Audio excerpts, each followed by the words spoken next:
Wait. Wait. Wait. Wait. Wait for HasanAbi.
Fantastic evening, fantastic afternoon, fantastic pre-noon, no matter where you are in the world. I'm Hassan Piker, and this is the HasanAbi broadcast coming to you live from sunny California, Los Angeles. Folks, we're live and alive, and I hope all the boys, girls, and MBs are having a fantastic one because today's a beautiful day. Today's a wonderful day. Today is Wednesday, is July 17th,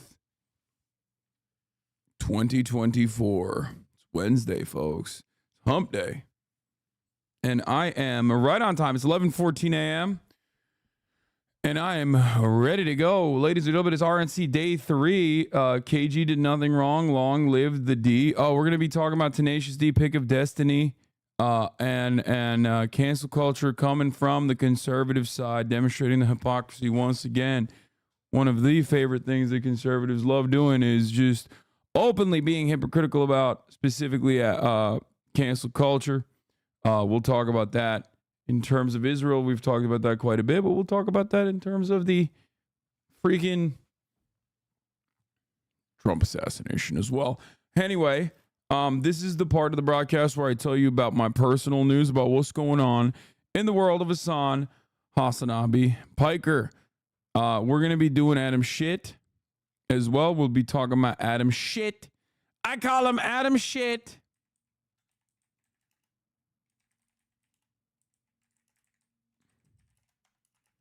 You know, we'll do all of that. Let me put those in the title.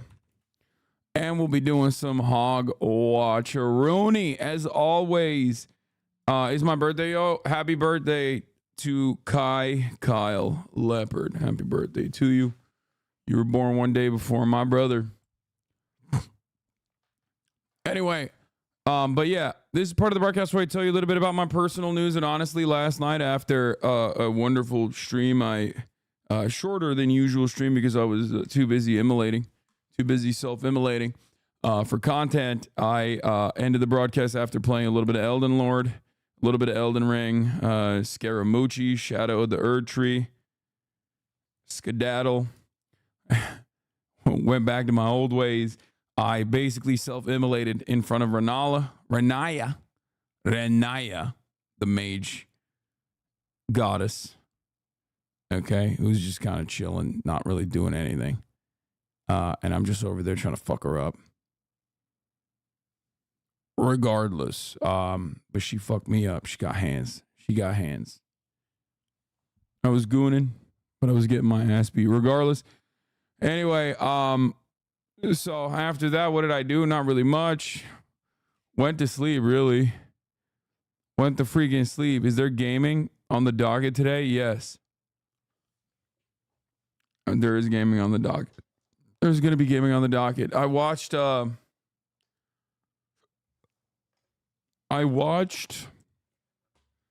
Tower of God. And I just like, I don't know what it is, but Korean anime, like the drawing, the art style of Korean anime just like rubs me the wrong way. I don't know. It's like kind of nice, but it's just my expectations are different. It's like, it's cool. It's cool, but it's like, I don't know. I want something else. It might be too smooth. I don't know what it is. I'm not going to watch the latest Kill Tony with Biden and Trump, dude. I'm sorry, brother. I'm not. Like, you are not going to get me to watch Tony Hinchcliffe on this broadcast, okay? Like, that's crazy request. Anyway. Where was I? Where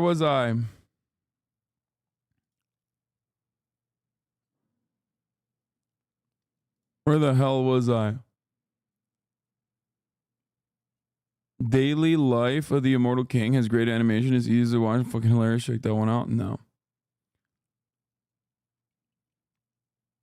You are a unique figure in streaming, Hasan. You are one of the only content creators whose audience comes to you for a purpose other than just hanging out with you as friends. Do I finally understand why you yell at your community? I think people should still yell at their communities to make sure that they have the best possible chat, to have the chat that they want reflected back to them. Anyway,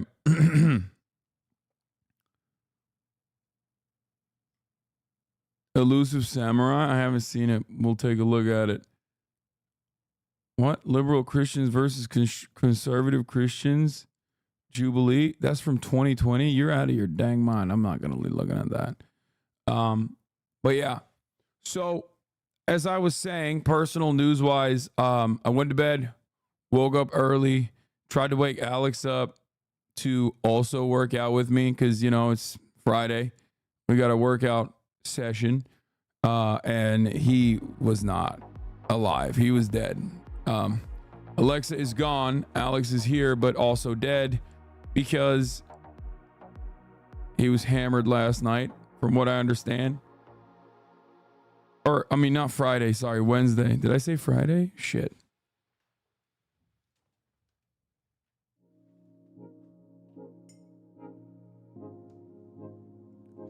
Honestly, it feels kind of like a Friday to me. Did Alex come home sloshed? Yeah, apparently Ludwig was fucking insanely zooted out of his goddamn mind because he's a little baby who's a teetotaler and doesn't know how to hold his drinks. But yeah, I saw bits and pieces of it later, but from what I understand, they were like a little bit. They were getting fucking hammered. I don't know why I said Friday. It just feels like it's a Friday. It makes me feel like it's a Friday. Yeah, I saw this. Look. How do I get him banned? How do I get him banned off Twitch? Hasan is a cracker. Fuck that cracker bitch. Stop listening to him, Twitch. Cracker ass bitch. Okay. Ban us, fuckers. What? Hey, who's the president of Twitch right now? What's his name? Dan Clancy. Dan Clancy. Cracker. Oh my God. What he's saying is, take him off the airwaves. He's racist. We have crackers on the menu, actually. We got crackers. I think there's something so funny about this because, like, it immediately demonstrates how fucking stupid that whole drama cycle was. And I hope that, like, people who got washed away in that era of being like, cracker is a racist term, all of those people now unironically defend white people's right to be able to say the N-word. And I think it's really funny that they were like that was an era where like LSF was so lit. Like they were just like, this is the worst kind of racism. So many streamers pretended like it was real drama. Yeah, I mean, look, every single person that pretended like it was real drama is genuinely like has processing issues, in my opinion. Like any streamer that looked at that, any streamer can't wait for Asmon and X to react to that clip. They will not, because it will not get any play on LSF, because no one will seriously try to get Connor banned. because it's Ludwig and Connor, and they kind of like Ludwig and they kind of like Connor.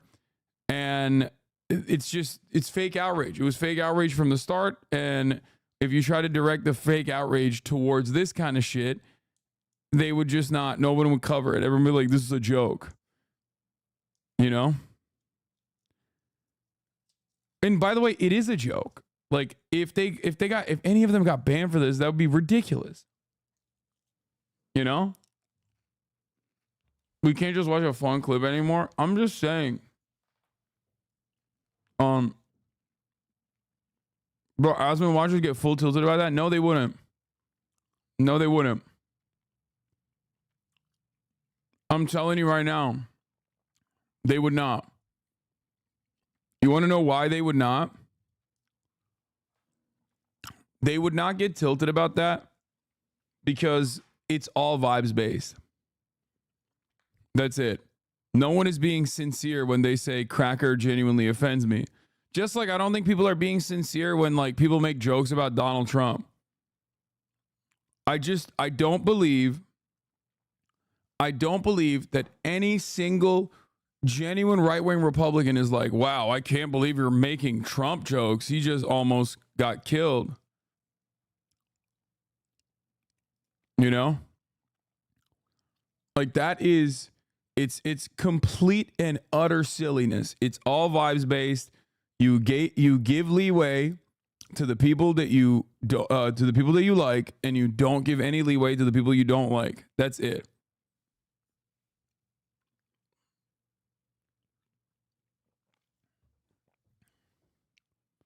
Humor is legal, except for when my feelings are hurt. Yeah, everyone's a bitch. Yeah, we'll talk about the Tenacious D fiasco in a little bit, which kind of actually relates to this cracker, the cracker discourse. Anyway, I feel like there are MAGA people who see Trump as a god and they would genuinely say, yeah, bro, if he's a god, you can make jokes about God, okay? Like, this is an omnipotent, omnipresent being. Like, what are we talking about? You can't fucking make jokes about, like, the most powerful fucking being on the planet? Like, what the fuck's wrong with you? I genuinely think conservatives' brains are just broken. They ultimately think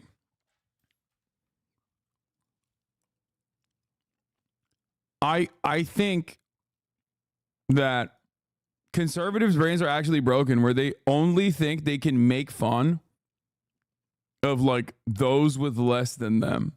Like conservative brains, like Republican Party conservative brains, like work in the opposite direction as like normal people. Normal people will be like, oh, that's bullying. You maybe shouldn't do that. Conservatives are like, no, don't ever make fun of people in positions of power. Only make fun of people that have like less than you. People who are worse off than you. Like a lot of people will say, oh, comedy is good when you punch up, right? Comedy is good when you punch up. Conservatives are like, no, it's only good when I punch down. Hell yeah.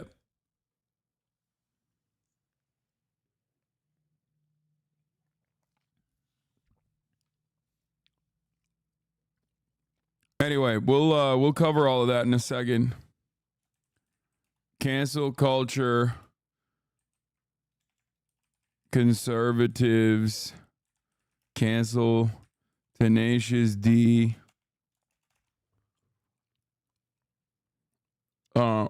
Adam Schiff demands Biden drop out.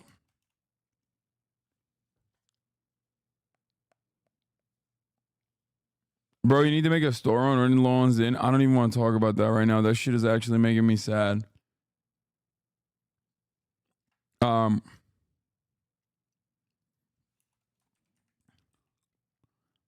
Hypocrisy in display. Adam Schiff demands Biden drop out. RNC day 3.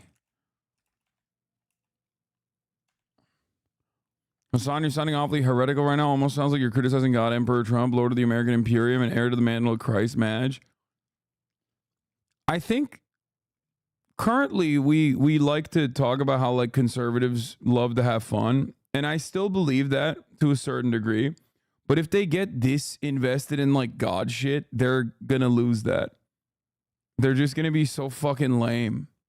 Like the conservatives that currently are operating like that, they're so lame. Like they just are unimaginably lame and rigid. And you don't fucking want that. You don't want to be like that. You don't want to be like the fucking woke skulls. It's just like conservatives always have been though, and there's not really much you can do about it. Like many conservatives always have been.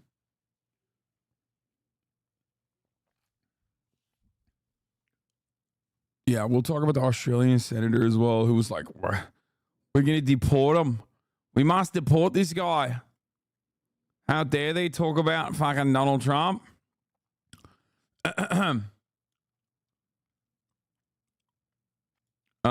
Free speech absolute is, by the way, what is this?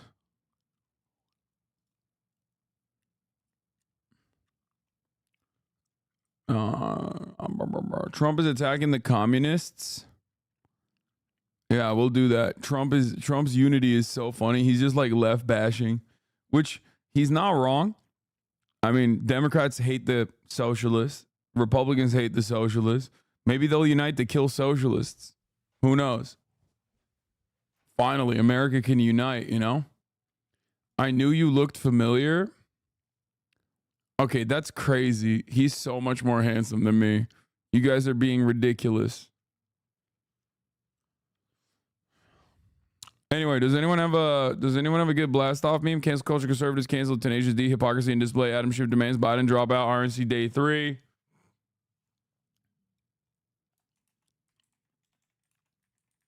An Elden Lord later. Get in now.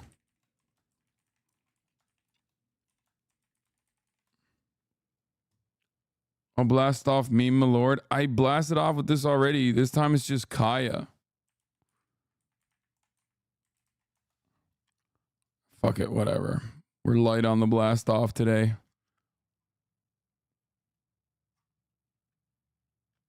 No. Conservatives hate liberals. People hate whoever makes them feel inferior. That's why libs hate the left, but conservatives hate liberals. Of course conservatives hate liberals. They really do. But they also hate socialists and, like, you know, communists and whatever. I think they're more afraid of socialists. Like, they just don't understand it. They despise liberals, but they're fearful of what they perceive as to be socialist. Like, they think we just have something wrong in our brains. Like, that like, our worldview fundamentally does not align with American principles. That, like, we have just been brainwashed by China or Russia or some shit, you know. Well, not Russia, but USSR. Chat, the glazing is insane. Shaking my head. There's a new cyberpunk detective noir game called Nobody Wants to Die. Just came out today. Pretty sick. Honestly, I kind of want to play that, like, Trump, protecting Trump from assassination game. That's like an old ass game. Here it is, folks. This is the blast off. Cancel culture, conservatives cancel, Tenacious D, hypocrisy display, Adam Schiff demands Biden drop out, RNC day 3, and Elden Lord later. Get in now.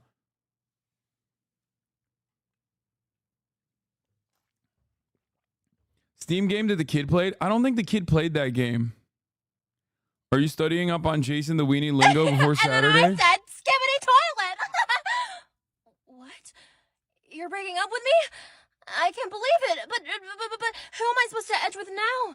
What? I thought we were supposed to month next week. Oh gosh, you have to be trolling. My aura is. Dude, she's cringe on purpose. She's pretty funny. I mean, it's a hard watch, but it's like designed to be a hard watch. You know what I mean? Like, that's the whole point of this. She is so good at just being the worst. I don't know how else to describe it other than she is very good at doing the most and being the worst.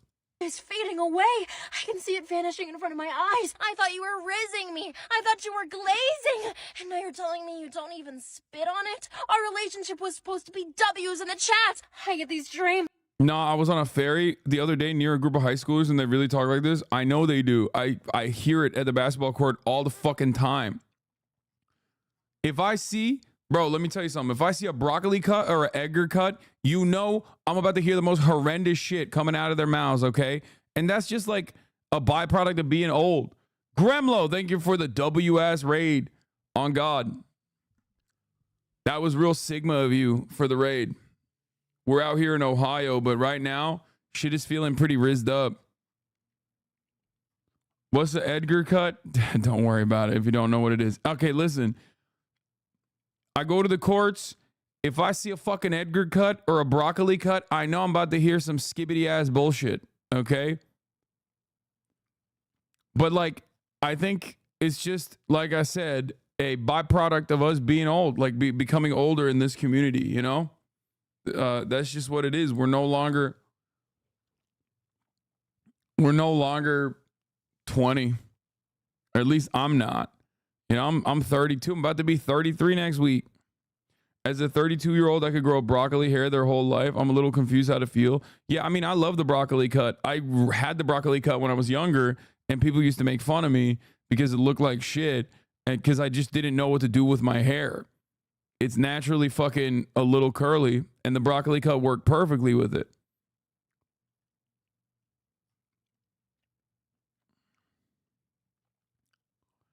Some kid saying, what the Sigma crits me? Yeah. No. That's hanging on to that last week at 32 for dear life, huh? Shh. Shh. Still 32, bitch. How do you style your hair? I don't do shit. I just put minoxidil in it so I don't bald. And then just like let it ride.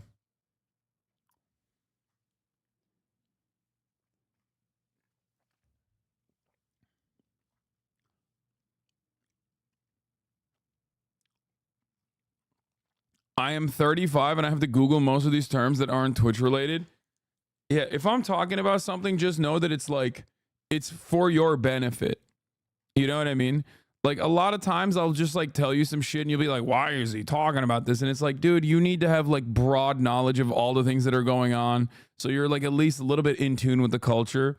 Obviously, you know, that kind of stuff is still being dominated by younger and younger children in general, because like the internet has basically made everyone the same age, kind of. Obviously that's not the case, but like the reception of content and commentary almost always is like, oh, this is a person that is probably around my age saying this, or maybe a little bit younger, but you never think like, that's a fucking 12-year-old speaking, dog. That's literally a 12-year-old saying this shit. And because of that, like, and how extremely online little 12-year-olds are, they end up dominating culture a little bit because they could just like overpower people who are not extremely online. It is a very weird circumstance. Yeah, I saw Isaac Chodiner interview Bernie about Biden. I know. Have you seen, oh my God, Gavin Newsom cooked the living shit out of Elon?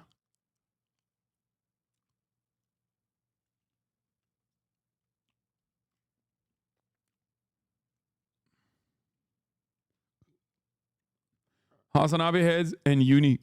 Help me with Gen Z slang. Thanks, y'all. Axios Biden strat to, yeah, I see this. Biden is newly embracing a laundry list of left-wing policy proposals. This was the gamble. There was a little bit of talks about this coming from, there was some talk about this coming from a couple different outlets. I told you guys, like, it didn't make any sense why AOC and Bernie were like so invested in Biden and were riding with Biden. And I briefly covered it too. I think it was Axios or something. I can't remember. But like, this is the gamble of the squad, is that they think that if they embrace Biden at this critical moment, that Biden will adopt their policy positions for the first 100 days. Except I think it's stupid, because Biden did not adopt those first 100-day policies when he made those campaign promises last time around. Okay? I think at the end of the day, this is suicidal, because he's going to lose. And then when he fucking loses, they're going to be like, oh, he lost because of leftist positions that he adopted. I don't trust Biden as far as I can throw him. I can't throw him very far. I think I could probably throw him a little bit further than the average person, but like, you know, probably Secret Service would stop me from doing that sort of thing. So I can't technically throw him very far. I just don't trust Biden. Okay. I don't trust him. And I think that it's silly to trust him. Okay. That's all I'm saying. I don't know why I'm diving deep into this, this colloquialism. That is the same take from Owen Jones. Yeah. His bones are hollow. He's not a bird. He's old, man. He said his bones are hollow like a bird. He will take flight if you toss him. You don't understand.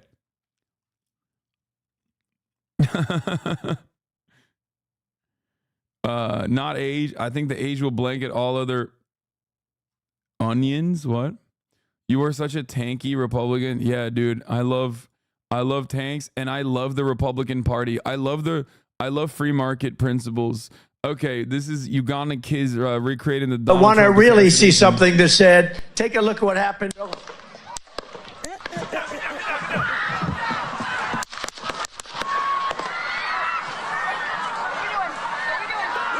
at them having fun.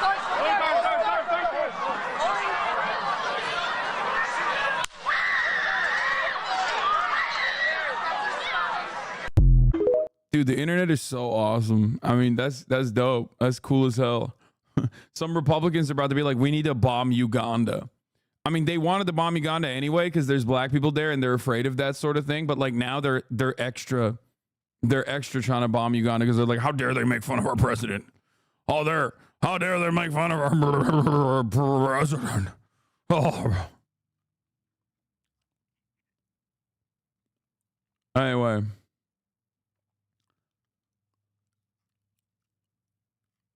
It was filmed before the shooting? That's crazy. What did they know?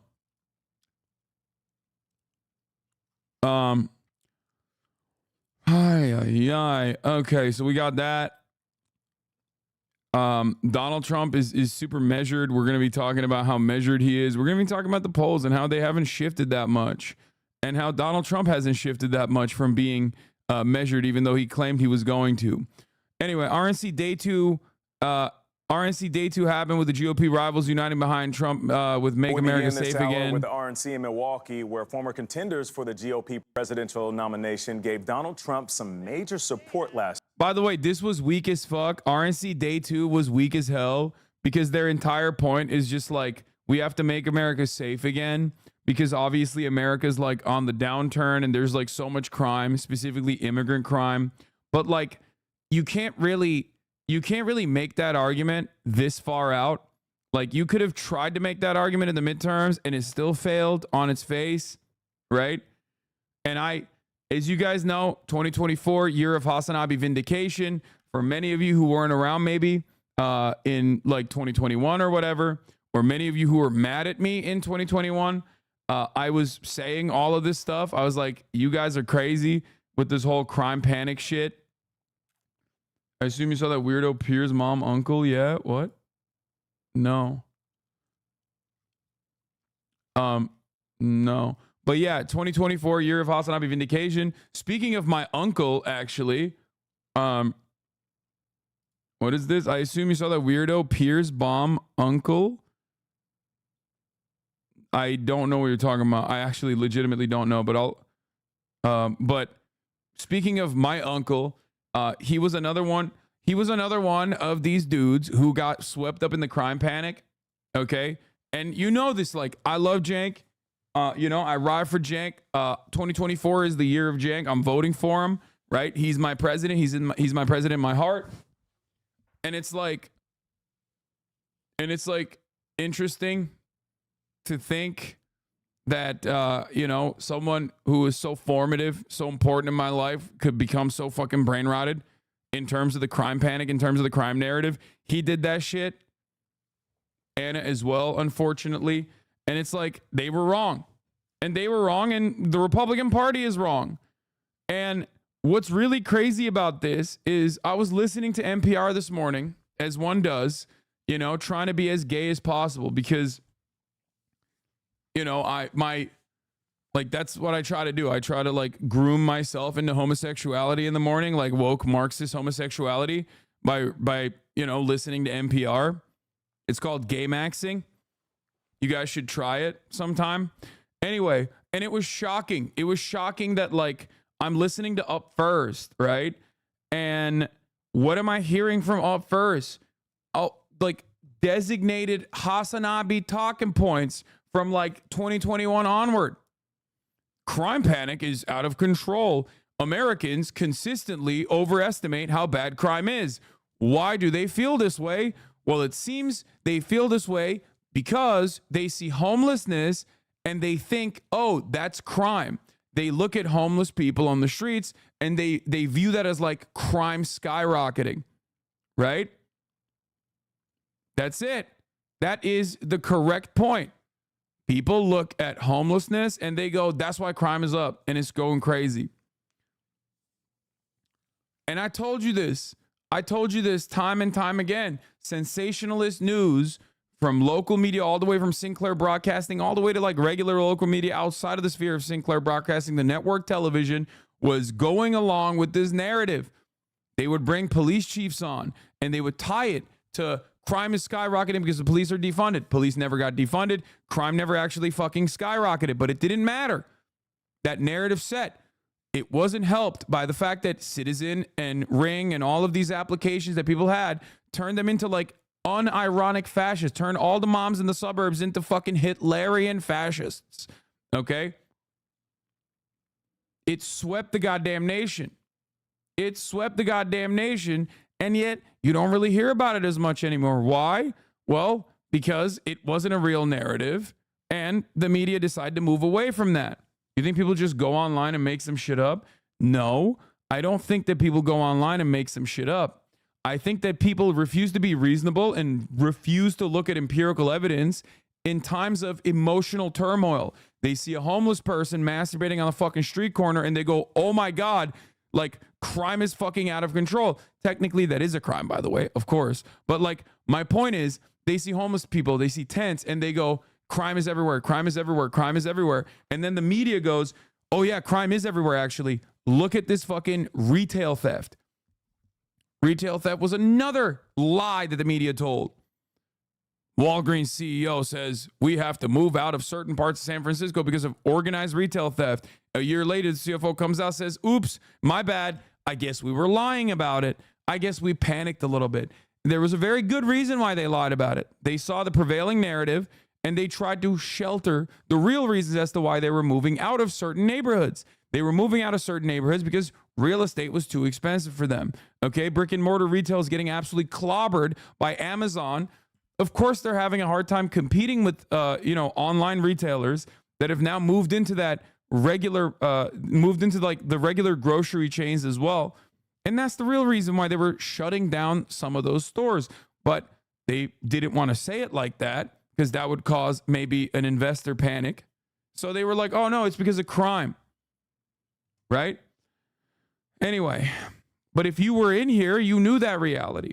Okay? You knew that reality. If you were in here, you saw that because I talked about it regularly and a lot of people yelled at me for it. They said, oh, dude, you're such a socialist. You just don't care about crime. You don't fucking care about crime at all. You love crime. Shut the fuck up.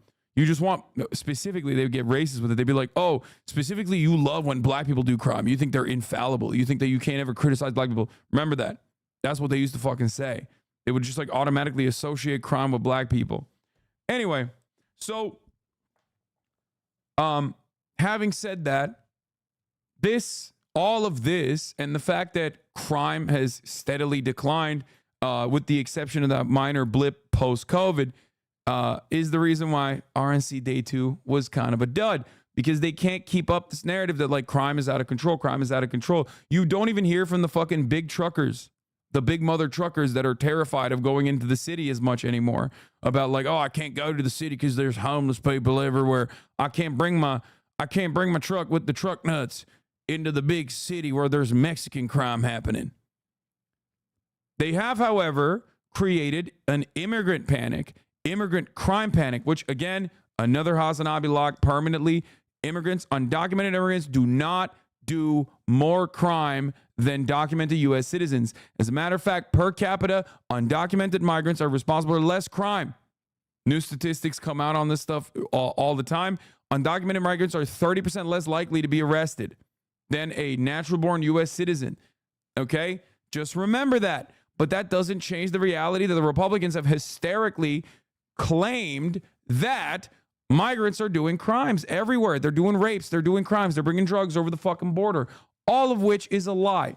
There is no other way to have this conversation with people because they're just presenting a false narrative that they genuinely believe. Okay? How do you deal with that sort of thing? How do you deal with that sort of thing?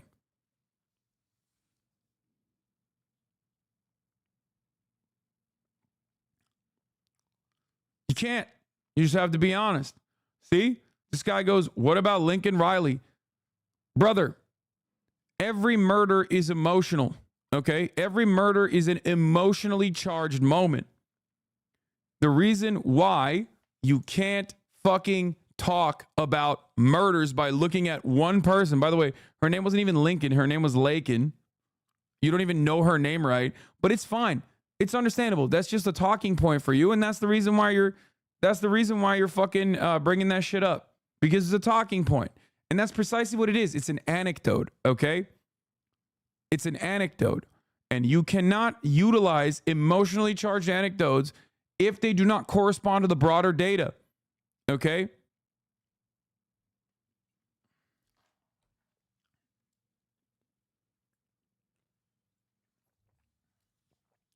Do you understand? Every single moment, like every murder is significant, right? Every murder is significant. Every sexual assault is significant. It's emotionally charged, which is precisely the reason why Republicans love using singular instances to create a false narrative.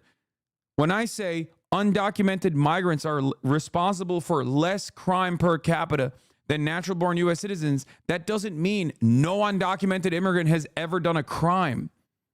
That would be insane.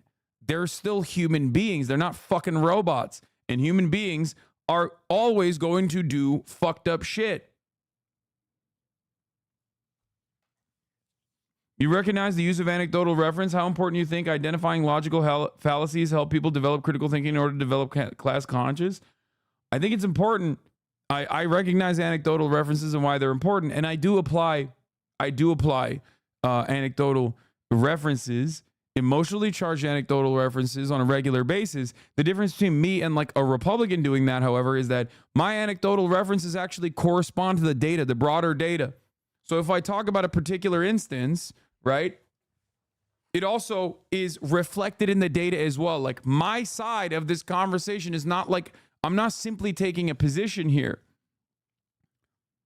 I'm also telling you just factually accurate information instead of trying to massage this information with my own personal biases. Ben Shapiro does this a lot. He will look at empirical evidence and he will try to fucking pick apart, cherry pick data points in an effort to make it seem like his position is the correct one when it's not, right? This is the way that the Republicans operate, however. But like I was saying, it was shocking to hear NPR also somehow magically realize the truth of the matter. They said that RNC Day 2 was a dud, partially because violent crime is down, U.S. murder rate is plunging. They said undocumented migrants are not exactly a prescient talking point, not exactly a talking point that like Republicans still care about it, but it's not necessarily born out of real data. It was shocking. Partially because Biden has completely stopped border crossings almost. All right. That's one thing that they brought up as a major own. And then they turned around and even legitimized the fact that there was some panic on the undocumented migrant crisis because there was a lot of people that were actually crossing the border as though this is a fucking major problem somehow. And then they turned around and still said, guess what, though? Guess what? Undocumented migrants are responsible for less crime per capita than documented U.S. citizens. The panic narrative, the hysterical narrative from the Republican side on this issue is completely made up, not born out of data at all. It's just born out of fear. Fear that they imagine in their own minds. This is why it's extra ironic when someone like Ben Shapiro says, facts don't care about your feelings, because he's never operating on a factual basis. His entire job is to make it seem like he has empirical data, empirical evidence actually defending his prevailing narrative. But in fact, he's almost always operating with his fifis and never operating out of data points. Last night, Tony was on the convention floor for the speeches, including the one by Nikki Haley, where she called for Republicans to unite around the former president. Tony, good morning once again. Hey, good morning, Nate. Good to see you this morning. So the official theme here last night was safety, and the speeches, including some from everyday Americans, or EDAs in the particular jargon of the RNC schedule, well, they touched on immigration, the illegal sort, the fentanyl crisis, and backing law enforcement. That's another great part of the conversation. Oh, fentanyl being trafficked over the border. Yeah, that's right. Fentanyl is. Except 90% of fentanyl apprehensions, 90% of all of the drug apprehensions, according to the Department of Homeland Security, more like the Department of Homosexual Security, by the way. Obviously, they're also gay Marxists, it seems. You know, Customs and Border Patrol, more like cocks, butts, and pussies. Okay? Their own data shows that all drugs being trafficked across the border, 90% of them come from regular points of entry. Okay? The overwhelming majority of people that are trafficking these drugs, unless they're coming out of shipping containers, are actually coming with American citizens driving cars across the border. They're not coming in the pockets of law-abiding abuelitas, okay? You're fucking delusional if you think that they're able to, Mexicans and Guatemalans somehow are magically able to fucking traffic and like hide metric tons of cocaine and fentanyl in their fucking pockets when they're crossing the goddamn desert, okay? When they're crossing the fucking Rio Grande Valley. That's not how this works. It physically does not make sense. It mathematically doesn't make sense, okay? Anyway, I agree with you about where the fent comes from. What about the chemicals come from China to the cartel? This is also true. Yes, it is. It is. That is correct. That's not incorrect. I recognize that. Except, what the fuck does that have to do with border control? We got to kill these fucking abuelas coming over the border. We need drone strikes on these. We need drone strikes on these people coming in. It's an invasion. Really? You just said it's actually coming in with shipping containers. Like, doesn't seem like that's going to do much.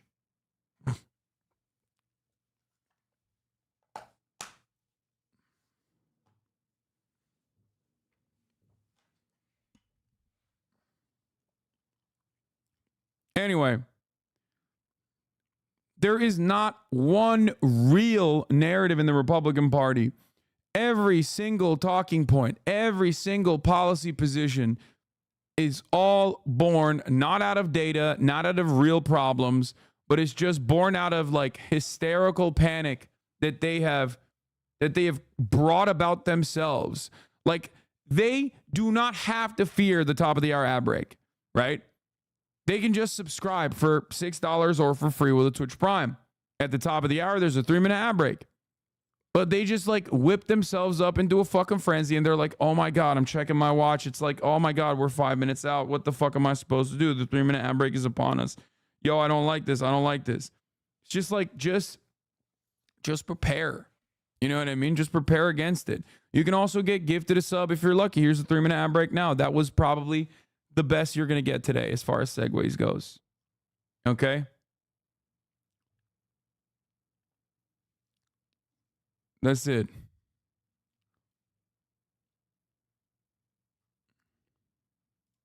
But the major headline, as you mentioned, Nikki Haley's endorsement of Donald Trump. It came with a huge weight.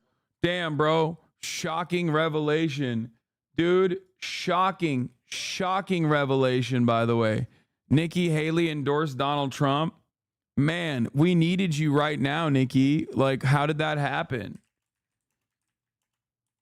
How did that happen? I'm so shocked. Wave of applause here in the arena as some of Trump's staunchest supporters reveled in her now very public bending of the knee, a turn from critic to ally.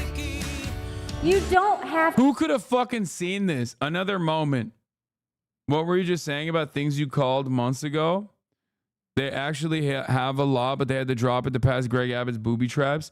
Bro, remember what I told you about Nikki too? I was like, Democrats are so fucking stupid that they're like going after Nikki Haley's like base of support as though there's like a serious group of people there that are genuinely, legitimately going to genuinely and legitimately vote for Joe Biden. Like this broad constituency represented within the Republican Party, and that they weren't all going to genuflect to Donald Trump. You have to be fucking delusional to think that that would happen. History has shown time and time again that that does not happen. Why would you think that? I told you this shit already. It's always so funny. It's always so funny when people just go, "Oh, I'm so shocked that this happened." It's like, yeah, dude, a lot shocks you, I think. There's a lot you don't understand about the world if you look at a situation like this and you go, "Oh, I don't really get it. I don't understand how this could have happened." You know? No object permanence when it comes to hog ideology. Yeah. And to be fair, you know, I'm going to fucking pat myself on the back again. If you don't want to be shocked about stuff like this, then watch me instead of watching whatever kind of other dumbasses you're watching in general, because I've been talking about this for a while. Anyway. To agree with Trump 100% of the time to vote for him.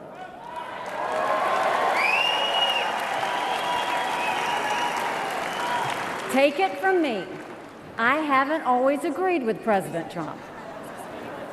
But we agree more often than we disagree. What is this? Isn't this what they are trying to prevent, though? MS-13 gang members, Trump makes us stronger. MS-13 members say Trump's policy and rhetoric serves as a recruitment tool. Activists say Trump is emboldening the gang, making immigrants vulnerable. What do you think? Did you just read the headline of this? And like the headline of this YouTube video from 2017, and not even remotely pay attention to what the message could potentially be?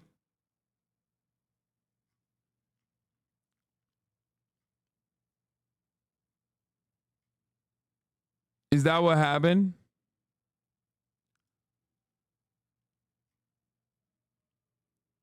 Anyway, let's continue. I'm here tonight because we have a country to save. And a unified Republican Party is a... Donald Trump himself seemed to like what he heard there from Nikki Haley. He offered her a standing ovation, a slow one, rising from that white plush chair he's been sitting in on each night of the convention. Still had the bandage on his ear, by the way. And in a different sort of show of unity, our Ed O'Keefe noticed that some attendees were wearing ear bandages of their own. So, bro, Republicans are so fucking stupid, dude. Oh my God. Oh my God. One charismatic like Hollywood actor, like not a John Voight type, but like an actual charismatic Hollywood actor could dramatically alter the trajectory of this party permanently. Like they have nothing. They have no cultural signifiers. They have no cultural signifiers to like point to. So they like desperately grab onto anything. Anything and everything. That's why they wear t-shirts. They say like grab them by the pussy and shit. Because they just have nothing. I feel so sad for them. Will this scare the hoes? I mean, it is. It is scaring the hoes. The hoes are already scared, though. If the hoes are Republican, they're already scared. They're scared of everything. They're scared of their shadows. They're scared of black people. They're scared of brown people. They're scared of immigrants that they think are doing rapes. They're scared of homeless people. So, you know, Republican hoes are permanently scared anyway. looking ahead to tonight, folks, we've got Ohio Senator J.D. Vance. He's expected to speak, and this may be just my particular obsession, but he happens to be the first vice presidential candidate with facial hair in almost a century, first with a beard. That's kind of fucked up, man. That's kind of fucked up. I get a decent number of headshots in Valorant. Okay, I don't really appreciate this. I don't really appreciate this. And even longer than that. So maybe the next trend here at the RNC, something I could get behind myself, a little bit of scruff. I want to see it, Tony. Thanks. Why aren't you talking about Gaza anymore? I still do talk about Gaza. I almost daily. I talk about Palestinians almost daily. But obviously there's a broader variety of news that I cover on top of that chatter. You know? I mean, I don't talk about it every moment like I did for the past 9 months. But, you know.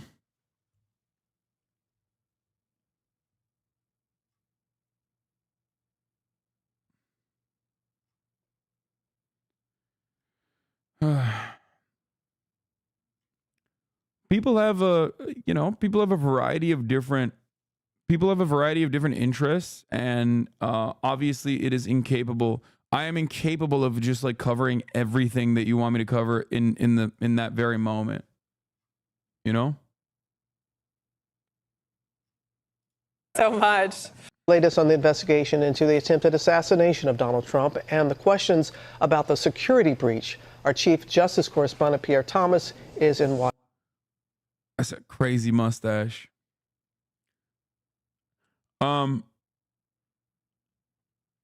Also, yeah, the reason why that person got banned is because there's a difference between Will You Cover Gaza Today, which is also fucking annoying, versus Hasan, you have given up on Gaza.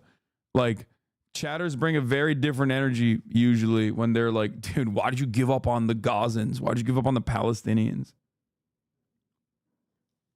Anyway. That's wild. Michael Jordan tried this. It didn't work. I don't know why people are still doing it. It's a wild mustache. You know what I mean? It's a wild mustache. It makes you look like a particular German painter, like a German art school dropout. You know what I'm saying?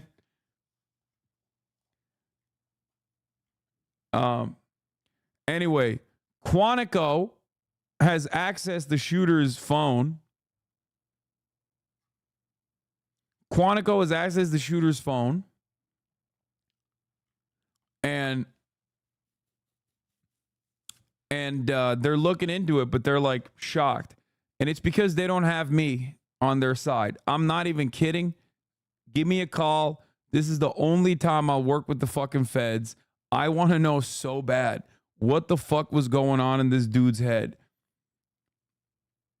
I will find the point of radicalization. Okay, I will find the point. I pinpoint it with accuracy that the shooter did not have. Okay, I will pinpoint it with unimaginable accuracy. I promise.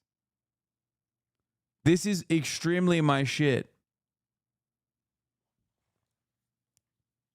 I just want to know. I want to know so fucking bad. Because the thing is, this dude is like so hog-coded in every way.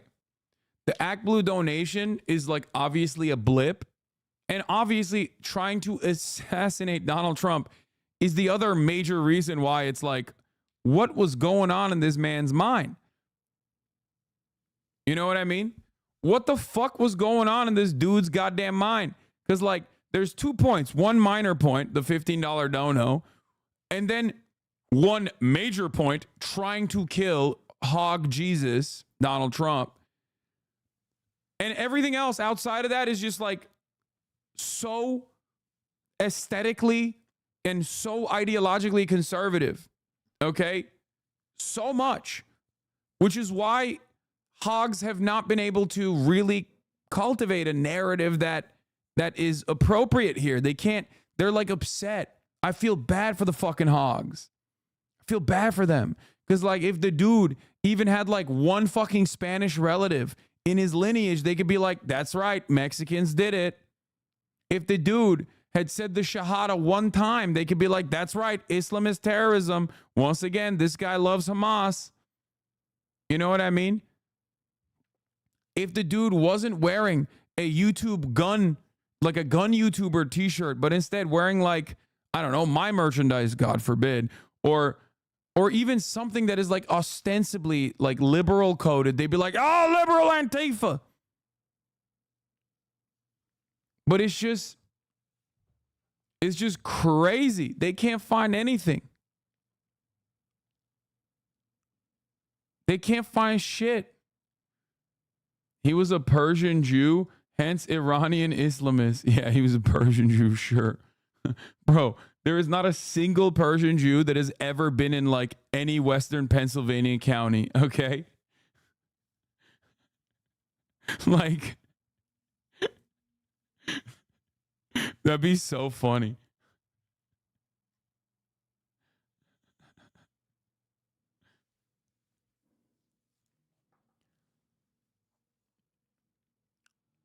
But yeah, DC Drano has an exclusive. I don't know if I trust his ass, but oh, it's a video. Video shows the shooter walking around by himself looking at rooftops near Trump. How was he not detained? Especially after getting caught with a rangefinder? I wonder why he wasn't. Hey, DC Drano, why do you think he wasn't detained? Partially, perhaps it was because he's white. Don't you think? Don't you think that was the reason? Bro, this dude had the best invisibility shield of all time at a Trump rally. Okay? He was white. He looked inbred as fuck. He had that white guy hair where you're like balding, but you also have like long hair at the same time, but it's like super fucking, it's both simultaneously dry and wet all the time at the same time. I don't even know how that works. You know what I'm saying? Like, he was so perfectly fucking white, dude. Absolutely zero people are going to clock him. He had a motherfucking Habsburg jaw. He was so white, he looked like royalty. There ain't no way. There ain't no fucking way anybody was like, this guy's going to shoot Trump. Maybe fucking suck Trump.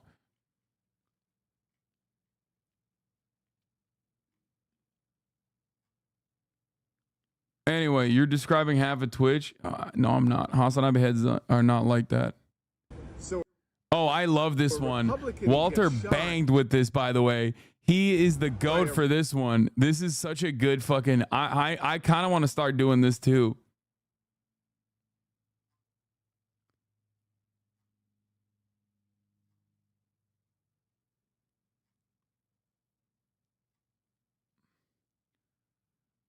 Sorry to tell you, but I'm rocking a pretty greasy skullet. A woke one, though. Dude, don't do that. What do I always fucking tell you guys, dude? Everyone can be a 7. This is not everyone can be a 7-ass mentality at all. If you got a fucking skullet going on and it's greasy, fix it, dude. Cut that shit out. Get a mullet. Get a fuckboy mullet, okay? Live your life a little bit.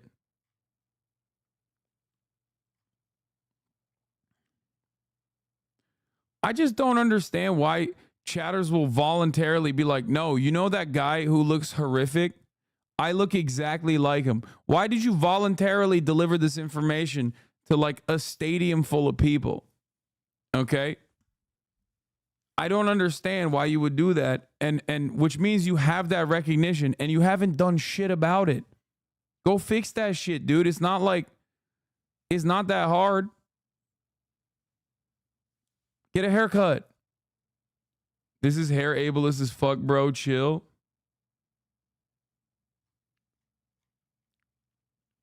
Yeah, I mean, I tell you guys to shower and touch grass every day. Okay? Where were you yesterday, newsman? What? I was here. I was live. Chatters think I die when I just don't go live at 11 a.m. Pacific. Chatters be like, oh, I just assumed you were dead because I didn't see you live exactly at 11 a.m. So I assumed you dropped your responsibilities. I was on fire, chatter. Literally, I was immolating.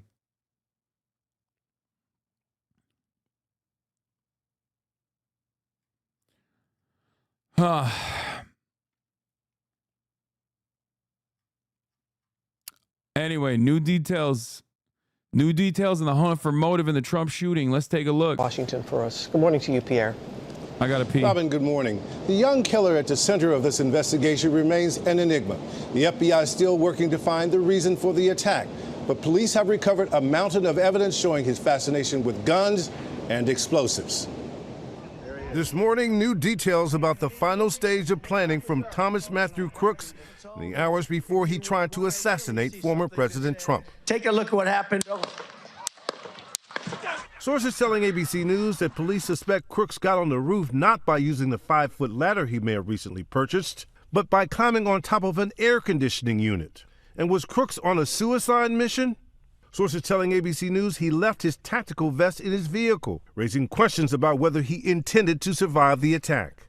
And ABC News discovering new details suggesting Crooks was meticulous in designing several suspicious devices found in his vehicle and residence. The devices had a remote control aspect, intricate wiring and chemicals, though it remains unclear how effective or dangerous they may be. The real question here is going to be, how did he plan all this to the degree that we think he did? The odd man out here is the explosives. As to what was he going to do with those? This comes amid new questions about security failures that ended up with Trump and 3 others hit by gunfire. Officials tell ABC News the Secret Service has actually stepped up security around Trump in recent weeks in response to threats from Iran to assassinate him. But despite that, Crooks was able to climb onto a roof and fire at Trump from 400 feet away. Officials say there's Okay, that's not what this motherfucker... Fire Dude, at Trump from 400 feet away. you don't gotta give him that edit, dude. Dude, listen. He got shot at. He survived. You don't have to make him sexy in the recreation, okay? Like, that's crazy. That's crazy. You can't be doing that. You can't be doing that. You cannot be doing that. I mean, at least they made him orange, but like, that's crazy that they were just like, yeah, look at how sexy Trump is in this 3D rendering. Yeah. This is Trump minus 100 pounds.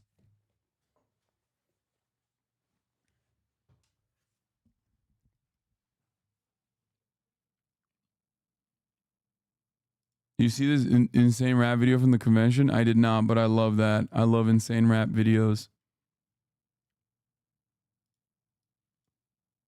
Local cops warn Secret Service. Wait, what? Scoop from Washington Post. Washington Post, MSNBC's Carol Leonnig. Scoop! On Saturday, assassination attempts at Secret Service. They didn't have the manpower to position a patrol car and an officer to watch outside the key building facing the Trump rally stage on Saturday.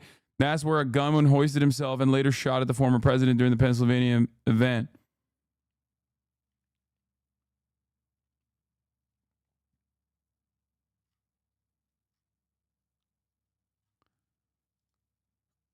Wow.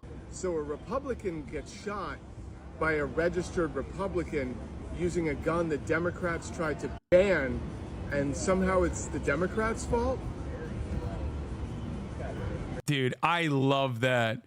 Oh, that's so good. I love this. I mean, this is a certified banger, okay? Because it's so, I fucking hate the guy who Walter is like obviously emulating here. I've done like some coverage over his TikToks. What is it? Date right stuff, right? Isn't that what it is? He's like the guy who has that failure of a fucking right-wing dating platform. Like, if you want to streamline domestic abuse and the shittiest dick you've ever received, go on date right stuff, you know? I didn't know it was a parody. I thought it was a real guy. Is this take wrong? No, it's right. He just took the guy who always does like the shitty smarmy, like I'm eating food while also quickly quipping. And he turned around and he turned it on its head. And I love it. He's using the same format.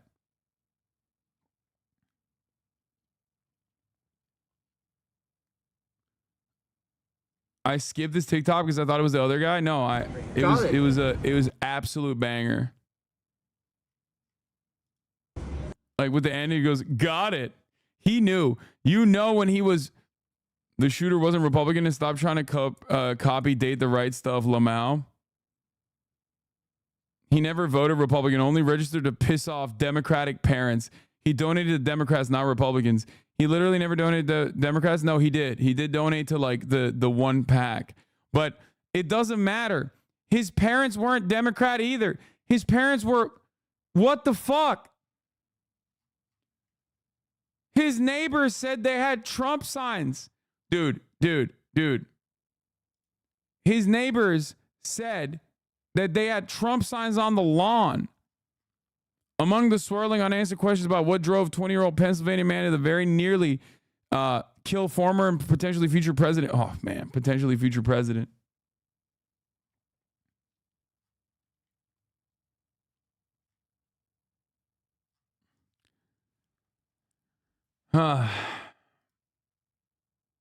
All cops are racist monsters. You just said only cops should have guns. No, I don't want cops to have guns either. This guy's always having an argument with like a made-up person. He's just like, no, people want to demilitarize the police as well and you know, punish them aggressively.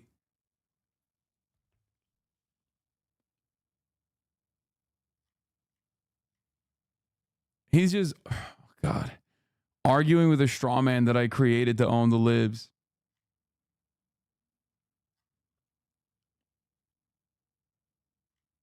Are you happy or sad that he survived? I love bait like this. It's just like so obvious. Such a silly question, dude. At a time when everyone is like looking desperately at like left-wing commentators to fucking yell at, coming in here and being like, are you happy or sad that he survived? Like, yeah, dude, ready to clip. Finger on the button, okay?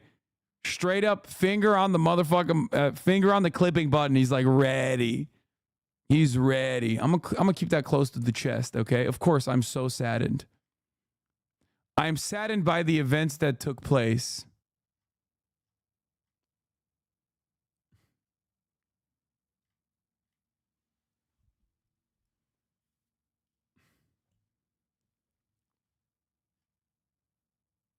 Bro, I was just asking. Oh, okay.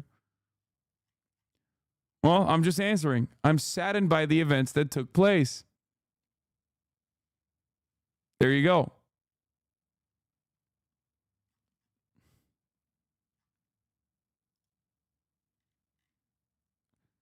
Much to think about with that answer. I'm using very, very careful language.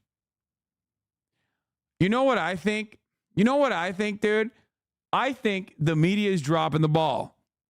They should have immediately ran with the narrative that Thomas Matthew Crooks and Donald Trump were in a gay love triangle, and this was a gay lovers quarrel, just like the Republicans ran with that narrative when David DePipe fucking tried to kill Paul Pelosi.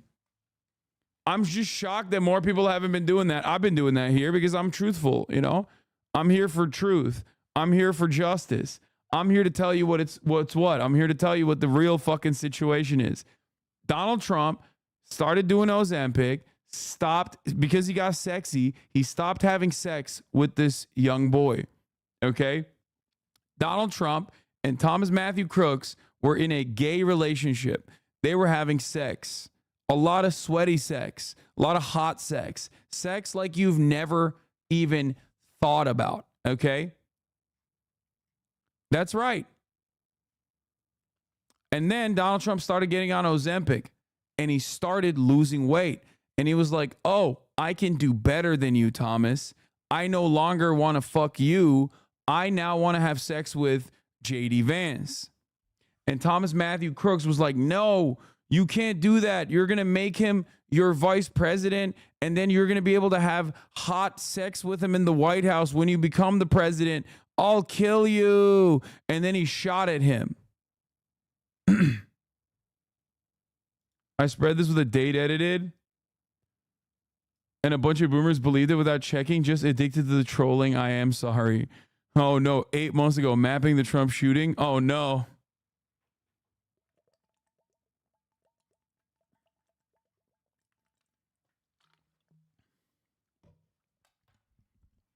You are messed up in the head?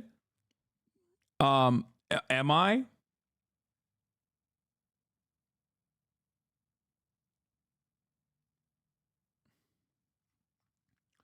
Oh, is that the craziest fan fiction you ever heard? Or is that brilliant? And I'm actually tying the strings together finally. This proves your point. And I will even give Joe Biden 10 strokes aside. 10 strokes. That's that means 20 strokes. See? He's so horny. Now that he's diced off that Ozempic, he's trying to fucking stroke even Joe Biden. If I'm Trump's secret gay lover, I'm going to feel some type of way about this slutty man talking about who he wants to make come. Okay? That's what I'm saying. It's just like he probably kept hearing him talk like a fucking harlot in broad daylight, and he couldn't stop himself any longer. It was like, you used to talk to me like that. You used to stroke me like that. Okay? And I will even give Joe Biden 10 strokes aside. 10 strokes. That's that means 20 strokes. Yeah, on the 11th stroke, he dies. So I will be gentle with him, a gentle lover.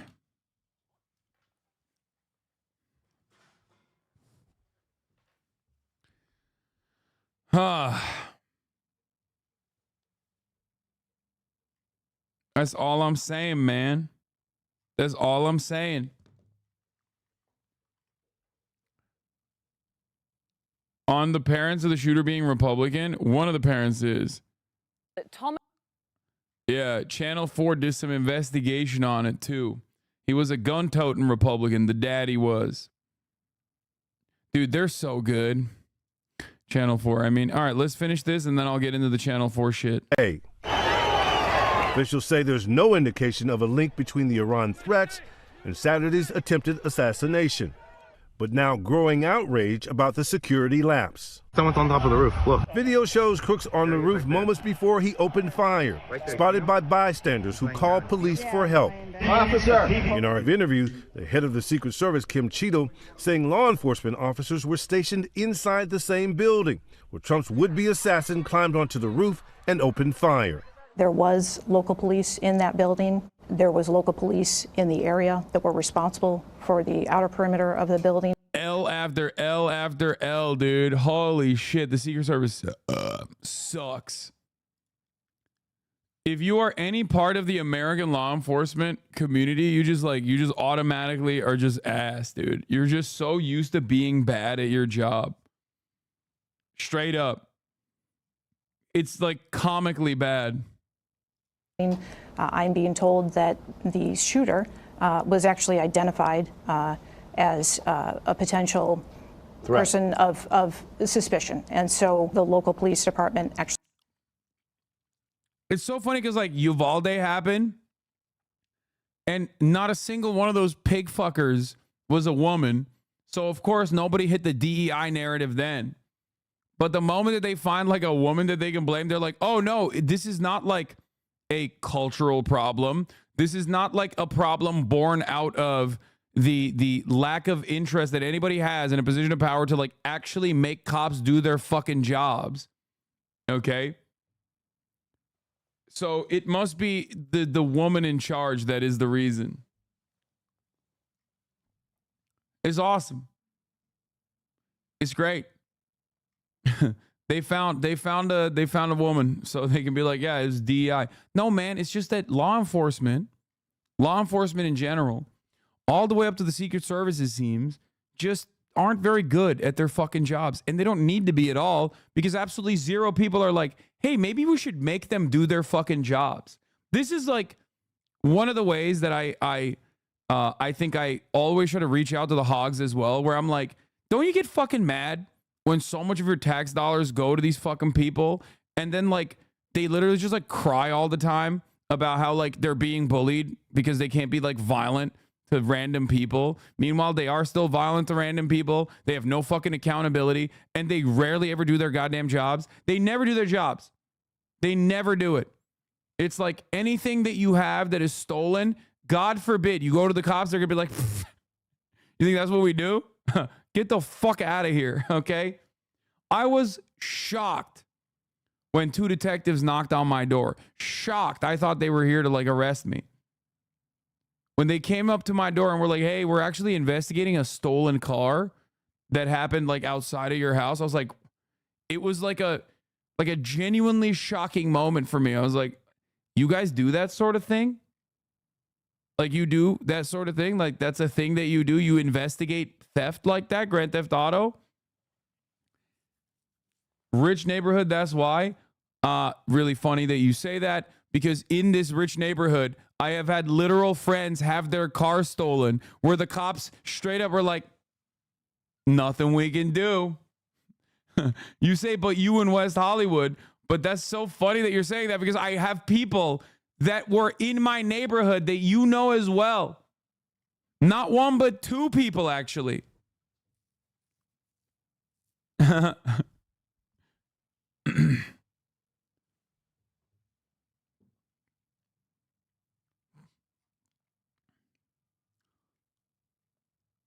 Yeah, Myth got his car stolen.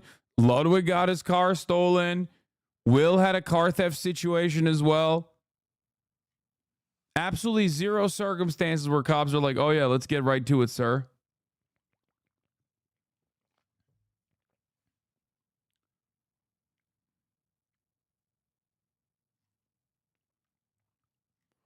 I suspect that it was a person who has like an in with the police department that got detectives to actually fucking get off their ass and do an investigation.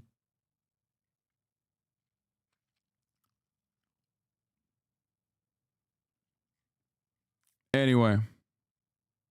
Or maybe like it was an insurance fraud. I don't know. Like, that's why I bike. Motherfucker stealing it probably need a good workout. True. Actually put a call out. Officers responded, but were not able to stop the gunman in time. The local sheriff defending his team, telling ABC News each department had been given specific assignments and they carried them out. The deputies under my control did their job and went above and beyond after the shooting stopped and the chaos began. In fairness, nobody wanted something like this to happen, and many of the police performed heroically. But the fact remains, we still do not have a clear answer as to why and how that young killer was able to get on that roof and fire away, George. Pierre Thomas, thanks. And former President Trump. Anyway, we're gonna continue along with the background on the shooter and more police incompetence, of course, as always. We got the video where this guy apparently it's him, is the shooter, who was walking around by himself looking at rooftops near Trump. How was he not detained, especially after getting caught with a rangefinder? I'm gonna tell you once again, it's because he's white. He's white as fuck. He was so goddamn white. There's no one more white than this man, okay? If he was like even a little tan, that they would have had him in handcuffs, okay? Prodding his asshole, okay? Like, this dude had a magic invisibility potion at a MAGA rally, okay? He was a hog. He was a hog. I watch Hassan, but also Paul Joseph Watson. Do I just enjoy carnage? I've never heard that. I haven't heard that name in years, bro. Does he even fucking keep posting content? What are you watching content from 2017? That's crazy.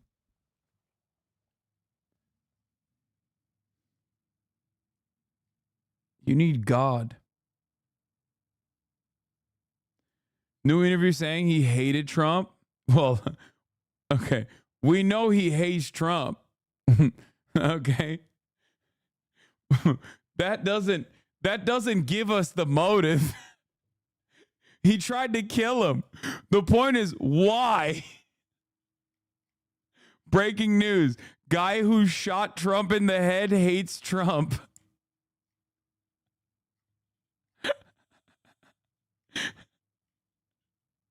That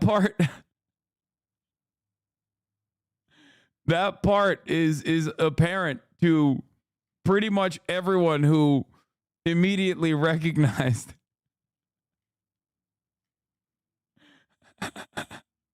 Hold on. Do we have that link? That link's not working, Vorlo, the one you sent me.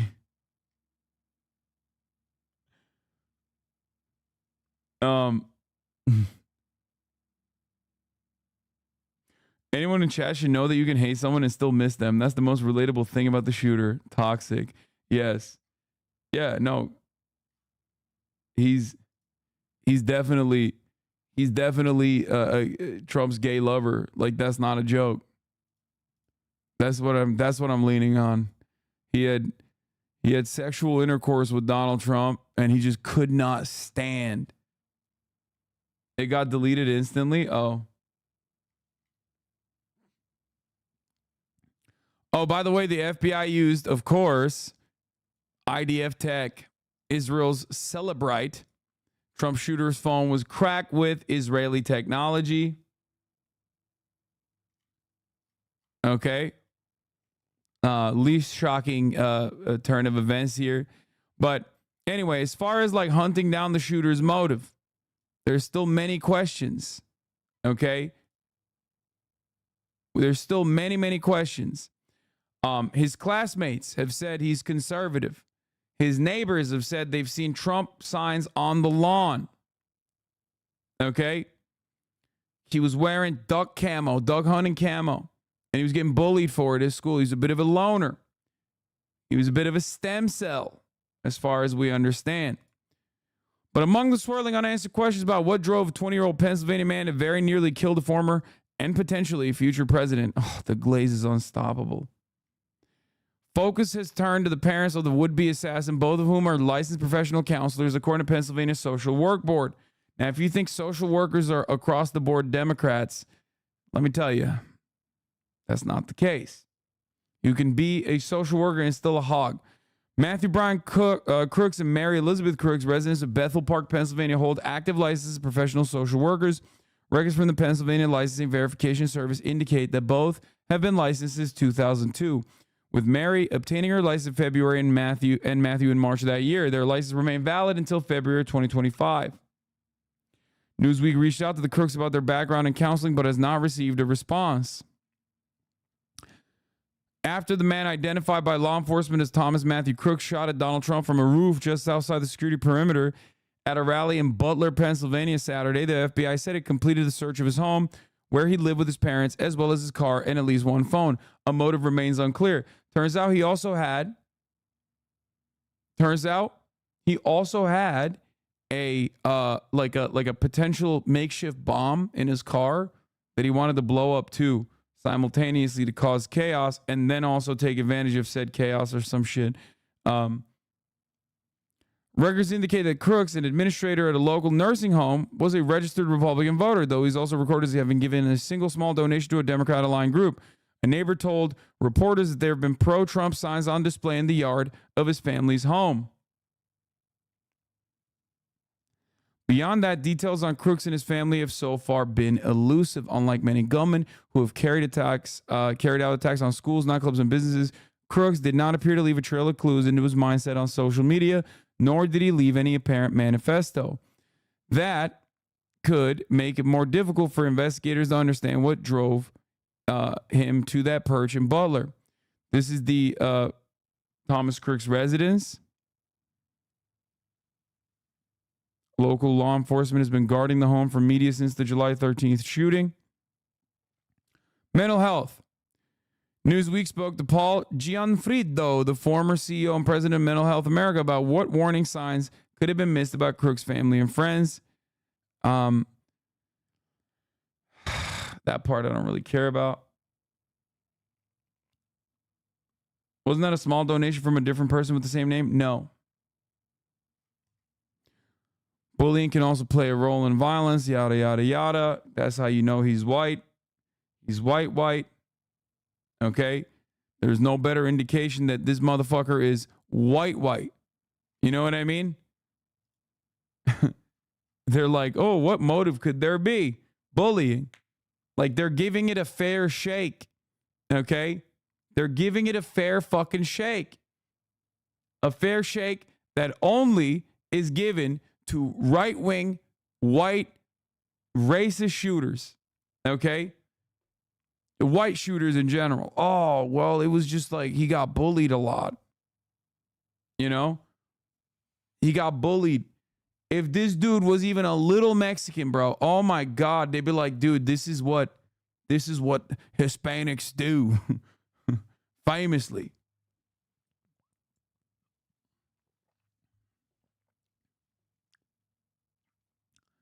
Anyway, it's so hard to be vulnerable as a man. You try to get your feelings out, and people call it a manifesto. So you have to send a series of bombs through the mail to different universities to kind of cut the vulnerability. I agree.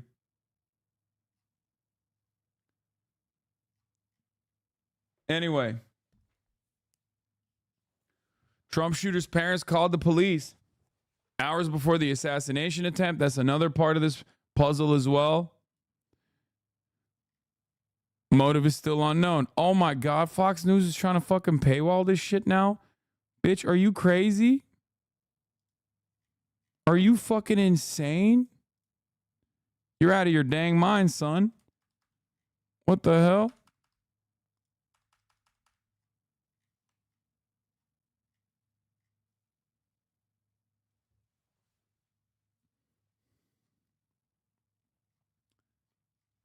He has the perfect school shooter profile. He looks like a school shooter. Okay? He walks like a school shooter, talks like a school shooter, did a shooting. Okay?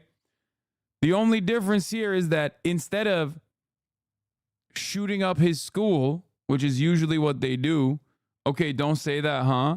What do you mean? Why not? Fuck you mean?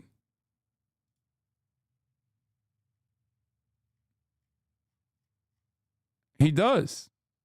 He's got that inbred stank on him.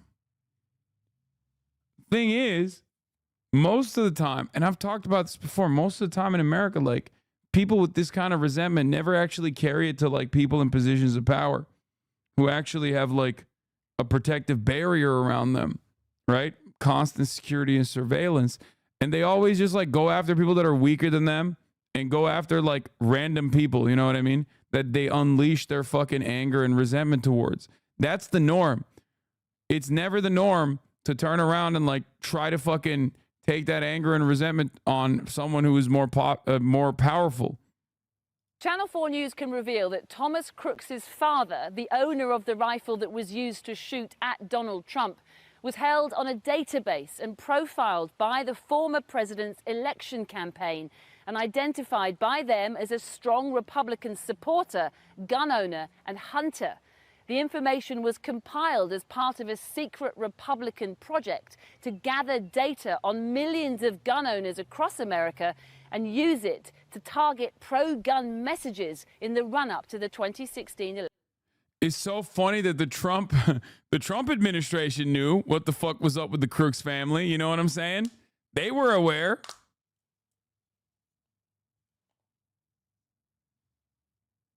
I feel like there's a major difference in someone trying to kill Trump because of political sentiment and someone going full psychopath and massacring children, like a pretty huge margin of difference. Well, as it stands now, we don't know what the shooter's motives were. Obviously, my immediate inclination is that, like, yeah, this is most likely a political shooting because it is the president, you know? Having said that, however, a lot of people that are driven to doing these kinds of shootings, like, we don't know. As of now, we don't know what his motivation was. But if his motives are similar to, like, a fucking schizo school shooter, for example, then this is one of the very few instances This is one of the very few instances where like a person with that kind of resentment, frustration, anger that wanted to like make a name for themselves, which is oftentimes like the motive of school shooters, is targeting someone that is like at a higher status than them and not in their immediate vicinity with like less power and no mechanism to protect themselves.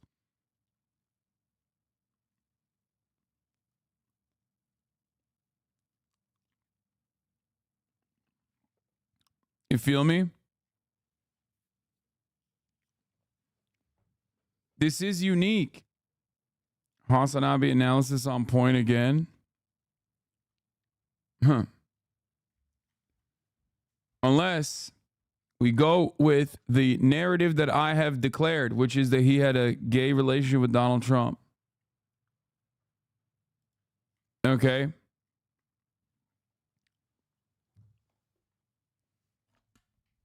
I'm just saying.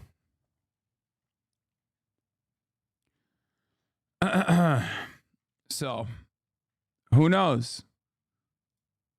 Who's here to make those declarative statements? Me. I'm the guy. You come here for analysis, and you're going to get that. Top of the line analysis, baby. Shit that you've never done thought about. You've never done heard of. Anyway, that's the best explanation I could come up with right now. Let's finish off this Channel 4. And here's why they did it. The city of Pittsburgh is a key battleground in the critical swing state of Pennsylvania, so voters here are always heavily profiled and targeted by political parties. He didn't just shoot at Trump, he shot into a large group of people. Why is everyone just glossing over that fact? Come on, dude. Come on, dude. That is... Come on, bruh. What are you saying? It was a fucking Trump rally, and he was aiming for Trump's head. And if Trump hadn't moved his head a little bit, he would be dead right now. That's the funniest part of this. Like, that is the funniest argument to make. Absolutely zero people are making that argument. Okay?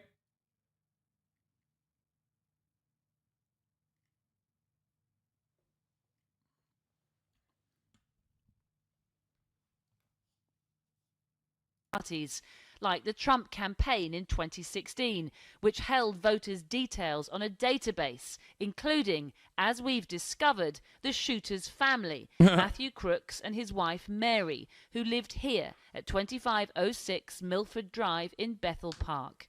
We know they profiled them using secret computer models to identify likely gun owners and enthusiasts, and Mr. Crooks scored very highly, 0.99 out of 1 for being a gun owner and 0.95 out of 1 for being a hunter. In fact, out of more than 19,000 people in Bethel Park who were profiled, Mr. Crooks was in the top 20, and the database classified him as a strong GOP or Republican voter. So at least the Trump campaign knew about his daddy.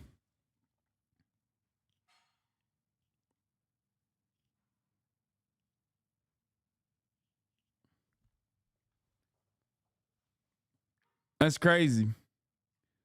Channel 4 is so fucking good. I know, dude. They're dangerous. 19,000 gun owners in Bethel Park. No, I think 19,000 total people. He's like, yeah, he's ranked 17. Hey man, there's no way to know Trump was show up at a Trump rally. Seems like Trump was a bystander, not a target. Yeah, exactly. So we're returning to the he hated his dad, and that's why he wanted to kill Trump, right? I mean, we don't know. 32,782 is Bethel Park's pop. Maybe 19,000 like registered Republicans. I don't know.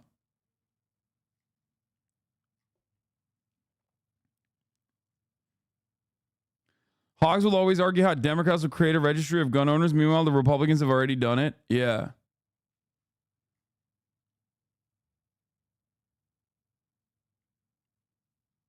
That's just the number of people they had profiled.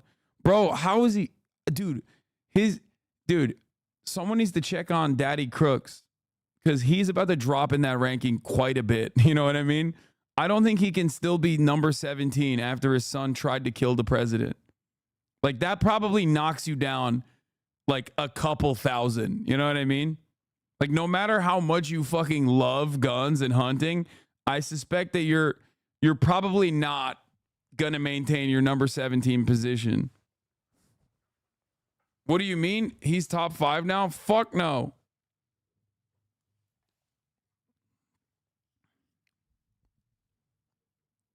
That's awkward as hell, bro. Anyway, here it is. Former classmate of recalls Trump shooter grilling him over support for former POTUS did not like politicians. Thomas was a quiet kid unless there was something that he was passionate about, politics being one of them. He just did not like politicians, especially with the choices that we've had. He did not like our politicians. It was especially during 2016. It was Bernie Sanders, Hillary Clinton, all of them. He showed that he disliked all of them. Did not like any of them. So I brought up the fact that I'm Hispanic and, you know, I'm for Trump. And he said, well, you're Hispanic, so shouldn't you hate Trump? And I was like, no, he's great. I mean, like, he's a great president. And he's, you know, he called me stupid or insinuated that as if he's like, well, that's kind of stupid. If he was a know-it-all. So, like, once again, if he was passionate about something, he would just talk, and acted like he knew everything, especially politics related. And he would say it in a tone that was like, I'm better than you, in a type of way. This motherfucker was a debate lord, bro. He was a debate lord. Oh my God, DGG here. Dude. And, you know, meanwhile, it's like, dude, we're in the same classes. You know what I mean? We're talking about the same stuff here. And whenever it comes to politics, I mean, at the end of the day, I can agree, you can disagree, I can disagree. We're not even going nothing about it. Like, at that point, it doesn't matter. At that point, it's, you know what I mean? We're just starting to figure out who we like and all. But, yeah, he was real smug. Yeah, he was. I think this dude is making this up. He was 12 in 2016. Like, he was 12 years old being like, I hate Hillary Clinton, I hate Bernie Sanders. Like, that makes no fucking sense, bro. Like, this guy's going for the Fox News anchor position. I'm Latino, he was right. This guy's fucking stupid for being part Latino and liking Trump. I mean, yeah, he is stupid, but that's not the, like, I'm willing to listen to stupid people, you know, if they have, like, personal testimony. But that's wild, bro. 12-year-olds are opinionated as fuck, to be honest. 12-year-olds' opinions are on Livy Dunn, okay? Or, what is it, Brecky Hill or something. Like, who their favorite, like, female content creator is, okay? Why am I saying this? Because I saw a bunch of fucking 12-year-olds being interviewed at a hockey game, and they all were like, oh, my favorite content creator is Brecky Hill. I'm like, you should not know that. That's crazy. You're 12.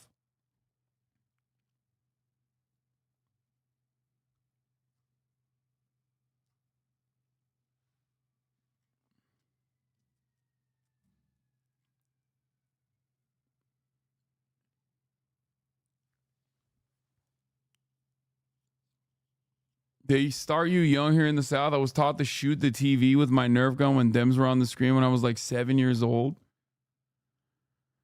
Oh my God, nobody's like that at 12. We can't all be horse boys. I mean, this is the worst community. Oh my God, this is the worst community to say nobody's like that when they're 12, because this is the most politically autistic community of all time. Of course, all of you motherfuckers were like that at 12, and so was this guy probably. So I've just realized something here. Again, why did I say that? Half of you dumbasses were already listening to me when you were 12, 13, 14 anyway. So of course, this is the worst place to have this conversation.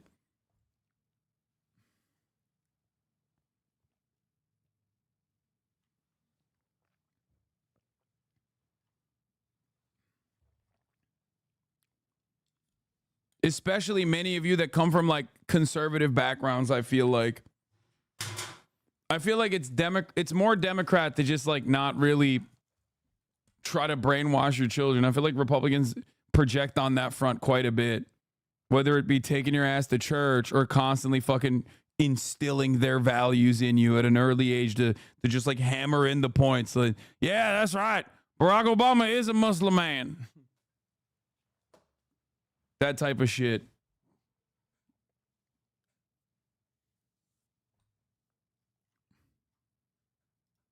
Arrogant whenever he was talking, and whether that was his way to try to make friends or be funny, I don't know, but it got under my skin a lot.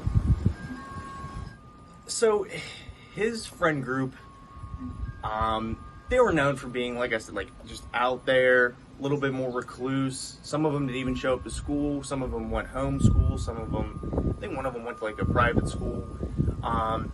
They were definitely the type, and they did make threats to shoot up our school.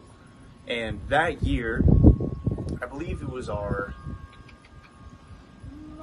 freshman year, because I had left our freshman year. Before I had left, you know, everyone going through Snapchat, everybody's texting, everybody, you know, saying this, that, and the third. Everybody was saying it was Thomas who made a threat, and it was that friend group. Everyone was mainly blaming the friend group, but a name that kept coming up was Thomas. And he never did anything, you know what I mean? He left school for a couple of days. It wasn't anything like a suspension or anything. It was just a couple of days, you know. He was not severely bullied. Almost nobody knew him. So, you know, for somebody who got severely bullied, I mean, I'm not going to name names, but I could name you a few students that were severely bullied, and I remember. Bro, this kid's awesome. He loves yapping, dude. This is grade A yapping right here. He's just like, yeah, I can name names. Not me, though. Yeah, this motherfucker for sure was one of the bullies, okay? For sure. Remember their names. He's not one of them. The signs were there, and somebody definitely had to know. Somebody, whether he was talking to somebody or somebody either just didn't realize and just overlooked it, somebody should have known, because he was not a loner. And both of his parents being counselors, how do you not see that warning sign or something?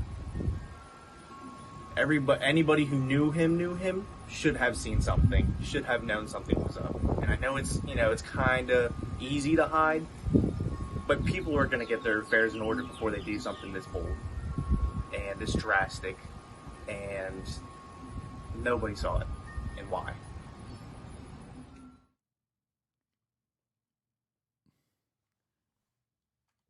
Maybe Trump was cyberbullying him. Yeah, maybe. I like that Fox News is like, I brought up the fact that I'm Hispanic and, you know, I'm for Trump. And he said, well, you're Hispanic, so shouldn't you hate Trump? That's like what they're going with.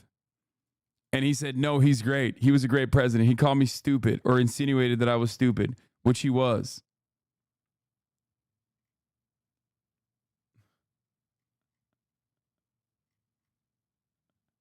To be fair. I love having these sorts of, I love listening to these sorts of interviews that leave us with more questions than answers. Like, oh yeah, he didn't like Donald Trump. Okay, we fucking knew that already. He tried to kill him. Like, give me something different, man.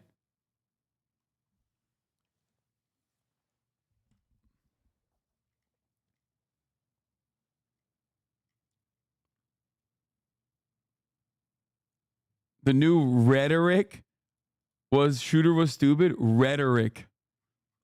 My man said rhetoric with D's, 2 D's, not one with 2 D's. That's awesome. Respect, chatter. You are doing crazy things out here. Anyway, Thomas Matthew Crooks' parents called cops to report him missing on the day of the shooting, apparently. Thomas's mom and dad reportedly called the authorities about his MIA status before he opened fire at the rally, which left retired volunteer fire chief Corey Contemporore dead. Per the outlet, Thomas's parents are not cooperating with the FBI, who are still trying to determine the shooter's motive for Saturday's attack. Still, Thomas reportedly had every intention of surviving the ambush. As CNN reports, he told coworkers he'd be back on work on Sunday after requesting Saturday off, allegedly telling him he had something to do. That's crazy. That's something he had to do. Assassinate the president.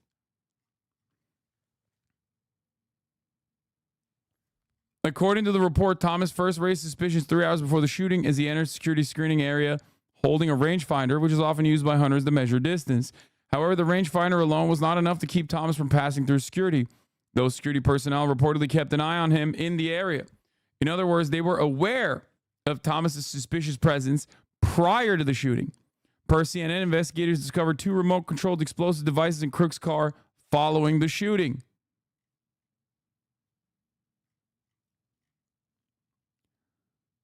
Oh, this is a fun brief aside here. Divorced men being 9 points higher in their support for Trump than all the other men is just funny. Yeah. All voters in this poll, all registered voters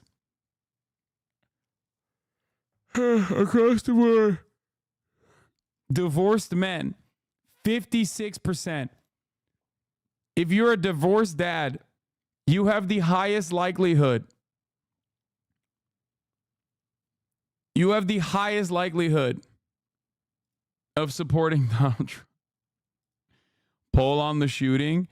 What is the root cause of Trump's shooting? Deranged shooter, 24%. Trump and his own rhetoric, 23%. Rhetoric of Biden Democrats, 13%. Let's go! Absolutely 0 people believe this dumb fucking bullshit, dude. Oh, thank God Americans are so stupid, but at least they're like not that stupid. You know what I mean? It's like virtually fucking impossible. Virtually impossible for people to be that dumb. Political polarization, lack of gun control, mental health issues, news media rhetoric, 6%. Oh, thank God. Oh my God. People said Trump and his own rhetoric. Oh my God. Oh, that's so awesome. Oh, I'm in a nut. I'm in a nut. I love seeing Americans actually demonstrate like a moment of fucking accuracy for once. Oh, that's so sick. Oh, that's so great. This is just like a breakdown of the concerted effort from the Republican Party and their messaging discipline on this falling apart. Oh, this is cinema. Oh, it's so fucking good.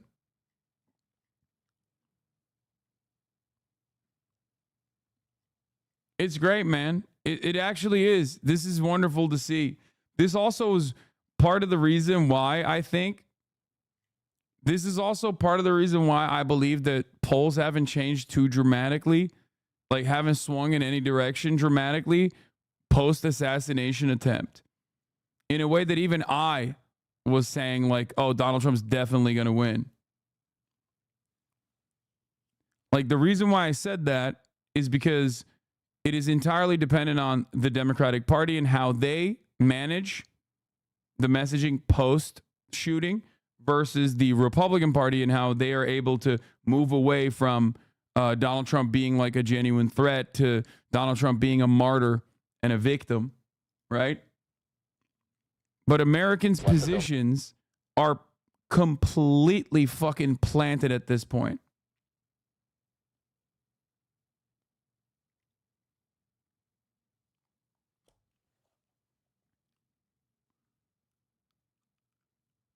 Anyway, isn't this just 2016 all over again? Americans weren't falling for Hillary coverage over Trump in 16. Same way they don't buy this Biden's rhetoric is worse than Trump's.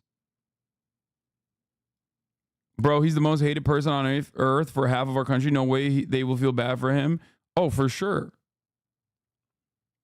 Like, I don't feel bad. Like, I don't think any Democrat... Like, Democrats will say, like, oh, this is really devastating. Like, I'm so sad. I'm saddened by the events. Like, they might be fearful that, like, political violence will become the norm. That's entirely separate than, like, feeling bad for Trump. I'm fucking... What do you mean? Like, I think that you look at anywhere, you look at any group of individuals right now in the immediate aftermath of the shooting, half of them were crying tears of joy, and the other half were crying because they were sad. That's just the breakdown. Ain't nobody was like, I'm in the middle of this. Because that's what happens when you have maxed out on your name recognition, when the incumbent president is going up against the former president. You know what I mean?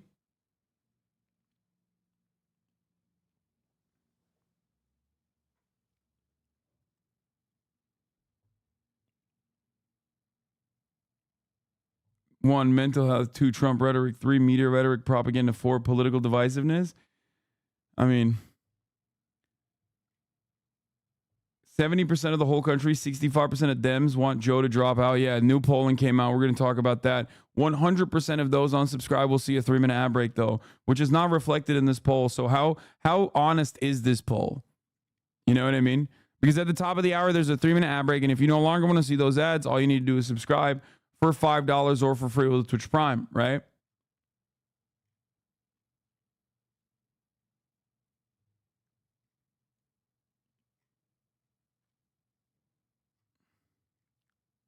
That's just how it is. Now, you can also get gifted a sub if you're lucky. You can get gifted a sub if you're lucky. Here's the 3-minute ad break now. Like I said, Twitch Prime is free.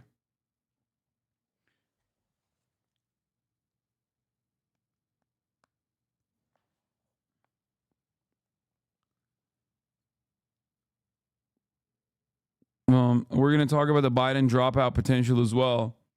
But here, Don Jr. blasts media in Republican hypocrisy in full display. Oh, Muffin Coast, thank you for the 5. Thank you. Variable 320 for the 5. Spitting Nichols, thank you for the 5. Thank you. Allowing 15 people to no longer see the ads at the top of the hour. Why?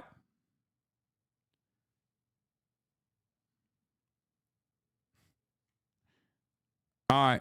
Trump in the crowd. Dude, by the way, the Republican hypocrisy in full display does not end here.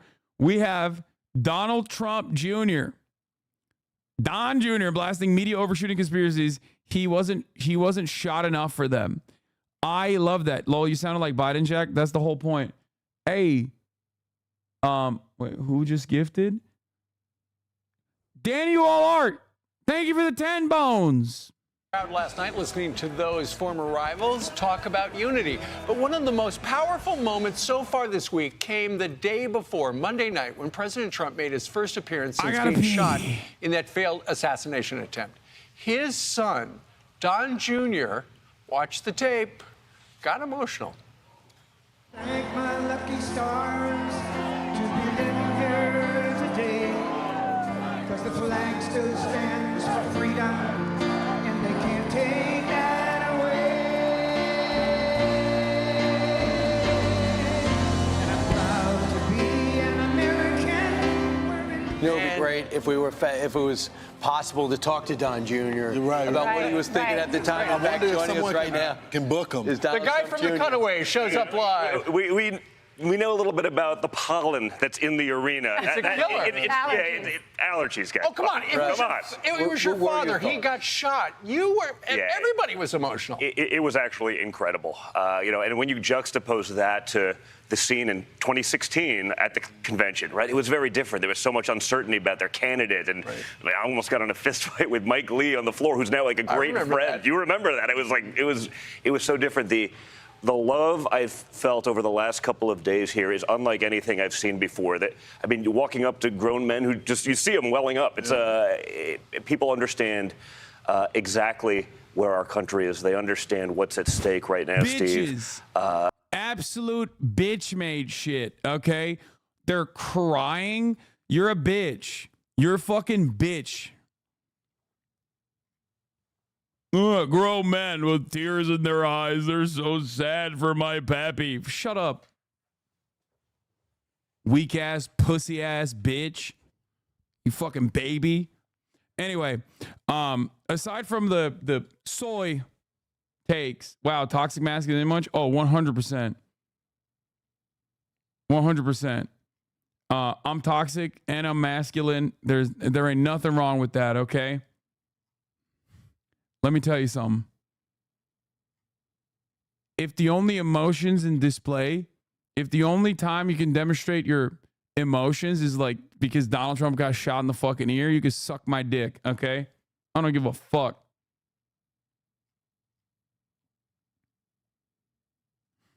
Like, what are we talking about here, dude? What do we, like, it's like Daughters of the Confederacy crying to the like that the Confederate forces lost. Like, I don't give a fuck. Fuck you, dumbass. Anyway, and that didn't even happen, so this is only good for Trump. Having said that, they're acting like the fucking president was killed in their minds. But one thing that I find particularly funny is Donald Trump Jr. being like, oh, he wasn't shot enough for them. I can't believe the media is doing shooting conspiracies and shit. It's like, bro, you literally did this for Nancy Pelosi. You do this anytime anything happens. You are the biggest bitch. You literally, you posted a photo of underwear and hammers and be like, I'm doing my Paul Pelosi cosplay. Like, I don't give a fuck about either of those situations. Like, I made jokes about that as well because I'm equal opportunity hands. You know what I mean? If something is funny, I will, cover it in that situation. I'll cover it with the humor that it deserves. But like, you can't be on Fox News crying and be like, I can't believe the Democrats have gotten so out of control. It's like, dude, shut the fuck up. Shut the fuck up. You stupid fucking cokehead. Oh my God. Suck my entire dick, dude. They're all in for America. So when you had that moment, you knew he was going to walk out. We weren't sure. We heard that possibly he was going to walk out. Also, prior to that was who's his running mate. Yeah. And we found out it was flipping. It went up 2 or 3 deadlines were pushed for him to make that decision. Why do you think this decision was so hard? I see you have no arguments.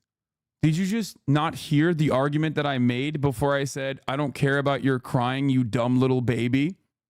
Are you too stupid to hear the words that are coming out of my mouth? I said, Don Jr. is the last person on the planet to cry foul about conspiracies as it pertains to a political act of violence. Why? Because historically, he has done this exact same thing, like significantly worse versions of this exact same thing that he's crying about. Are you an alien? God, I love hogs. Oh. I'm so happy that Republicans are back in the community. It makes me so fucking stoked. Yes. Yes, I am an illegal alien. Okay? And I love voting for the Democrats. I love getting all of my other illegal alien friends to go out and vote for the Democratic Party. Hell yeah, baby.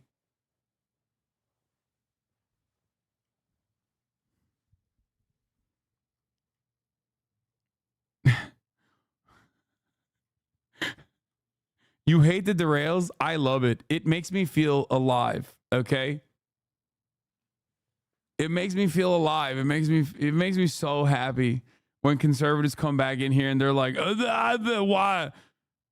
You are from Mars? Okay, this guy's fucking stupid. Let's continue. So I think he has to find the right mix, the right chemistry. I mean, he's a big sort of chemistry guy to work with. You have to. There's a lot of people, obviously, in politics, many on people's payrolls that sort of give, let's call it, partial advice about things, or they, tell you sort of lies by omission to get what they want. And so for me, I got fairly involved in the process just because I want to make sure that fix. I did. I've known the guy now for years. When his book first came out, I thought it was such an incredible American story. I was like, that guy's guy's got to run for politics. Turns out, years later, he does. Young, intelligent, vibrant guy. Also did it in the business world. Just the perfect pick. And there is a chemistry with my father that I think is perfect. Don, your dad has been impeached. Sorry, Steve. Impeached. He's been arrested. Now he's been shot. And the left is still questioning his injury. Listen to this. There are a lot of questions around that ear. Yeah, dude, I love that. Dude, I want the left to be like this. The left, by the way, fucking MSNBC.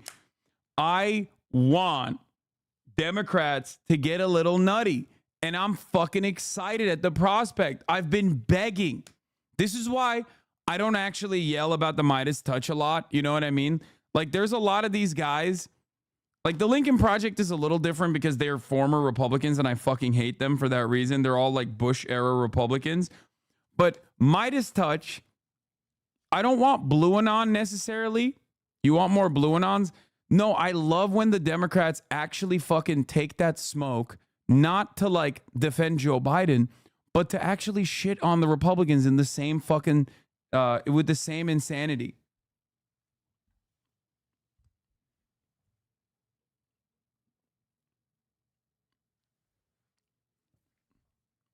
I love that.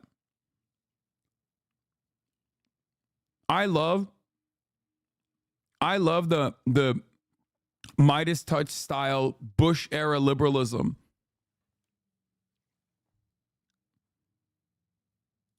And yet there's been no response to that. Instead, just showing the image of the man coming into the hall with the wounded ear. A spectacle for this candidate. By the way, there's nothing funnier. There is nothing funnier than Fox News bringing up the left, okay? Bringing up the left, and then the first person they bring up is the ex-RNC chair, Michael Steele, okay? They literally were like, look at what the left is saying about Donald Trump's injuries, and it's just a Republican. I can't believe the left shot the motherfucking president, Donald Trump, and the guy who shot him is literally a registered Republican. How could the left have done this? American politics is so incredibly dominated by right-wing forces in general that these guys have no villains that they can like accurately point to. That's why they keep like posturing against that one girl from 2016 who was crying when Trump got inaugurated. You know what I mean? Like, they got no real villains with teeth. Half of the MSNBC lineup is former Bush Republicans. Half of the CNN lineup is former Bush Republicans. Everyone is just right-wing. Everyone. Right-wingers are so nutty that they don't have anything to fucking hit anything to hit at on the left, that they start obstructing their own fucking congressional proceedings. Remember, Matt Gaetz, the Never Kevers, they got so bored of hitting fucking left because there was nothing to hit at that they started hitting themselves. It's the same shit. Fox News is trying. Fox News is trying to find like leftists to yell about, but they can't find any. So they're just talking about the ex-RNC chair as like he's a socialist or something. Instead, just showing the image of the man coming into the hall with the wounded ear. A spectacle for this candidate who we know is, by his own admission, obsessed with assorted spectacles. There is a political quest here to mine and use Donald Trump's injury, and whether his allies and Republicans... Wait, that's true, though. Like, what is that's not even a conspiracy. That's just like facts. Donald Trump literally got up and threw up the fist. What do you think he was doing when he did that? He knew exactly what the fuck was going on. Like, that's not even a conspiracy. That's just like good politics. That's almost giving Donald Trump credit for what he's very good at. Like Ari is not wrong on that statement. You can't even bring that up as a conspiracy. He's not even doing a conspiracy. He's just basically saying, like, you know, or the candidate himself do that in a way that overextends their credibility will be decided by the voters. They're wondering if he's using this for sympathy. Was it really glass from the teleprompter, not a bullet? He wasn't shot in the face enough for them. It wasn't enough. He did more face. I'm going to tweet out that I think Donald Trump was in a gay relationship. Shocked that more people haven't been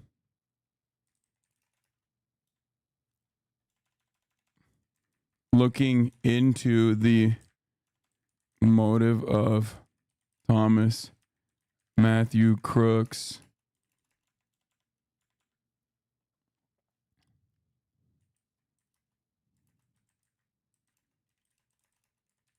lovers quarrel.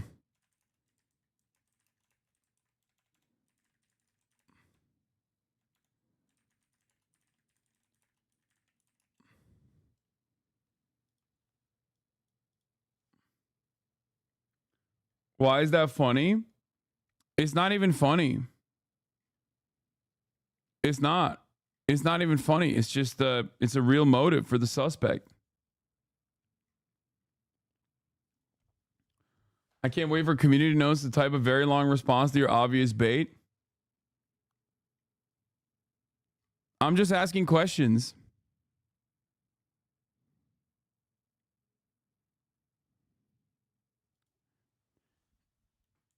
Was in a gay lovers quarrel with former President Trump. That's what I said. And he's banned? What do you mean?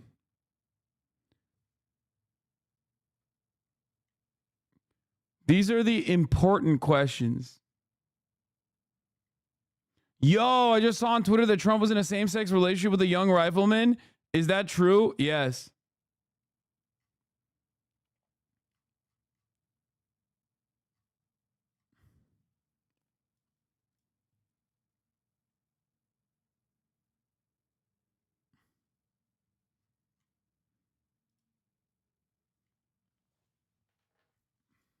That's the point. They can't help themselves. The Trump derangement syndrome is real. It's so asinine that they could say that. I mean, you see the photograph at the time. There's blood everywhere. You see the bullets whizzing by his ear. That was an incredible photo as well. By the way, for those of you who are wondering what I'm doing here, I'm doing exactly what the Republicans did with Paul Pelosi. I don't actually believe that Thomas Matthew Crooks was in a gay lovers quarrel with Donald Trump. But that is precisely what Republicans went with, including, but not limited to, Elon Musk. Elon Musk himself personally said that. And there was zero inclination for that conspiracy to be true. Well, but you know, I don't think any of that matters, honestly. They did the same thing to me when I was on the floor. Eric and I were there. We were going to throw my father over the delegate count. It's a huge moment for our family. And 30 seconds before that, some MSNBC, did your father put... Hold on. We've got the soundbite. Oh, good. Roll tape. I think he did spend a lot of time changing up the message of what it's been. He's been under constant attack, but it's a different time in America. A lot's happened in 48 hours. Don, what is that change going to look like, Don? What practically, your father as president, I think you would even say, was a divisive figure. What's it going to look like in the second term? I don't think he was a divisive figure at all. I think the media created divisiveness around him. They lied about Russia collusion. They said he was a traitor.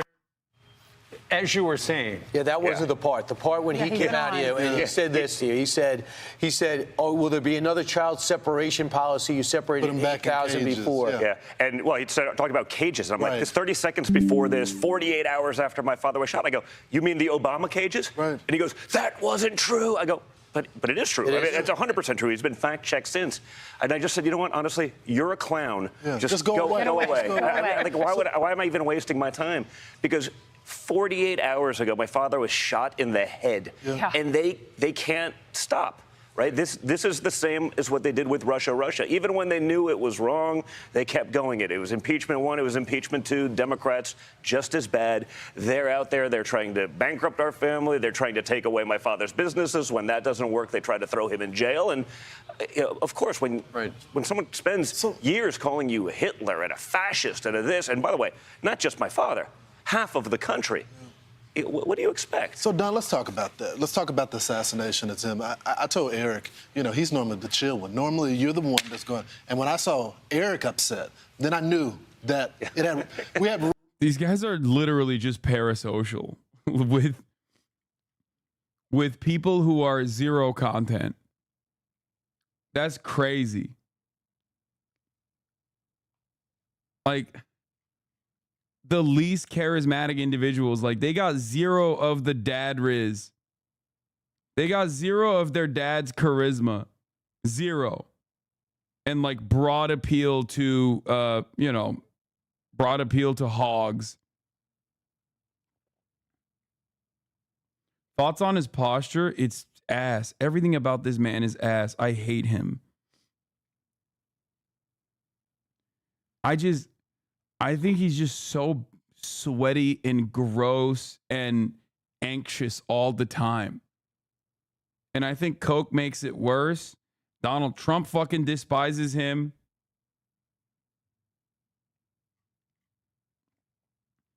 Nothing funnier than people being like, oh, I can't believe you're comparing my father's Hitlerian politics to Hitler, though. It's just like, okay, well, has he thought about not doing Hitlerian politics? That's a good start if you don't want to be compared to Hitler. Fuck you mean? Like, the Republican strategy here is so funny because it's like, yeah, you're not allowed to openly call out the things that we're doing now. You're just not. Junior tells the story of talking to MSNBC, very different than how it went down. Oh, let's hear how this went down in real life, though. Family separation crisis closely. Will we continue to see policies like separating 5,000 children deliberately from their parents? You mean the Obama administration? You know they didn't do that, sir. Okay, sure. Will there be a second family separation policy? It's MSDNC, so I expect nothing less from you clowns. Even today, even 48 hours later, you couldn't wait. You couldn't wait with your lies. With your lies, oh God, he is so bad. He's so bad. I mean, MSDNC is awesome. I love saying that, obviously, myself as well. But like, he is so devoid of charisma. He's anti-charisma. Kamala Harris is a black hole of charisma. He is like the opposite. He is the opposite of charisma. He's just so like, ugh. He's so... I don't know how to describe it. He's just so nervous all the time. Why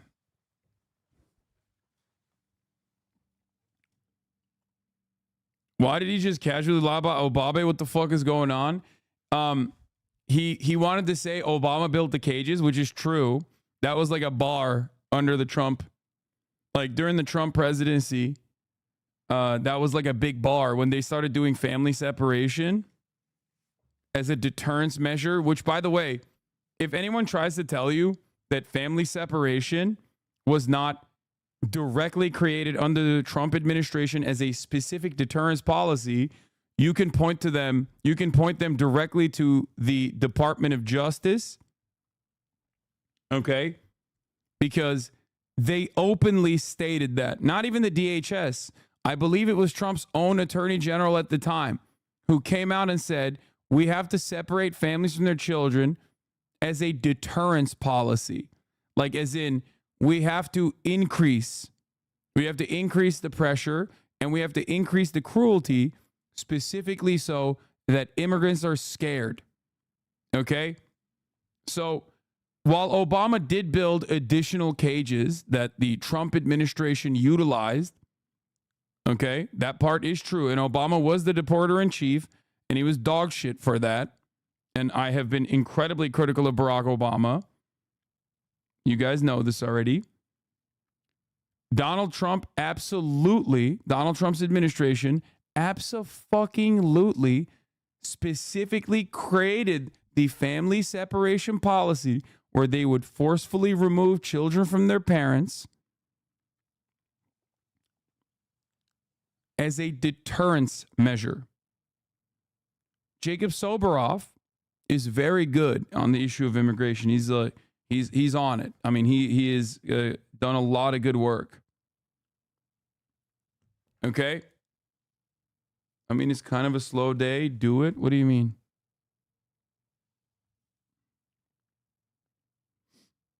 Yeah. Yeah. Jeff Sessions. I remember it correctly. We need to take children away, no matter how young, Justice Department officials said.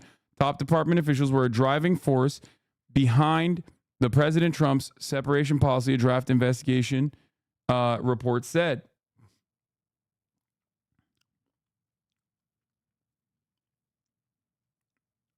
We need to take away children, Mr. Sessions told prosecutors, according to the participants' notes. One added in shorthand, if care about kids, don't bring them in. Won't give amnesty to people with kids. And it didn't end there. If you want to know how much worse it got, they also would use the separated children as a way to try and arrest other family members. They would release information. They would release information about the children to their immediate family members, and then they would wait out. They would literally camp outside the fucking detention facility, waiting for family members to come in and process them to see if they were actually also undocumented. So if an undocumented family member came to pick up the child, they would literally also deport the undocumented family member.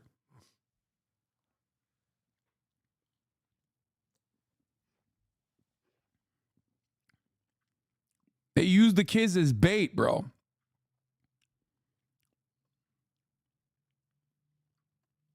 So a lot of people forget how unimaginably cruel the Trump administration was in terms of their immigration, white nativist immigration policy. And part of the reason why the Trump administration was so cruel and has seemingly gotten away with that kind of cruelty is because wrong how sounds legit. Wrong how you think that using children as bait is appropriate? You think using children as bait, like after apprehending them and putting them in a fucking camp, okay, when family members come to pick them up, you deport their family members as well? You think that that is like a good measure?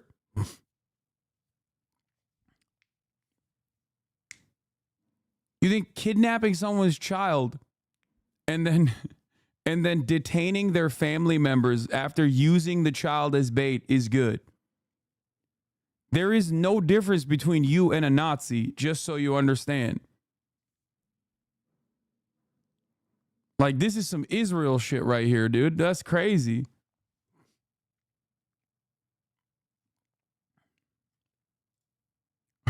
These guys will literally, half of these guys will be like, yeah, I hate Israel because it's like Jewish people doing that, you know, in their minds, and that's like unacceptable. But they want to do the exact same thing, just not Jewish. The only thing separating these people from Israel is that, like, in their minds, it's like Israel's doing this for Judaism, and that's the wrong part.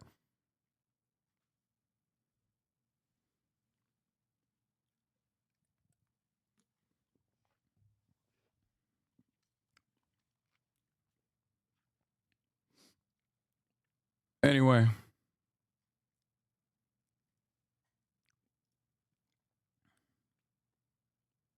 That's not Nazi shit. They're being deported, not mass murdered. Thank you, 10-month subscriber. You're right. Kidnapping children of asylum seekers which are legally, dude, that's a great bait, man. Thank you. Take a week off for that. It was such a good bait. Love that. Love that for you. Be careful.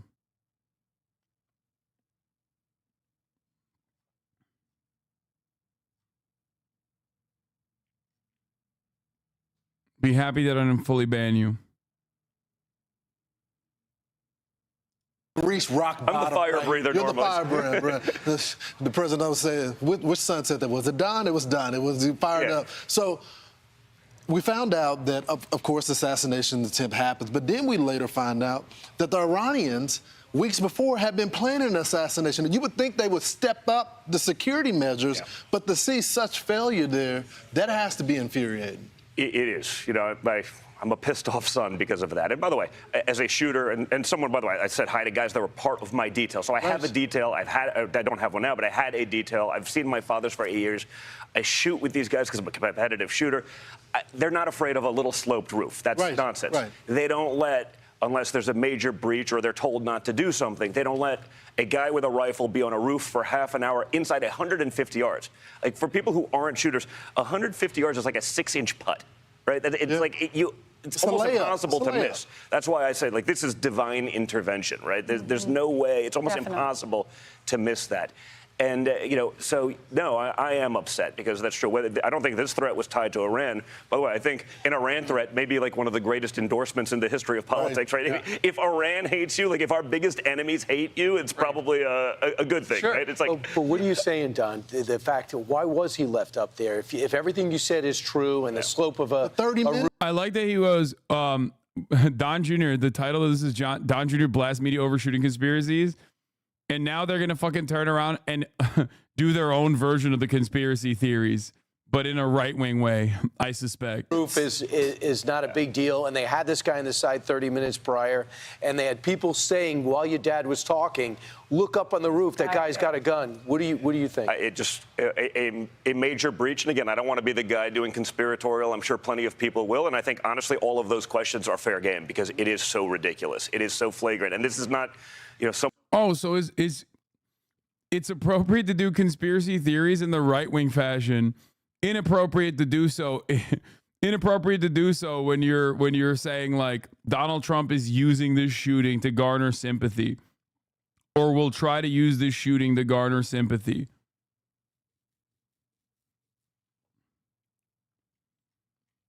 Which is not even a fucking conspiracy. That's not what he's saying, you stupid libtard. Yes. Oh, give me more. Someone who's an armchair expert, who's like, I've had a detail. I know these guys. I've shot with a lot of these guys. You know, again, if I told my friends in the Secret Service, like, hey, I heard you're afraid of a 4-degree sloped roof, they'd laugh you off the couch. So you mentioned a moment ago, divine intervention saved your father. There are a lot of people at the convention feel the same way, that it was by the grace of God that he is alive today. How has it changed him? You know, because we heard in that interview he gave with the New York Post that he was going to give a different speech, ripped it up. He did. And now it's all about unity. It's all about bringing the country together. And he seems like a different guy.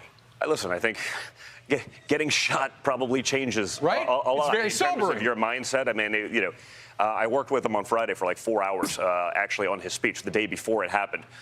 So it was like there was a lot of time, effort, and energy put into it then and before. And he's starting from scratch, and it's interesting. That's you talk awesome to him about that the community noted it. It was that first call I had with him was sort of I don't amazing. see it. It took 90 minutes for me to even know. It was Saturday evening. My daughter, on the rare occasion, a teenage daughter was like, "Hey, can we go fishing?" I was like, "Sure." Like I was out fishing with my daughter, and I get the call, and you know, your father's been shot. I was like, and. Yeah. We don't know anything else. I'm trying then to get through, and I'm rushing in, trying to get all of my kids.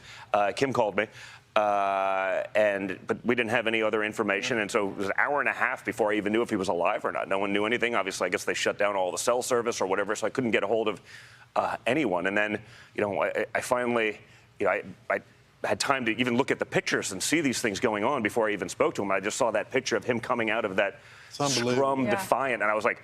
I got on the phone. The first thing I said to him, it wasn't exactly eloquent, but I just said, you know, you're the biggest badass I've ever seen. like I've always been proud of him, but that moment, I was like, because everyone's a tough guy these days on the internet or behind a keyboard or, you know, when you actually get shot at and you come out at, you know, that's. He's always been a tough guy on the internet and behind the keyboard. He's such a bad bitch, dude. That's a 1%er in terms of resolve, in terms of guts. And so that was amazing, and then sort of opened up the door for some other levity, and that's when it was like, the adrenaline dump after that was pretty crazy. Thank That goodness was he an turned his head a emotional little roller bit. coaster. I know my daughter, we had to talk to her about it because we knew she'd hear about it, and we wanted her to hear it from us. She had so many questions. How did your children react to it? Because this is not the president. This is their grandfather. And how did Barron? I heard Barron had a hard time. Yeah, he had a hard time with it. You know, he's fine, but he had a hard time with it, and it was interesting. I'm trying to explain to my 10-year-old daughter, you know, what's going on. My 17-year-old was with me. You know, my other kids, like, you know, sort of, it's all different. So you almost have to approach them all differently with their personalities. And they were just like, they couldn't believe it. You know, the older ones get it a little bit more. They understand a little bit more about the political arena and sort of the world in which we live. The younger ones less so. But I can assure you, it's a conversation you don't want to ever have to have. Do you think we'll ever get the truth of what took place that day? You know, I hope there's some sort of independent thing. You know, when the FBI, the same FBI that, you know, wants to label concerned mothers at PTA meetings domestic terrorists. Like, I don't know that we're going to get the truth out of them. Pam Bondi does not want the FBI to do the investigation. I wouldn't trust the FBI to do anything. The right, DHS like, I've lost so much faith in all of these institutions that that it happened. Right, DHS is in control of Secret Service, and this happened. So it's like, you know, I can Your see dad did a point. CYA, you know, starting to happen already. I'm sure, but you know, there's no scenario in which I could imagine this being allowed to happen. Your dad did appoint the DHS Inspector General who will handle this investigation. So hopefully we'll get some answers. So what about your speech? I'm just excited about it. You know, it's my speech. You dumbass libtard, Trump deserves sympathy. My guy almost died for his country. Okay, stop trying to bait me because I said I love hogs and I want hogs in this chat. Doesn't mean that you can come in here with a fucking gray account and just start LARPing, okay? No, I don't like that. I want real hogs, not fucking fake ones who are just like, oh yeah, I'm just saying what I think Republicans would say.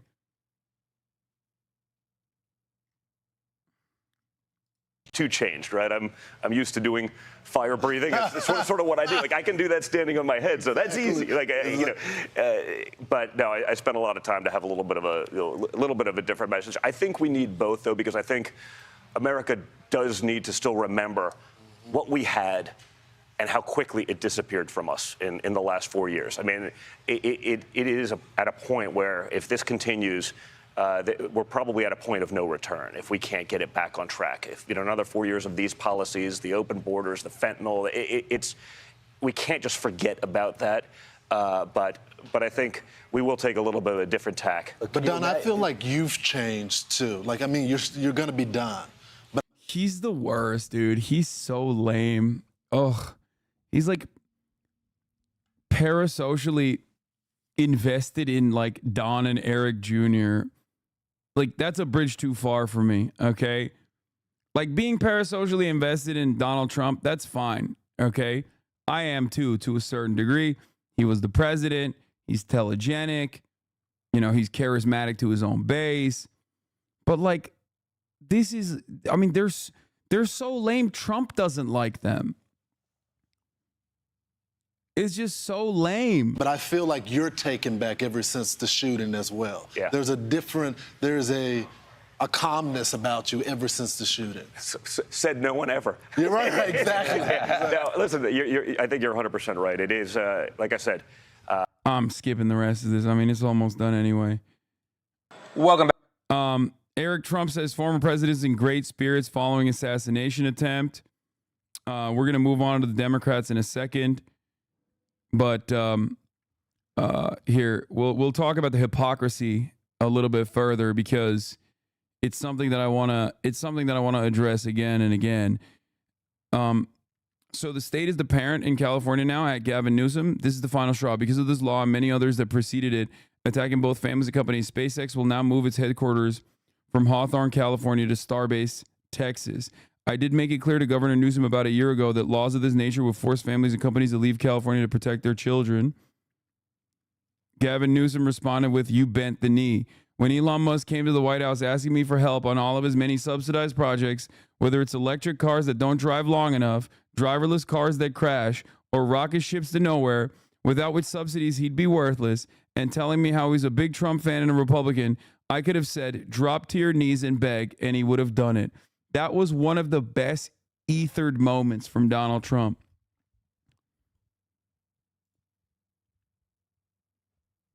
Okay? And I'm glad that Gavin brought it back, because that is such a good fucking bar from Trump. Okay? That was such a great bar from Trump. Oh, I'm sad to see the glee that some on the right have at the opportunity to deploy cancel culture over post-assassination attempt comments. I'm a hardcore free speech advocate, and I look at it like germ warfare. It's bad for the whole ecosystem. People like to think that they would fight and die for their sacred principles. This is low-stakes practice. The actors will say, those aren't my sacred principles. I'm going to punch back at my enemy. But to the people at the margin, maybe the principle is important to you. Maybe you shouldn't cheer for an online mob. Everyone should be judged by their statements. Elon Musk says exactly.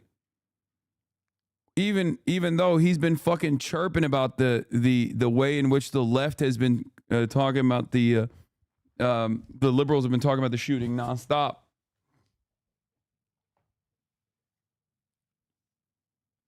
Elon's going to be in a hell of a time moving SpaceX to Hawthorne. All the Space Force rocket shit is there. There's a good reason why Boeing, Northrop, and all the other companies have their shit set up near El Segundo. Yeah. Whatever. Fuck them.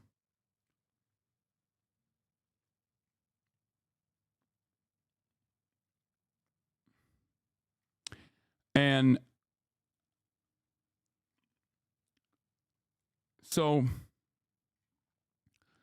the other thing I was going to say is Trump has been posting up a storm. Okay. Trump's more measured is the narrative from the media. And I told you guys, wait and see. I think he looks fucked up, but I don't think he's going to fucking dial it back because he can't help himself. And of course, he hasn't helped himself. He's going after it. Trump versus Bullet, Biden versus Stairs. He posted this. Then he said this. The radical left Democrats are desperately trying to play the ref by calling for an illegal and unconstitutional attack on our sacred United States Supreme Court. The reason that these communists are so despondent is that their unlawful witch hunts are failing everywhere. The Democrats are attempting to interfere in the presidential election and destroy our justice system by attacking their political opponent, me, and our honorable Supreme Court. We have to fight for our fair and independent course to protect our country. What happened? I thought we were doing unity. I thought we were doing unity. I guess not. Unity means Democrats shut the fuck up about the Republicans. You don't get to say anything. Republicans, on the other hand, they can say whatever the fuck they want, as they have been, nonstop. Great situation.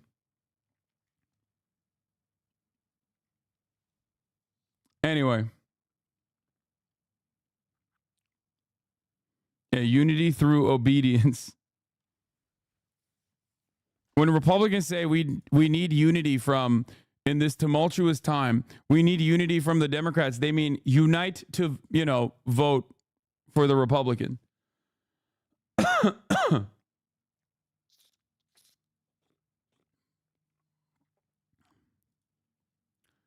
Meanwhile, conservatives who constantly chirp about cancel culture have officially canceled Tenacious D. Now, Tenacious D is a two-person band with Jack Black and his friend for like years and years at this point. Okay, it's a rock duo. They literally did a movie about it, and yet they've known each other for decades. They've operated alongside one another for decades. Jack Black, however, has ended the Tenacious D tour after bandmates Trump shooting comments. The comedy rock duo tour Tenacious D, made up of Jack Black and Kyle Gass, has canceled the rest of their tour after Gass's remarks about the assassination attempt on Donald Trump. While on stage at a concert in Sydney on Sunday, Gass was presented with a birthday cake and asked to make a wish. Does anyone have the video? This was in Sydney, Australia.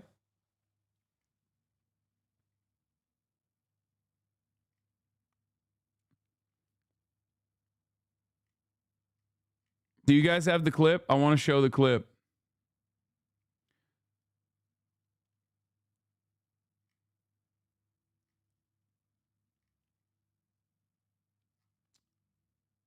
Where is it?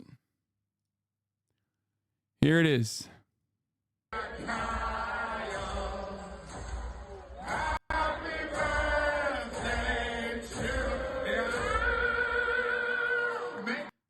Now, before we get to this part, I do want to say something. Jack Black, big time Democrat, okay, and had also recently re-endorsed Joe Biden. Like a couple weeks prior to this, he did like a big on stage show of it all too, and that I think plays a big role in the reaction to his bandmate and lifelong friend saying this thing. Don't miss Trump next time. He blows on the birthday candles and he says, "Don't miss Trump next time," which is obviously a joke, right? Like he might genuinely believe it, but the format of this is, of course, like a joke. This is a comedy duo. I was blindsided, Jack Black says, by what was said at the show on Sunday. I would never condone hate speech or encourage political violence in any form. After much reflection, I no longer feel it is appropriate to continue the tenacious detour, and all future creative plans are on hold.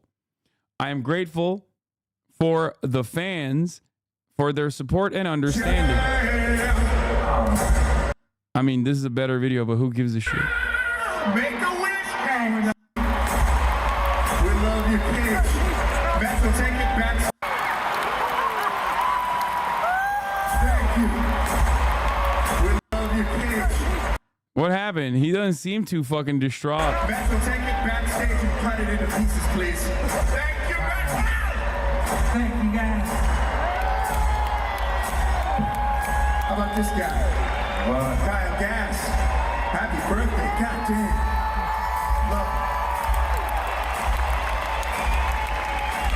You guys are the best. Has Jack Black always been a hog? He's not a hog at all. Jack Black is actually a very nice person overall. Okay? He's a very nice person overall.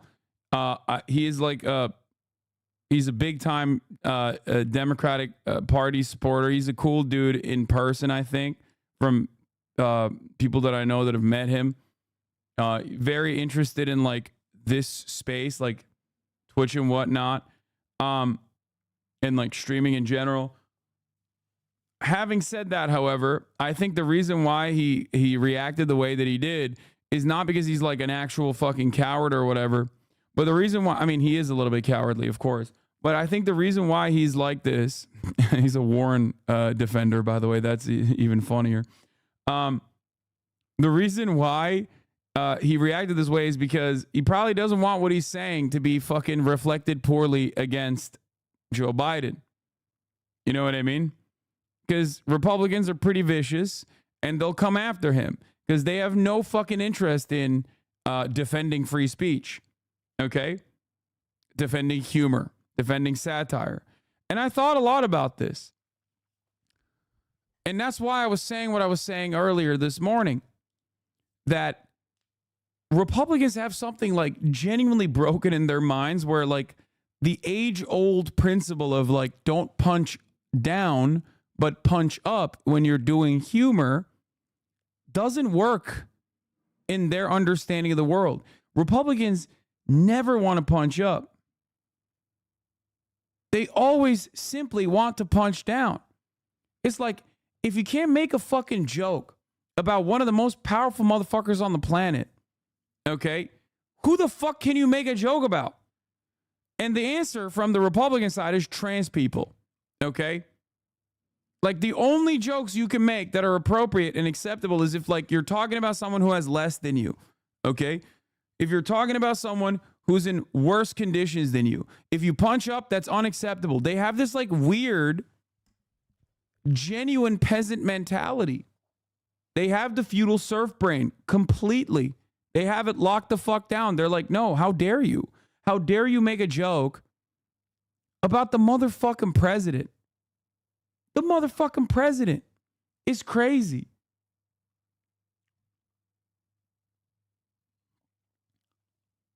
Where are the cancel culture warriors?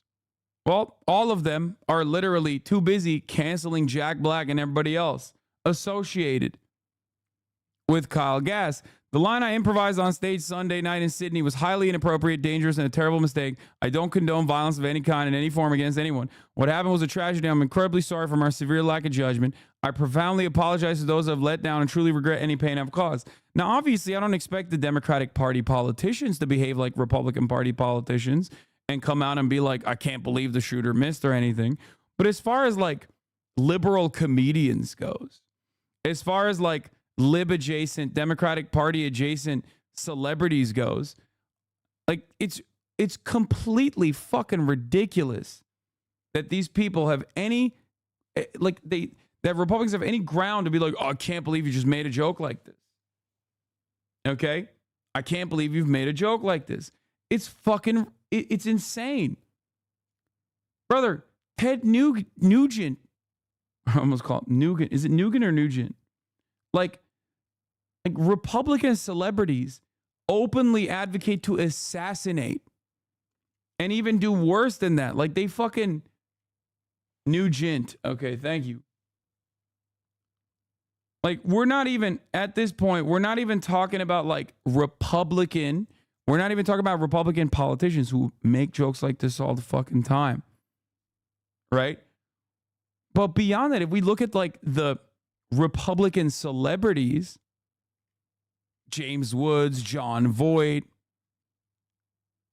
or Ted Nugent, Kid Rock, they're openly advocating to fucking murder political opposition on a regular fucking basis. What are we talking about?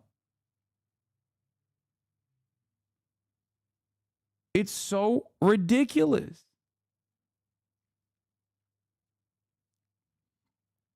In ways that go far beyond simply talking about like killing Obama, for example. They weren't just saying like kill Obama. They were like lynching Obama. You know what I mean? Because he's black. Like turning it into a hate crime. Like, and showing that their resentment towards Obama and their anger towards Obama wasn't because he was like a bad president as a liberal or whatever, but like literally trying to do a hate crime to him. Like saying, you know, this is what he deserves. Invoking the antiquated and really horrible aspects of American history that pertain not just to the first black president, but to all black people. Do you understand? So it's fucking ridiculous that they're just doing, that they are crying about this shit.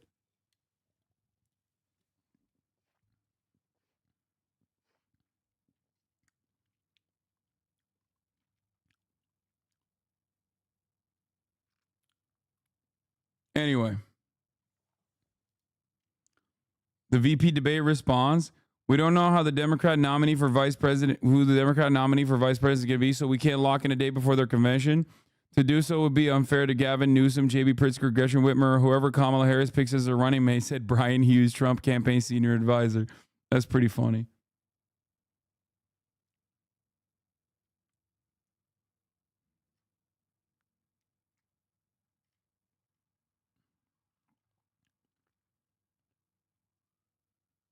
Anyway, I just, you know, if fucking Dave Chappelle made a joke saying, hi, you miss bitch, they would love that shit. No, they wouldn't. They would come after Dave Chappelle too. It's only when Dave Chappelle says trans people deserve less, which is not even a fucking structured joke, as a joke, where they go, oh, that's hilarious. I love that. You know what I mean? That's my point. They just like, in their minds, cannot comprehend punching up as a mechanism for humor. They literally operate in the exact opposite way that most people operate. That's it. This is like this is a classic. This is a classic principle in comedy. It's just like,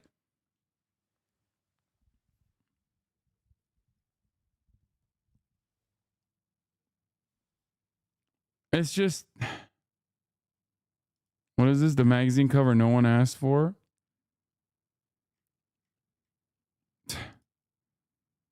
The health issue? It's kind of funny.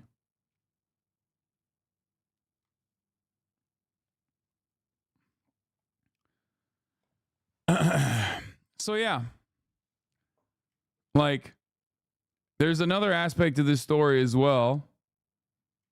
There's another aspect of the story as well, which I can't believe I'm covering, but, you know, one of my least favorite political commentators, if I can call him that, the perennial debate pervert himself, got banned off of Kick, a website known for distribution of CP, a website known most famously for having a bunch of pedophiles, like literal pedophiles, on it.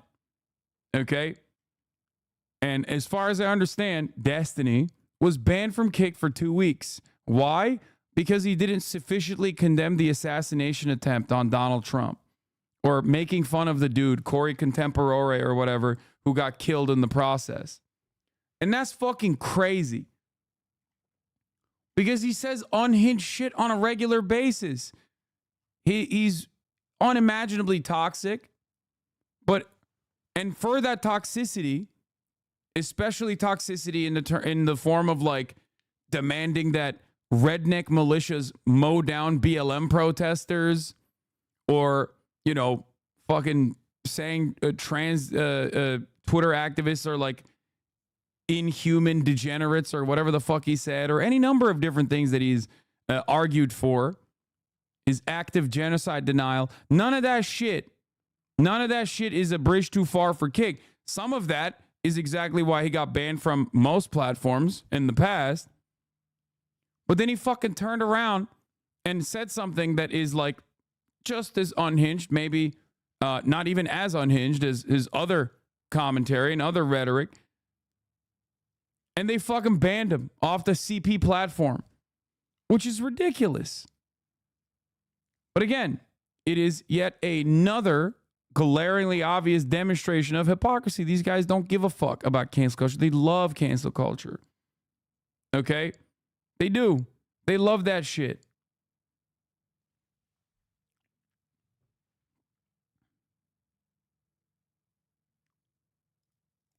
This is the clip if you care.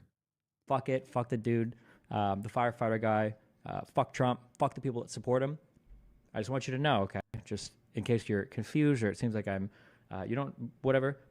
If one of you were in the crowd and you're a conservative fan of mine and you end up, getting blown away or whatever the fuck, I'm making fun of you the next day on Twitter. I am. 100%.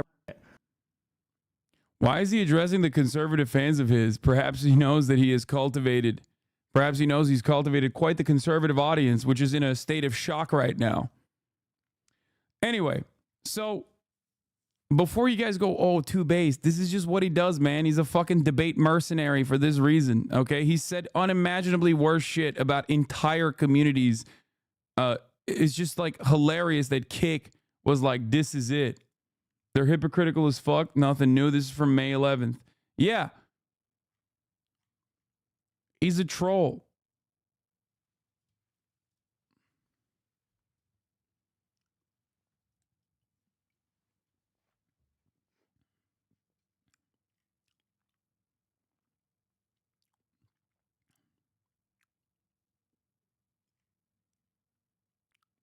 It was a 2-week ban too. I think the longest Kick is done. Yeah, that's crazy. They love him when he's debating how white people should say the N-word and then says the N-word. Okay? I wonder why he has such a significant portion of his community that are just conservative. I wonder how that happened. Perhaps it was all the other stuff that he's done. But in any case, the moment that he fucking turns around and gives like a fraction of that fucking rage back at the conservatives, they're like, oh my God, how could you do this?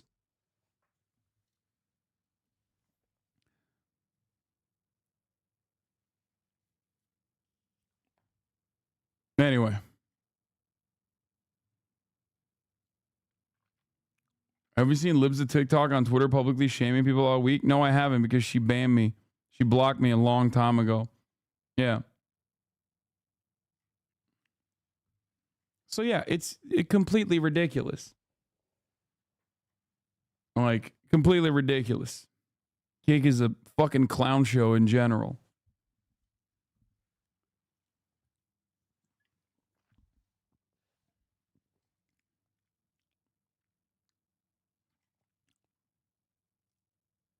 Anyway. But once again, as I always say, everyone is a liberal, okay? Make no fucking mistake. Everyone's a liberal at the end of the day. Everyone's in their fucking fifis at the end of the day. Okay? Everybody loves cancel culture at the end of the day. Everybody loves identity politics at the end of the day. They love it. They love it for their own in-group. Okay? That's it. So don't demand consistency in general. Okay? Don't look for any kind of real consistency. It's not going to happen. There are some, but they are very rare in this field. I forget how some liberals are because they were saying D's reformed and shit. Yeah, no, it's not. No, he's going to be back to his old fucking habits tomorrow because he has no like genuine moral compass beyond whatever suits his immediate purpose of being a fucking contrarian guy who can just like rage bait.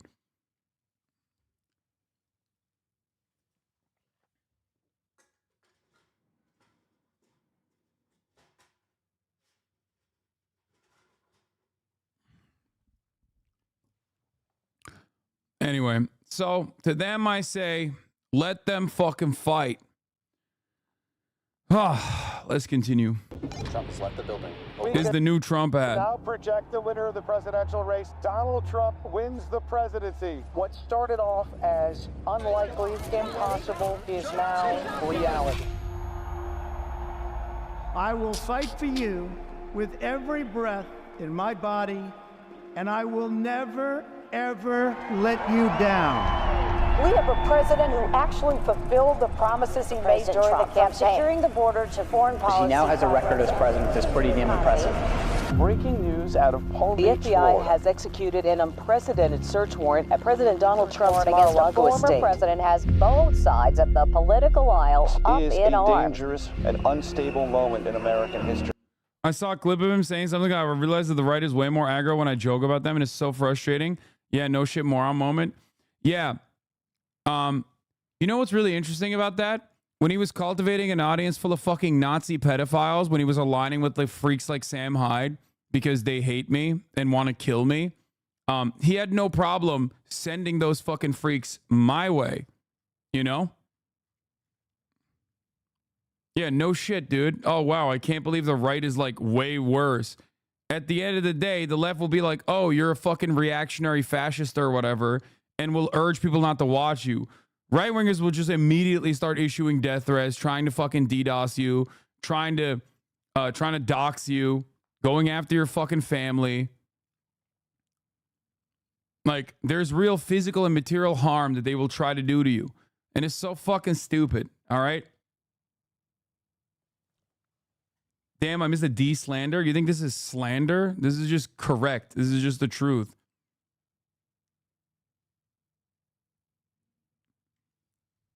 So stupid.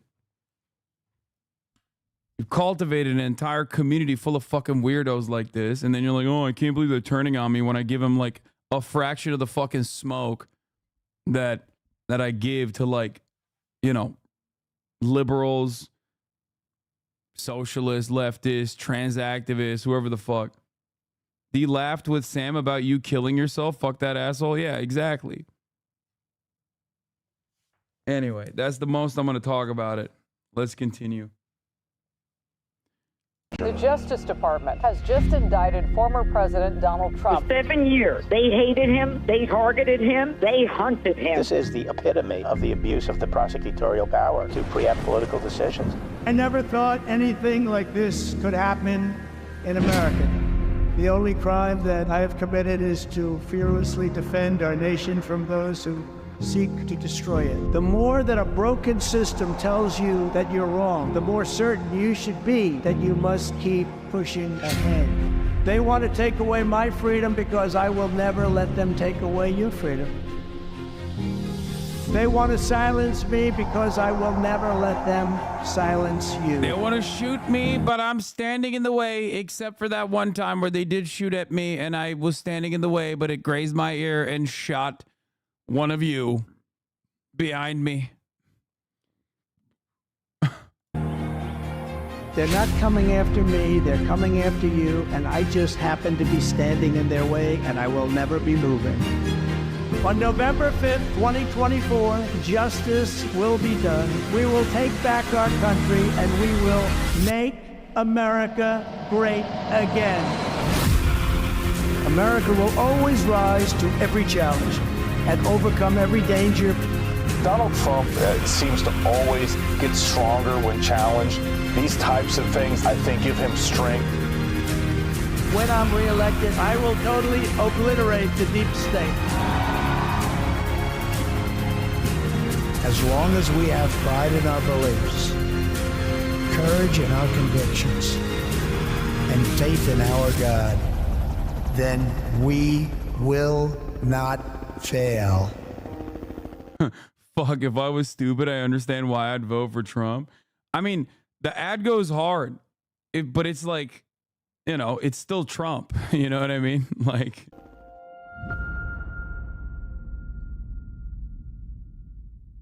it's like,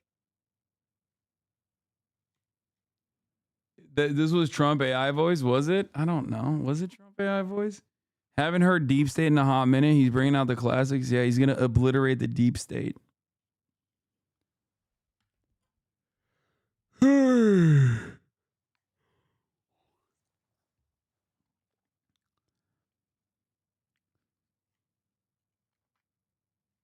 What happened to his last VP? Well, he got a little, his supporters got a little violent with his last VP. Okay.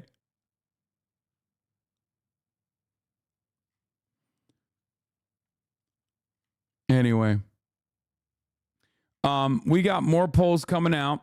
We're going to be talking about Brandon. Okay. Well, we'll get the Vice President Harris. I'm with her Mamala. I'm with her Mamala Harris and her takes on the assassination attempt on former President Donald Trump. And then we'll move on to the Democratic Party in a state of disarray. That was the old conversation. And we're back to that old conversation here. Let's want to discuss briefly what happened on Saturday. I've not had a chance yet to publicly talk about it. But I will say a few words about the attempt on the life of former President Trump over the weekend. As we all know, it was a heinous, horrible, and cowardly act. My husband Doug and I are thankful he was not seriously injured. That day, as soon as... She means because Trump is a uniquely weak candidate to run against. That's why. He's like, I'm glad that he survived so we could watch the top of the hour ad break at the HasanAbi broadcast and then pay $6 or use his Twitch Prime potentially to avoid said ads at the top of the hour. You know what I mean? Maybe even get lucky enough to get gifted a sub because the 3-minute ad break comes for all. What can be unburdened by what has been? What can be unburdened by what has been? I'm fucking it up. I can't even get her lines right. Here's the 3-minute ad break now. we saw what was happening, we said a prayer for his well-being. And our thoughts immediately turned to Melania, who we have met, and their family.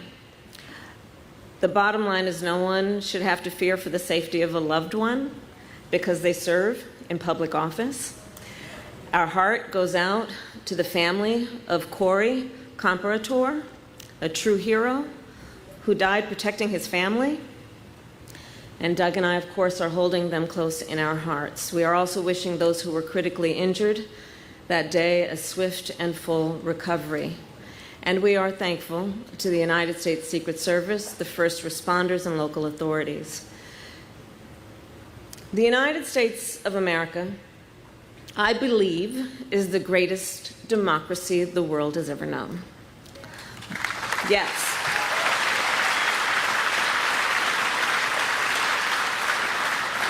But in the aftermath of this weekend's shooting, one of the questions we now confront is about the way we should engage with one another in this campaign. On Sunday evening, our President Joe Biden issued a call for unity. And there must be unity around the idea that while our nation's history has been scarred by political violence, violence is never acceptable. There can be no equivocation about that.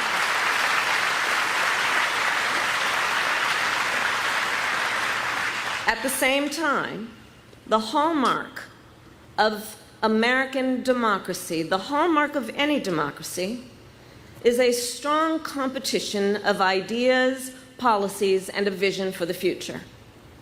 And just as we must reject political violence, we must also embrace a robust discussion about what is at stake in this election. The surest way to reaffirm the strength of our democracy is by engaging in a vigorous and civil exchange of ideas. And one of the ideas... Where's the battle box? Where is the battle box that my fucking GOAT president said is going to happen? I want to know about the battle box. She's not talking about the battle box. She's talking about being burdened and unburdened and shit. The principles. Give me the battle box. That is at stake in this election is the issue of reproductive freedom. And that is why I am here today to discuss that topic. And I look forward to our conversation. Thank you all very much. President.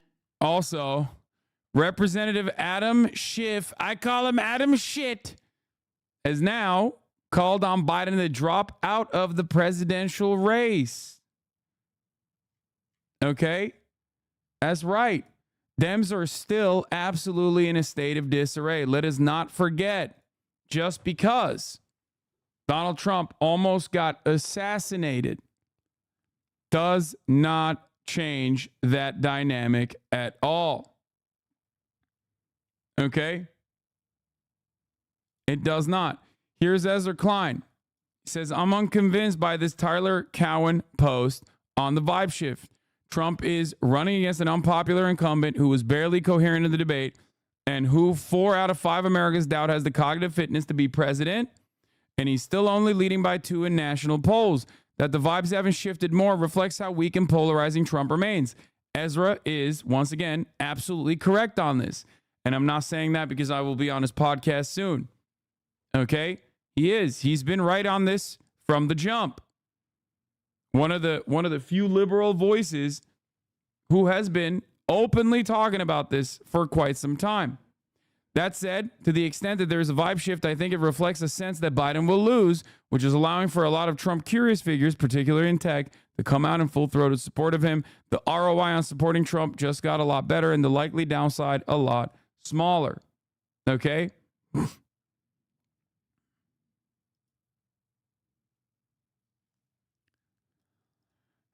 Adam Schiff is demanding that he drop out right as this poll came out. New poll, 70% of the country wants Joe Biden to withdraw from the presidential race. 65% of Democrats and 77% of independents. 57% of the country wants Donald Trump to withdraw. Okay? Think about that.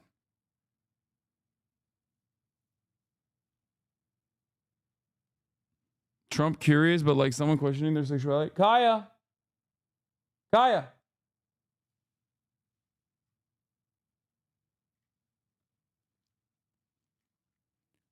Obviously,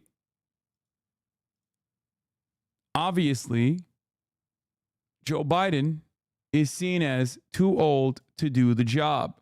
He's also seen as definitely too old to run and win re-election. run for and win re-election. Okay? Kamala Harris, every single day that passes by, is becoming a better alternative. Okay? What is she doing? Kai, come here. What are you doing? Good girl. Good girl. She was just laying down.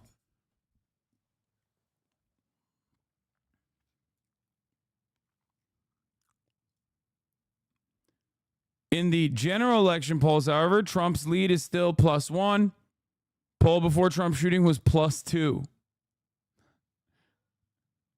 So Donald Trump being shot. God, I love America at moments like this.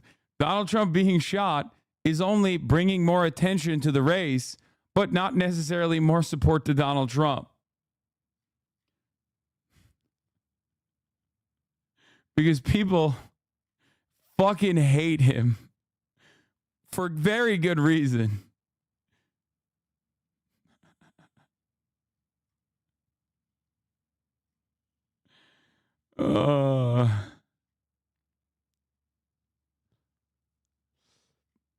Anyway, we talked about Biden embracing left-wing policy, but anyway, let's get to Adam Schiff. Biden is on the campaign trail despite all these calls from Democrats to step aside. The president making it clear to voters that he has no plans to drop out of the race. Our senior White House correspondent Selena Wang is there on the trail with the president. She's in Las Vegas. So Selena, let's start just with the breaking news that we did get just moments ago. Congressman Adam Schiff now calling for President Biden to step out of the presidential race. Let's just talk about how this list continues to grow of prominent Democrats telling the president it's time to step aside. Yeah, Kira, this is a significant new development. And Representative Adam Schiff, he is one of the most high-profile Democrats to publicly call on President Biden to step aside. In a statement sent to us, I just want to read to you exactly what he said. He said, "A second Trump presidency will undermine the very foundation of our democracy, and I have serious concerns about whether the president can defeat Donald Trump in November." He goes on to say, while the choice to withdraw from the campaign is President Biden's alone, I believe it is time for him to pass the torch, and in doing so, secure his legacy of leadership by allowing us to defeat Donald Trump in the upcoming election.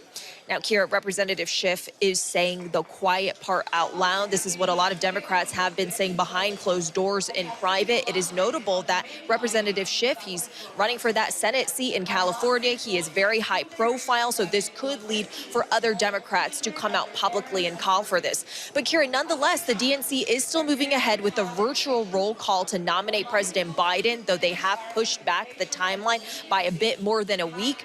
There are many Democrats, some Democrats who have been criticizing that virtual roll call plan for stifling debate and reducing the chances of changing the top of the presidential ticket.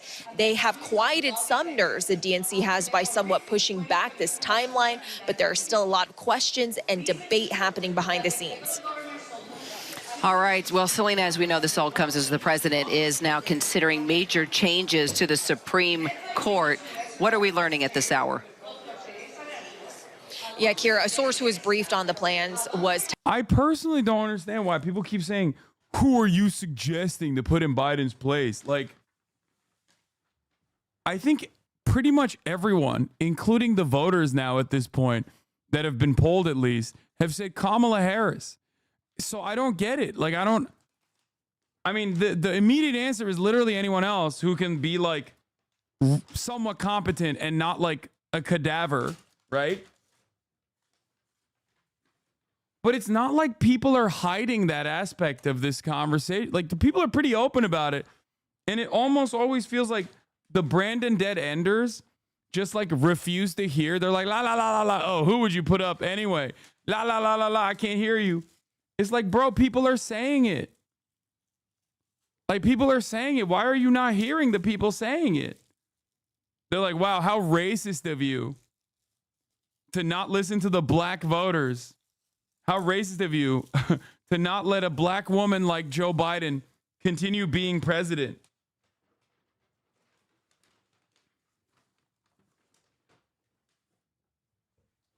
That was the funniest narrative because his immediate replacement is a black woman. The fuck are you talking about? Anyway, that speech. Let's listen to my favorite broadcast, of course, Morning Joe. Morning Cope, more like it. First and foremost, let me just say, MSNBC, you done pissed off the wrong guy. I read the article about how pissed Mika and Joe were that they were kicked off the lineup on Monday morning immediately after the shooting. Their first ever return stream, and they were not allowed to stream it. Okay? Just saying. Kind of fucked. MSNBC literally would not allow Morning Joe to stream their regular broadcast after the shooting out of fears that they would say some fucked up shit.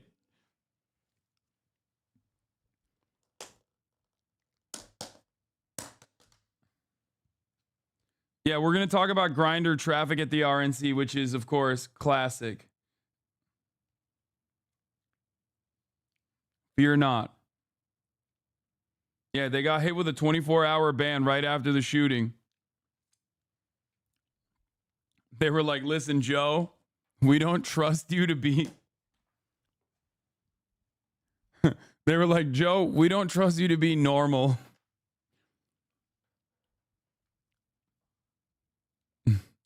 We don't trust you to do your normal coverage. I feel like you're going to fuck us up if you come out and pop off. Which is, for the record, cowardly by MSNBC. They should have let my goat thrive, okay? This was his moment in the spotlight. This was his opportunity to shine, and they cooked them. They cooked the books. They cooked them. I would have loved to agree with Joe Scarborough for fucking once. You know what I mean? Anyway, but now they're back. After their one-day ban, their glorious return is Las upon Vegas us. to the NAACP, he said, I'm all in. Again, he can't be more clear where he's coming from. He sent the letter to Congress. Even after that, members of Congress said, we need an answer, make a decision, to which he said, I've made my decision. I'm all in. He reiterated that yesterday. Those national polls are neck and neck. There has been some slippage, but still mostly within the margin of error in those battleground states. Trump has definitely made up a little ground, but my gosh, those are all winnable, the Biden campaign would tell you. I think what people are seeing, though, is not the gaffes of Joe Biden of the past. They're seeing gaffes as a result of age. And there are concerns, and polls show this, even within the Democratic Party. Is he up for the job? But as Joe says, make up your mind. If he's too old for the job, just say that. But you got to point to some data that shows he can't win if you're saying he can't win. Right. Polls well before the debate showed that Democrats thought he might be too old, and that's only increased. But it can't be said enough. Polls show this is a pretty static race, and it just seems so premature that there were pundits on Saturday night or Sunday in the wake of that shooting saying, that's it, the race is over. We have this image, this defiant image of Donald Trump, his fist raised, blood on his face, game over. And it's clearly not. This is still a tight race. Now, the Biden team has work to do still. They know that, and that includes fending off voices within their own party. First of all, we're seeing the president go at the coalitions. Yesterday's event was about black voters, the NAACP. Today, he's got an event squarely geared at Latino voters. The Supreme Court push that we detailed earlier in the show is a nod towards progressives. It came from a call he had with them in the last few days. He's trying to shore up his base of support because there are still some Democratic lawmakers out there who want to try to see a change in the ticket. And Joe, that's why there has been real fury in the last day or so about this plan from the DNC to move ahead with this virtual roll call, which many Democrats say, hey, yeah, it was needed. That's crazy, by the way. The virtual roll call method is so insane. The only reason why they had that ready to go was so that they could have Joe Biden be nominated ahead of the convention because of the Ohio ballot drama. But Ohio was like, yeah, of course we'll fucking put whoever is the candidate on the ballot. I told you guys a million times. I was like, there's no fucking world where there is 0% chance where like a state gets to decide not to put a fucking presidential candidate from one of the two major parties on the ballot. Like, it doesn't work that way, right? And of course, the state of Ohio was like, they complied and they changed it. Okay? They complied, they changed it. So there is no reason for this roll call to happen now.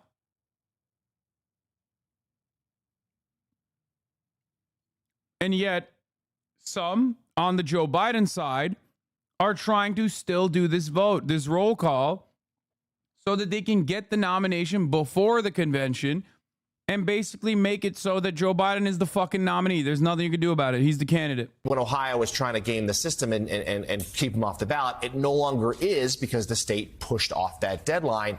And to the Democrats who are opposed to Joe Biden, they feel like rushing this through silences that debate. The Biden team answer is simply saying, this is the plan, we're staying with it, and listen to the president. He's not going anywhere, and he can still win.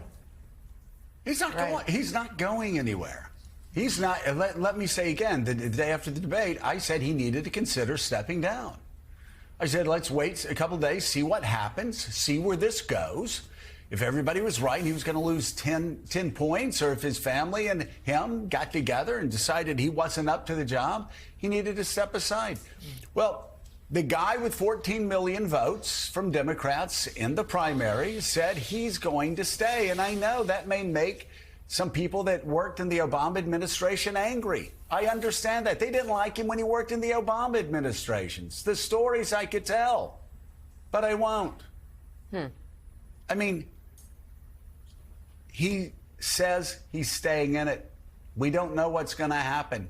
He may have another incident, right? But he's got the 14 million votes. He's got about 90% of the delegates. He's decided he's going to stay in the race, even after the worst debate performance of not only his life, but of that any of us have seen in our lifetimes from a major presidential candidate, even after the tragic assassination attempt this weekend, even after Donald Trump's heroic response to that, even after all that, we're still a 46-46 nation. What?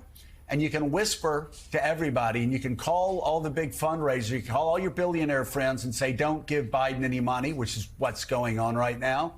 Call all those billionaire friends you want to. Call all the most powerful people in politics and the media and try to push the guy off the ticket. You can do that. You've been trying to do it now for 3 weeks. It's not working. He's saying he's not going anywhere. And if you look at the poll numbers, the people who actually answer these polls, 70% of Joe Biden voters say they are voting against Trump. 70% of Trump voters say they're voting for Trump. Okay? People in the margins in this marginal race have already made up their fucking minds. That's why, like, people who are likely voters have already made up their minds. Like, they know. They know why they're voting for Joe or why they're voting for Trump. And the people voting for Joe are voting because he's not Trump.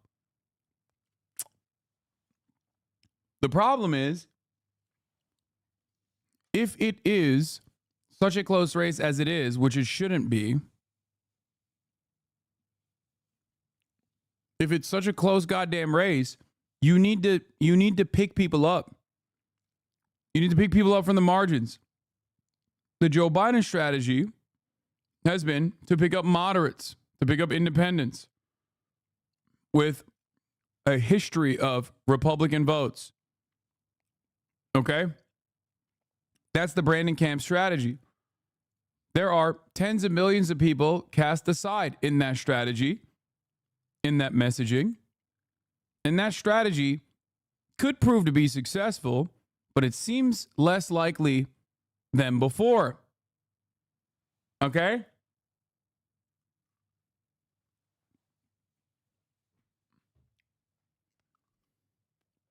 Problem is,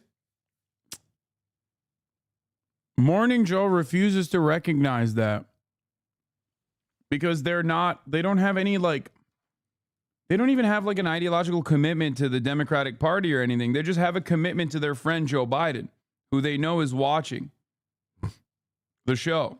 every morning. That's it. It's such a wild way to, like, that's why this is the only news program that basically fucking says something that, like, you can't hear anywhere else other than, like, Harry Sisson on TikTok.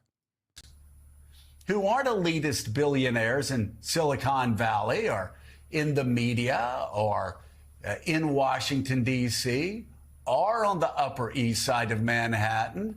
Those people are saying, you know what? We're good with a guy from Delaware. We're good with a state school guy.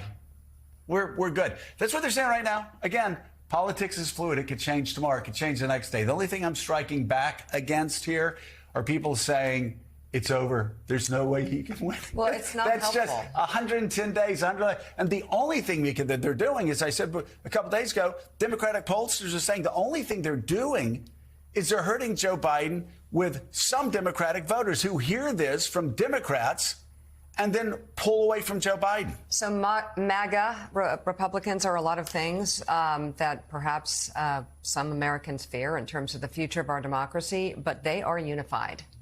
And that is something that the Democrats are not. And it's, you know, when that debate performance happened, many, like you, said, let's see what happens. Let's give it a week.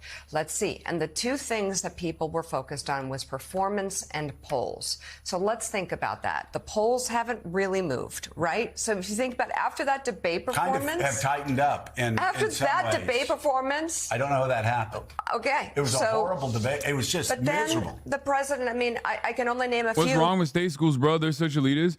No, he's saying that Joe Biden is being attacked by elitists because he went to a state school and not because he's 700 years old. They're trying to find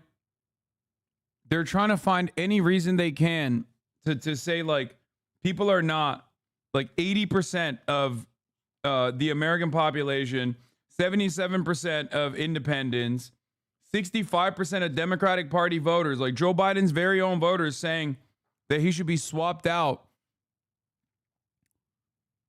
He refuses to ever reckon with those polls. Okay? And he says, oh, no, black people want Biden and you're racist. Biden won a fucking primary with 14 million votes. And you know, that's that. It's crazy. Like, people are being polled on this issue. Like, voters are being polled on this issue. And he just keeps refusing to reckon with that. And just hyper focusing on a fucking fake primary with no real eligible competition against Joe Biden. As though that says anything. Because he's been on the road since proving himself, but that NATO news conference, which went well past 8 p.m., so nobody can make those snarky comments, especially those on the Trump side, watching a presidency that Trump had where he didn't do a lot of work daily.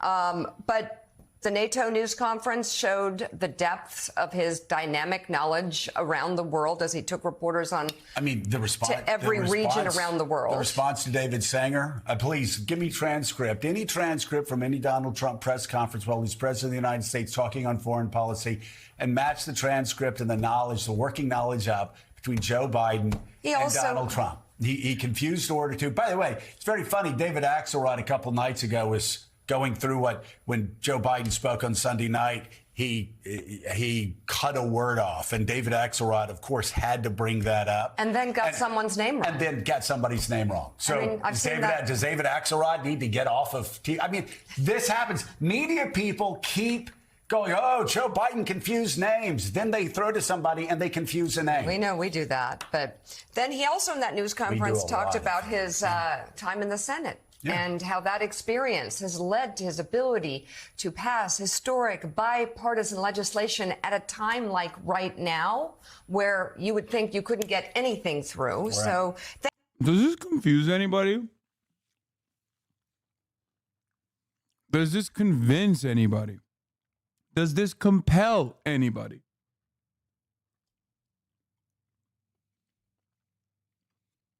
Mika Brzezinski just talked about the leader of the fucking free world. like he's a child. She said he was well past his bedtime.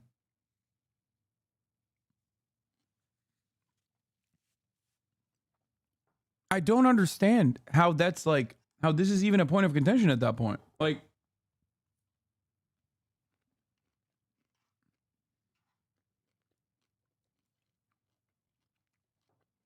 I feel like the more Biden devolves in front of our eyes, as it gets harder and harder for him to even read the teleprompter and shit, the more they just readjust their commentary. If Biden just started shaking, like literally all the time, they would be like, yeah, well, you know, David Axelrod shakes sometimes too. David Axelrod ain't the president. He ain't running for president.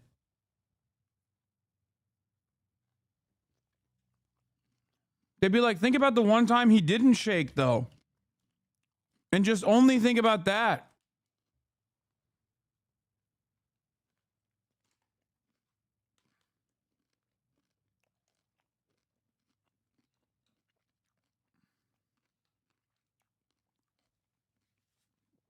I just don't get it. Who were you trying to convince?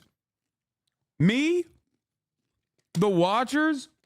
Or yourself? Or Joe Biden, I guess. You know you got the president's ear. Be a little bit more fucking responsible, man. Then after the assassination attempt on Donald Trump, he held a message to the nation from the Oval Office telling people to bring the temperature down. Yeah, his message from the Oval Office was saying, we're going to fight at the battle box.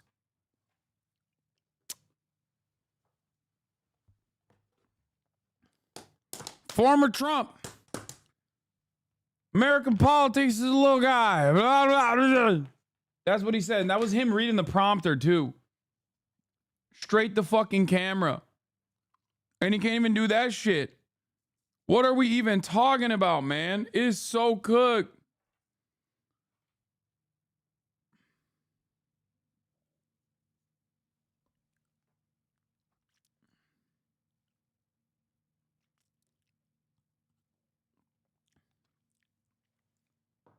No, but he's doing great. He's doing great. He's killing it. He's definitely killing it.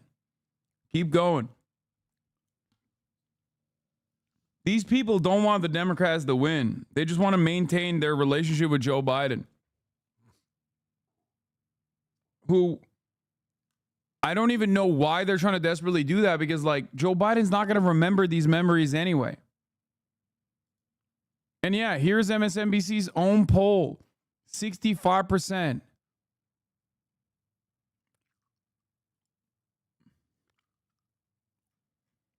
MSNBC's showing, no, this is the AP Norc poll. MSNBC's even showing the poll at this point. It's just like, this is the guy. This is the Japanese Imperial Forces guy who's just sitting on the fucking island. And it's just like, I don't give a shit if Japan lost the war. I'm still maintaining my tactical strategic position here for the emperor, for the empire.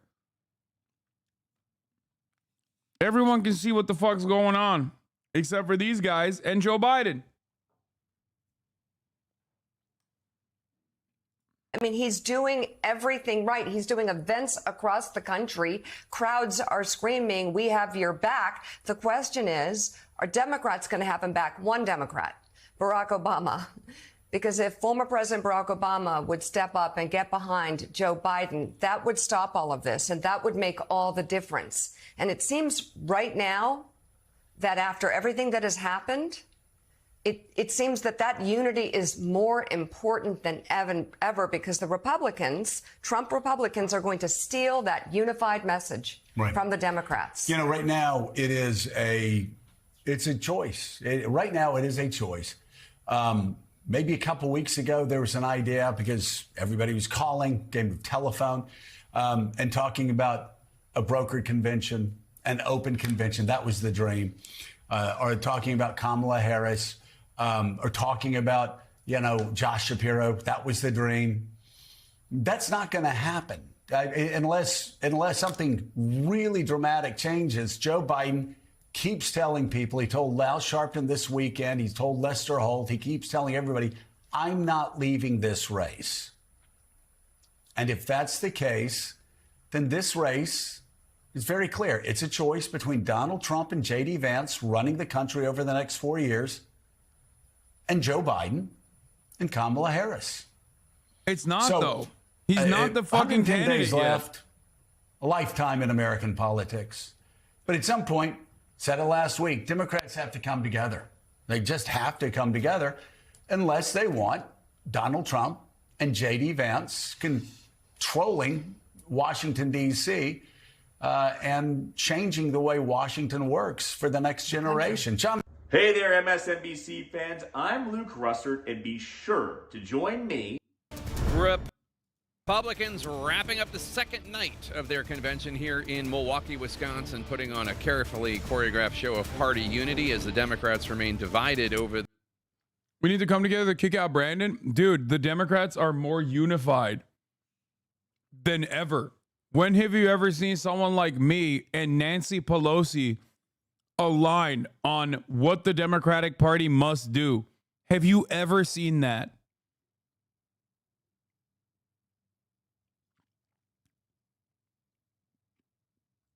Not the Progressive Caucus. Yes, the Progressive Caucus has made a bet. I think it's a win-win for them regardless, because it doesn't matter if Biden fucking loses, then yeah, whoever comes in as the replacement, if they're a progressive figure, are going to work with them. It's not going to be a progressive figure anyway. If Biden actually stays in the race, then at least they have, in their minds, at least they have like some leverage over Biden because they stood loyal by his side. That's their strategy. And every day, I've been trying to explain this since day one. Like, I've been trying to tell you, there's a different reason for why they're doing this. And every new piece of information that comes out kind of proves that. The Biden campaign is saying they're going to be held to account for the first 100 days of progressive policy. Do I believe that? Absolutely not. But that is the gamble. That is the bargain. Okay? But it's not there's nothing to lose. There's no fucking downside for there's no downside for the progressives to support Joe Biden. There's only upside for them in their calculation.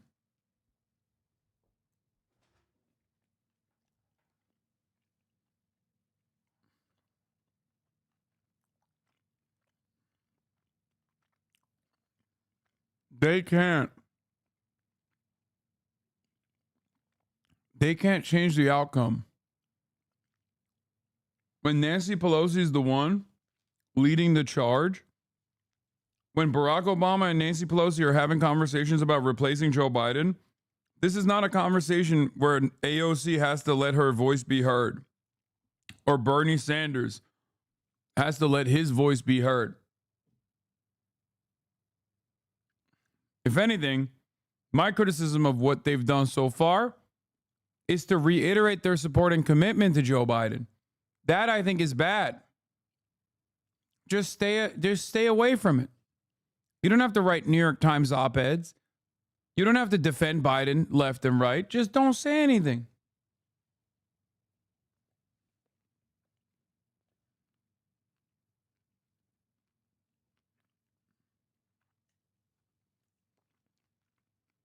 The future of President Biden's candidacy. Let's bring in CNN's Jeff Zeleny, who has more on the Democrats in, as is said, Democrats in disarray. Jeff, what are you picking up?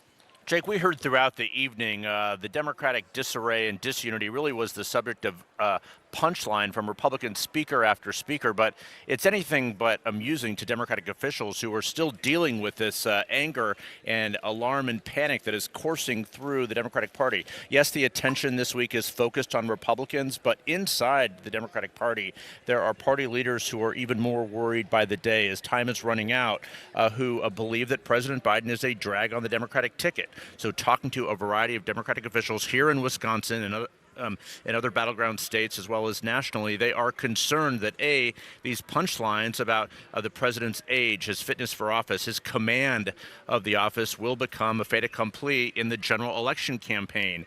And it's sort of ironic here, Jake, that 1 year ago, right here in this very hall, Republicans had their first debate. So it was thought at the time that the Republican primary would be messy and divisive. And Democrats thought they sort of dodged a bullet, if you will, by not having a primary on the Democratic side. Now it looks considerably different. There is disunity in the Democratic Party and division. Wait, what? So even as President Biden is vowing to stay in the race, senators and House members we are speaking with are still very concerned about this. So look for all that to continue. And one other Democrat was watching Nikki Haley very carefully as well. For a time, they thought that her voters may be open to them. That is unclear. I talked to one Haley voter tonight who lives in the suburbs of Milwaukee. She told me, I'm voting for President Trump. Not her first choice, but she said the choice she'll make in November. Jake. All right, Jeff Zeleny, thanks so much. And let's talk about what Democrats are doing behind closed doors, because I was able to get my hands on some polling from the firm Blue Labs. This is a polling funded by some Democratic donors, and this kind of project is going on all over the country right now.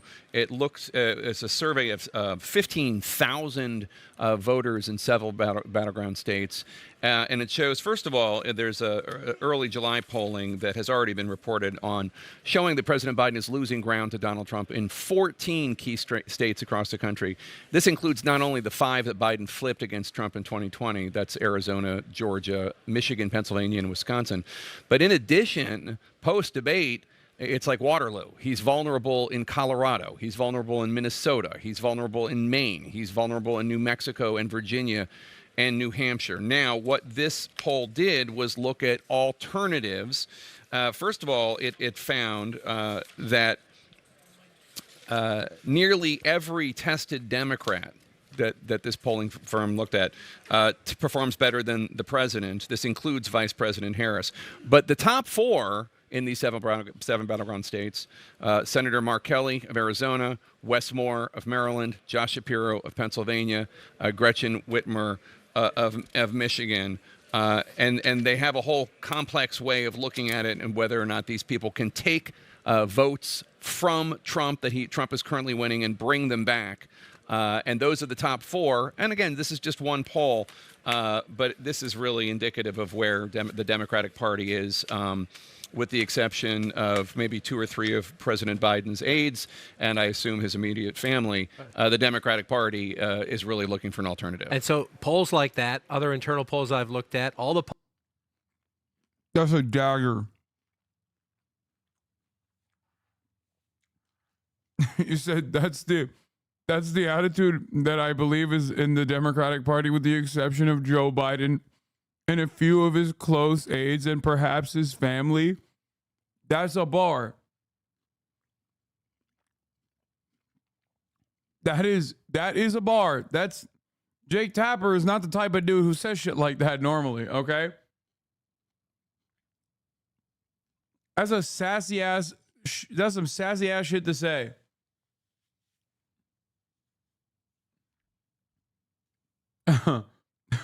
It would have been even funnier if he said, and Joe Scarborough.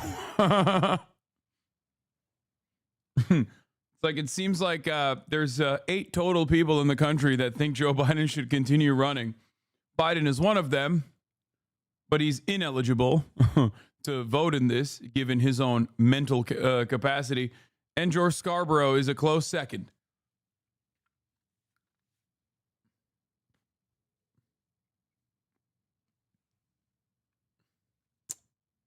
Public polling is being forwarded to the White House every day, forwarded to the president's top advisor saying, please read this, because it shows how deep trouble you're in. Taken right to the shredder. So let's just look at some of it. Let's just look at some public polling now, to reinforce what Jake was just talking about. This is where we were just after the debate. This is the CNN projection. But because of all that polling, Donald Trump at 272. The light red is lean Republican. The dark red is solid Republican. The gold are toss-ups. Right now, we know, though, that Donald Trump is actually leading here as well. and he's leading here well. Maybe not by a lot. Democrats watching might be complaining, and that he's leading here as well. And he's going to get the congressional district. If the vote was today, he would get all of Nebraska's electoral votes at 2. So there's 302. As Jake just noted, you come over here, there are people who think New Hampshire right now is in play. There are people who think Virginia right now is in play. Arizona is blue here. That's my mistake. Donald Trump is leading there as well. So there's 330, right? Jake also mentioned Colorado. The governor of New Mexico has warned the White House. The governor of Minnesota has warned the White House. Why? Let's look at just some. This is new public polling, battleground, 7 battleground states released just today. By the way, New Mexico, Nevada, and Arizona are entirely due to Joe Biden, not his age, are entirely due to Joe Biden's inability to bring out the youth vote, and more importantly, the Hispanic vote. Sometimes in many of these states, the youth vote is the Hispanic vote. I'm telling you right now, Arizona is a little bit more unique because Arizona is like a historically maverick state, I guess. Like they carry on the legacy of John McCain. It's weird. It doesn't vote in the predictable fashion. They are the only like never Trump Republican state out there. Like legitimately, there is a constituency of never Trump Republicans in Arizona. I will admit that.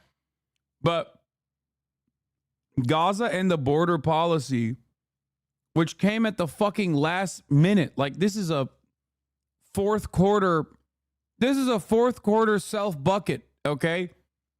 Where he did 2 things that made it so that people would definitely not vote for him. Key constituencies in these states that he needs to win would definitely not vote for him. Gaza is a major problem for anyone under the age of 35. Maybe not so much that they'll stop dead in their tracks. Not everyone has the same attitude that I have, right? But that is not something Biden needs right now. What Biden needs is people to be motivated to vote for him. And those people were already not motivated to vote for him because they thought he was old. Do you see what I'm saying? And I'm not talking about like old now, post-debate. I'm talking like these people were like, yeah, he's old as fuck. He kind of sucks. Shit's expensive. I hate Trump. I'm not invested in this election like I was last time. That's the attitude from a lot of young people. That's the attitude from a lot of Hispanic voters. And then he went out and did something that genuinely pissed off a lot of young people. The mass arrests on college campuses, the fucking, endless violence in Gaza, the ethnic cleansing campaign in Gaza. And last but not least, he turned around and he tried to pass a right-wing immigration bill.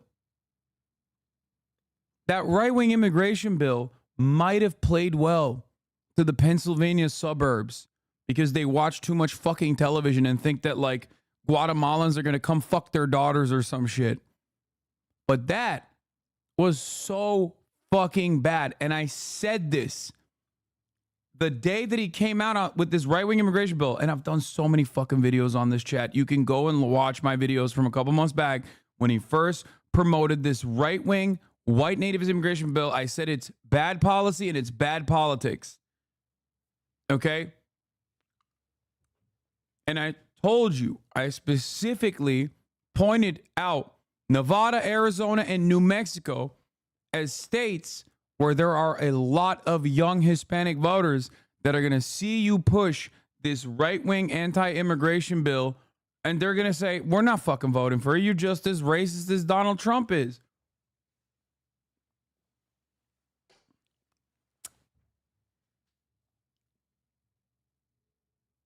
Told you.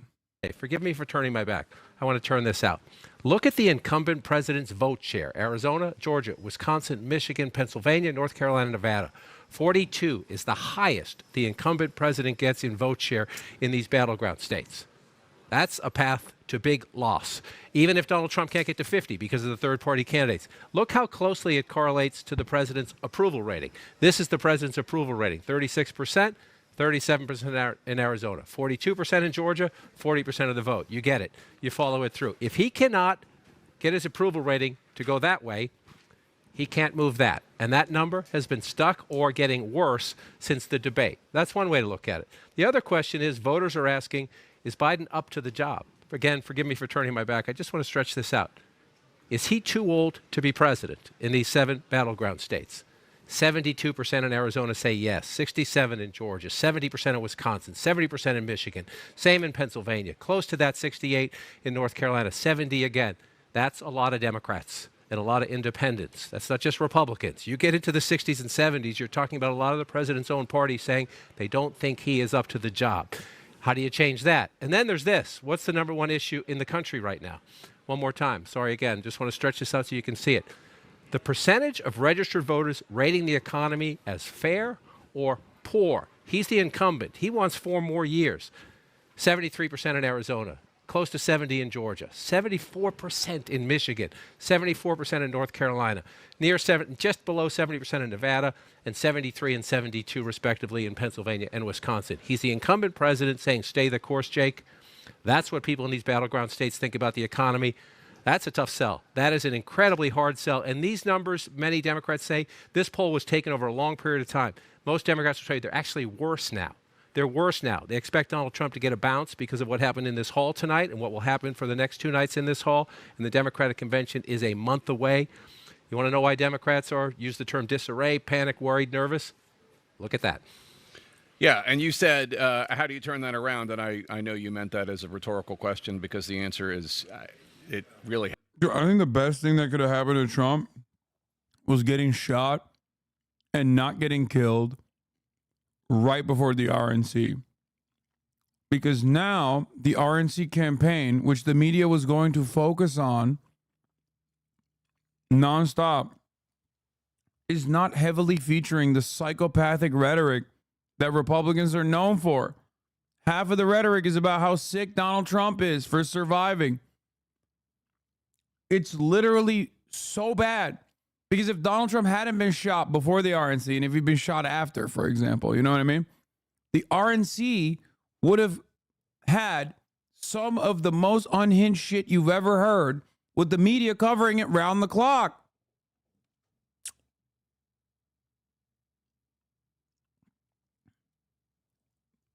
It's also drawing a lot of eyes to the RNC. My family was watching RNC coverage even though they hate Trump. I'm worried that when they see the RNC coverage, they're going to fall for like the now moderate propaganda that the RNC is trying to do. You know what I mean? I am a little worried about that because Americans are very fucking stupid.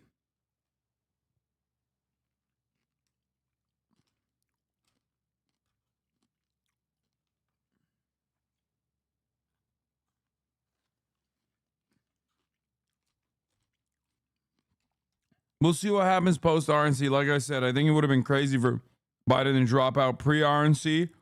It would be smart for Biden to drop out post RNC.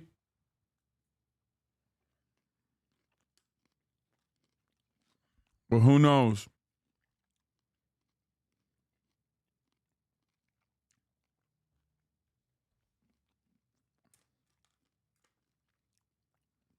Probably copium.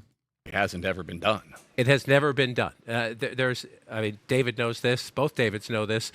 There's been no incumbent president in our lifetime.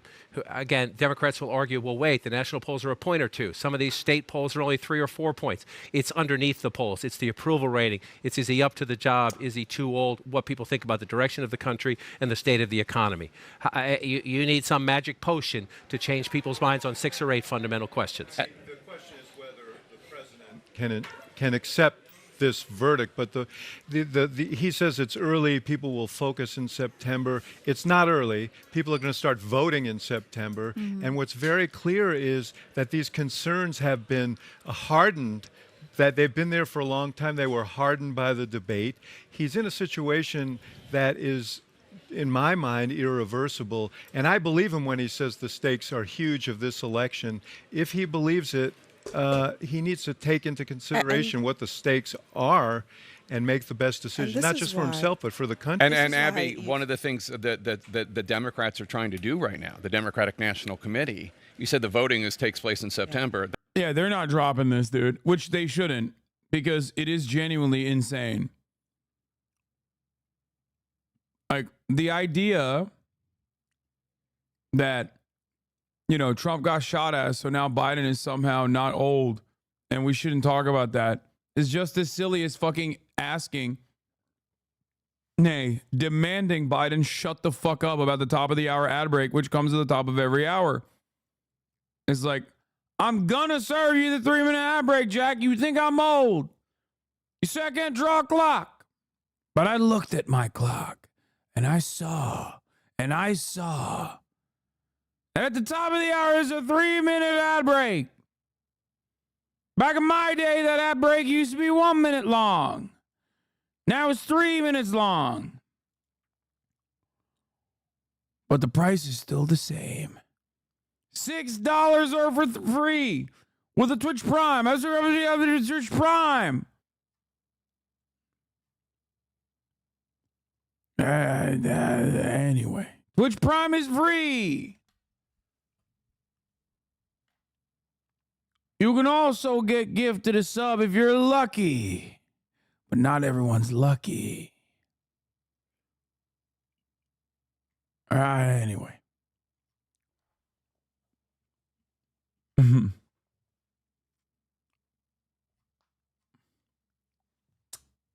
I was waiting for someone to give so I could say, thank you, thank you, thank you.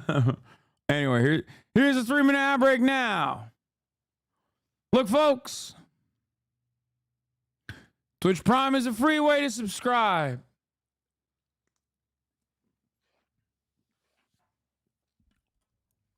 XR Thor. Thank you, thank you, thank you for the 5 gifted subs. Bunny Do Plays. Thank you, thank you, thank you. The idea. Anyway.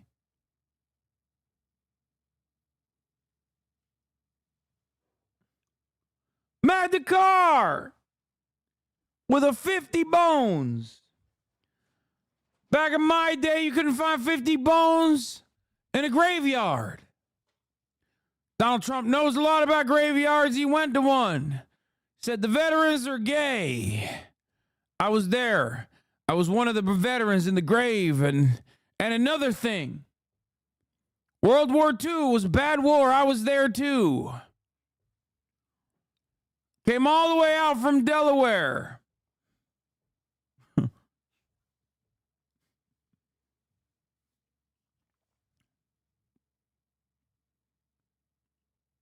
Unc, you pushing this impression and it isn't getting better? You're fucking wrong. I think this impression is pretty good. I disagree vehemently.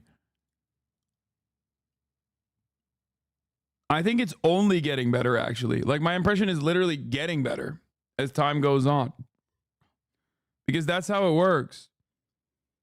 As time passes, I become older. And therefore closer to Biden's age. I'm already like more than halfway there.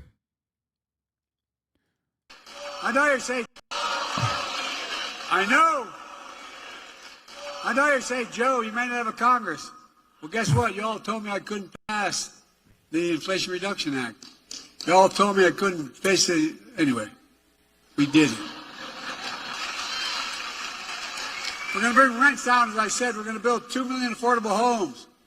And cap rent increases of 5% a year so corporate landlords can't. Is that not good?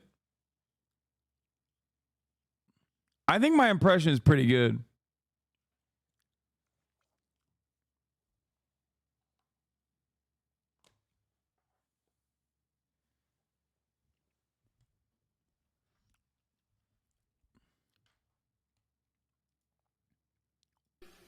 God.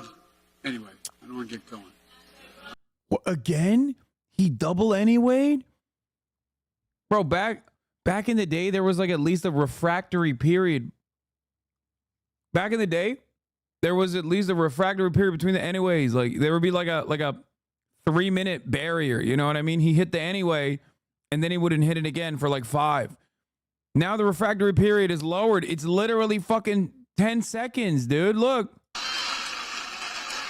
Basically, anyway. We did it.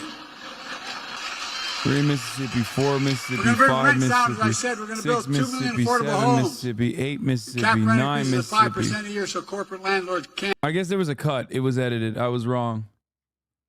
They lowered his cooldown. God. Anyway, I don't want. Yeah, no, they cut it. They cut it. Anyway, cooldown gets shorter the older he gets.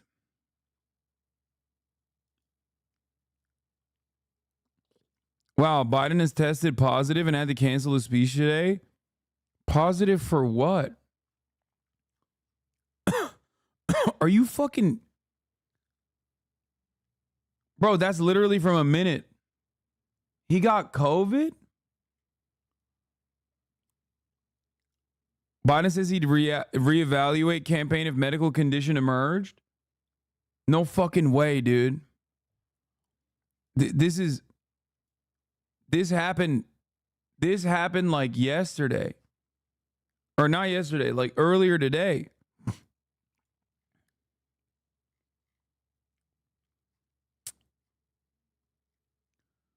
Yo, you think it's God?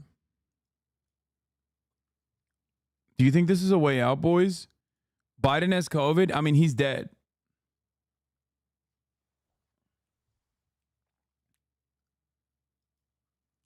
Oh my God. Oh my God. President Biden has just tested positive for COVID. Oh my God. Now, let me tell you something. He's gotten COVID before.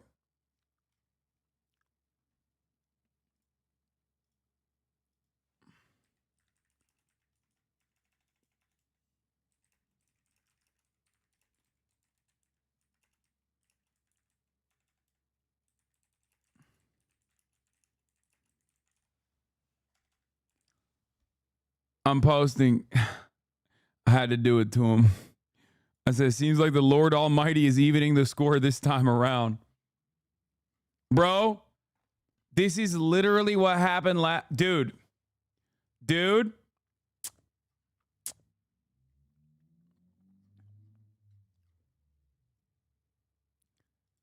Anyone that says canceled is so wrong. Dude, COVID literally let Biden win. COVID gave Biden the victory.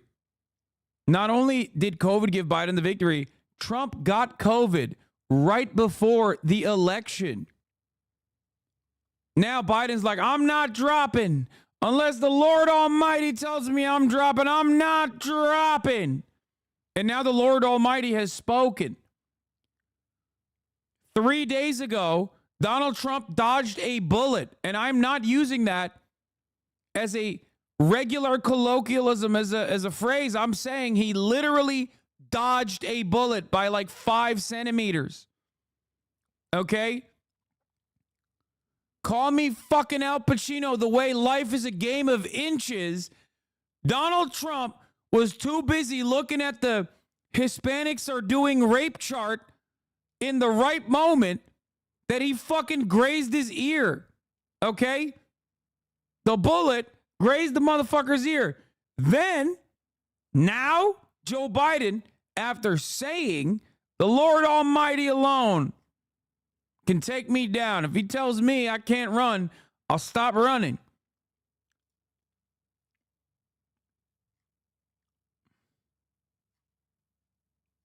Kamala sneaking COVID blankets into his bedroom. Kamala Harris behaving like the Pilgrims did.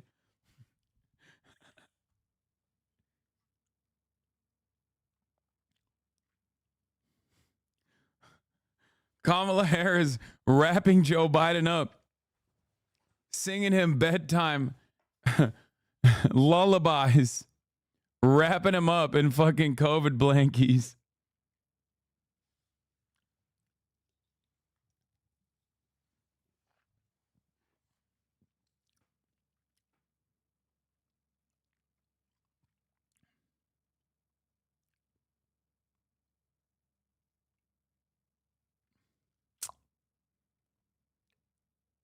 Now, what's really interesting is, like I said, this morning, Biden said he would consider dropping out of the race if a medical condition was diagnosed by doctors. Now that medical condition has come. Will he survive this as well? And by that, I am using a double entendre. I'm using the double entendre of will he survive COVID because he's that old. Like the age of his COVID, the age that he got COVID now is like, you know, it's pretty fucking consequential. But will he also survive claiming that he would consider dropping out? And then if he does survive COVID at this point, as I'm saying if, not when, if.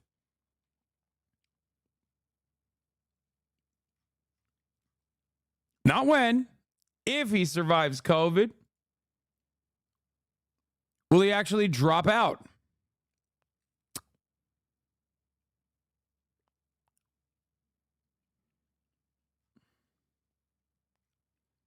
Look at CNN. He was spreading it all around. Second gentleman, Doug Emhoff, test positive for COVID. July 7th. Bro. Bro.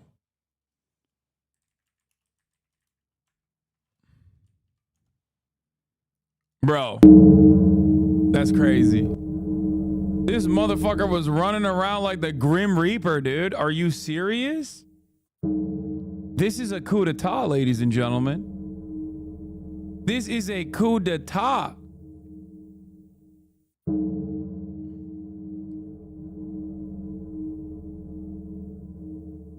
This is why I can't trust the bitch. Ain't nothing was that fucking funny ever. Excuse me, nice bathroom. Maybe this was when they planned the attempt.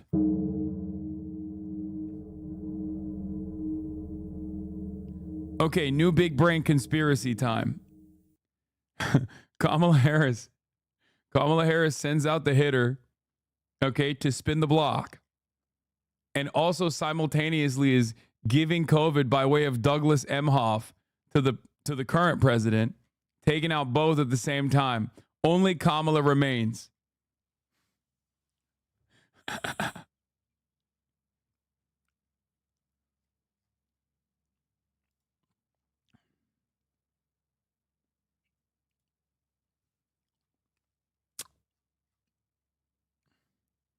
Kamala not looking too bad for her age. Am I tripping? No, she's not at all. I don't think that's it. I don't think you're tripping at all.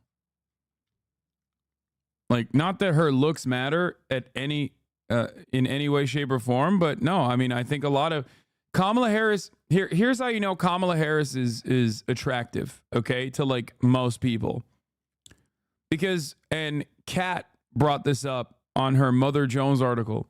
There's only two responses that Republicans have to women in positions of power on the opposing team. They either get like really weird and rapey, or they get like, oh, this person is like a feminazi and she doesn't want dick, right? Like, and she's like gross and cold. With Kamala Harris, they go with the rapey strat. Like in the same way that they do with AOC. That's one way you can understand that, like, even Republicans find her attractive. It's a gross way to describe it, but like, unfortunately, American politics is fucking gross, especially Republicans. They say unimaginably gross shit about AOC. And they say similar things to Kamala Harris as well.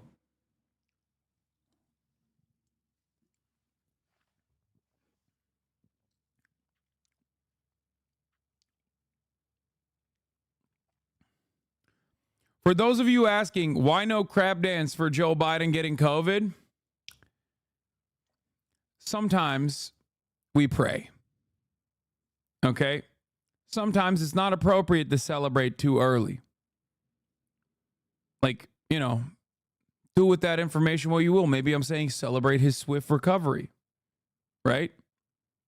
I might be doing that. Maybe I'm saying that. Maybe I'm praying for his swift recovery, you know? You jinxed it with a bell?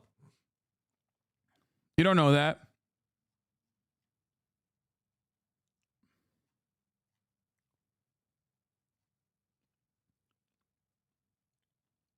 This is kind of hubris of man that has been written about thousands of years, daring to call upon the gods to take you down from power. Inshallah, yeah. I pray for a lot of things on a daily basis. I've gotten significantly more godly Good afternoon. Thank you all so much for your patience and understanding. Regrettably, I was just on the phone with President Biden, and he shared his deep disappointment at not being able to join us this afternoon. Let's join our hands in prayer, chat. The president has been at many events, as we all know, and he just tested positive for COVID. So, of course, we understand that he needs to take the precautions that have been recommended, and he did not obviously want to put anybody at risk. He said to tell my folks that we're not going to get rid of him that quickly. We're going to have a chance to hear from him in the future directly. He's just really sorry he couldn't be with us, and obviously we share that disappointment, but we've seen how COVID has still impacted many in our community still, and we understand that he needs to take the steps he needs to take to not just protect himself, but to protect all of us. So we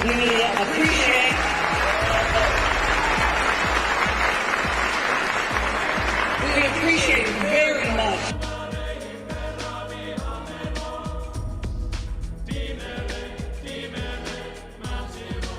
Aye. People age 65 and older.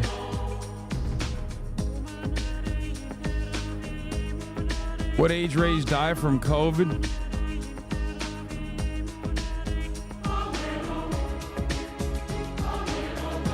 What are 80 plus? Number of cases.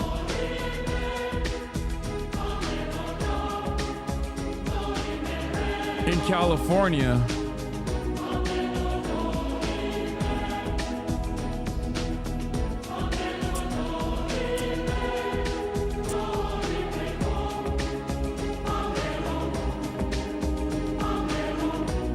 What about multiple infections? Joe Biden has gotten COVID before.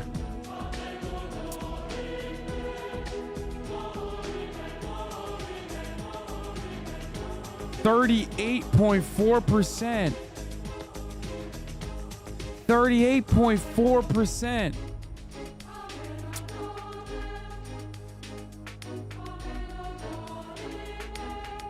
That's in California. It's 10%. It's like 300,000 cases, 38% of all deaths is in California is COVID. It's an 8% chance. 38% references. Yeah, I get it. I'm saying 38% is the percentage of deaths.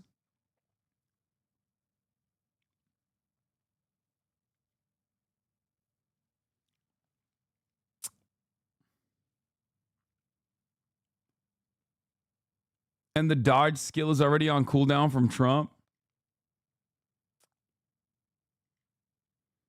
Do you think there's a chance that the officials step in having Biden step down without stepping down?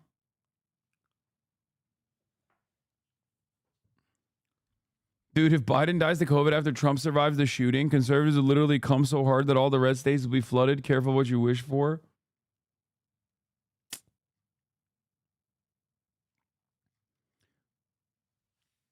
Oh, God.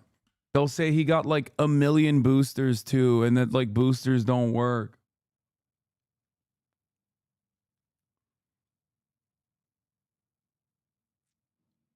Holy shit. Ain't no way the RNC isn't going to make a joke about this and destroy any goodwill they gain from Trump being shot. Yeah. I mean, it would be so hard for Donald Trump to hold it back. He might hit him with a Ruth Bader Ginsburg style. Oh, he might hit him with one of these, dude. He might hit him with the... He might hit him with one of these.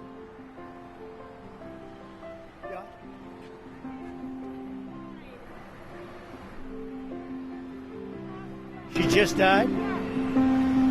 Wow. I didn't know that. I just, you're telling me now for the first time. She led an amazing life. What else can you say? She was an amazing woman. Whether you agreed or not, she was an amazing woman who led an amazing life. I'm actually sad to hear that. I am sad to hear that. I think this is probably one of the greatest political clips of all time. Like, it has its built-in soundtrack. Like, it has it all. Genuinely, one of the greatest political clips of all time. Like, so iconic. Thank you very much. Just walks away. You must have seen her dancing in the sand.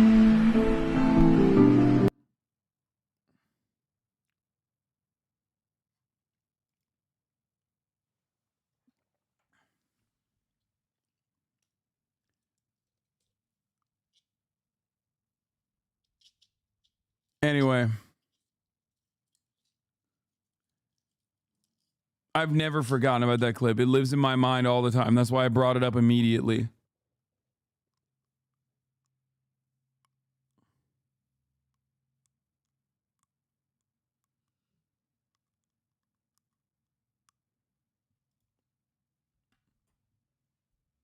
Statement from Press Secretary Karine Jean-Pierre on Biden testing positive for COVID-19. Dude, what is going on right now, dude? This is boulders after boulders, daggers after daggers. I told you, motherfuckers. I said most boring election of our lifetime, but has the capacity to become the most interesting. I told you, motherfuckers.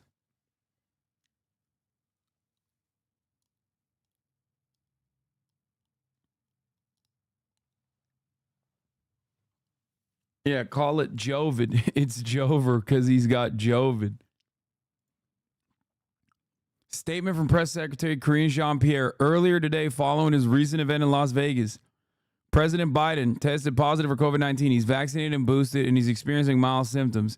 He'll be returning to Delaware where he will self-isolate and will continue to carry out all of his duties fully during that time. The White House will provide regular updates on the president's status as he continues to carry out the full duties of the office while in isolation.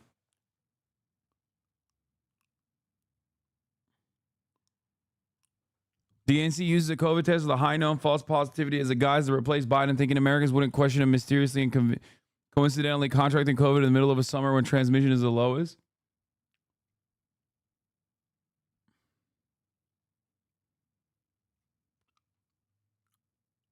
Hopefully his doctors... Okay.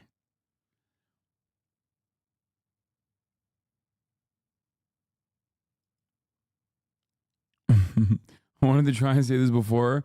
Other people say it seriously, but it's probably too late already. Biden is faking COVID as a pretext to step aside. I mean,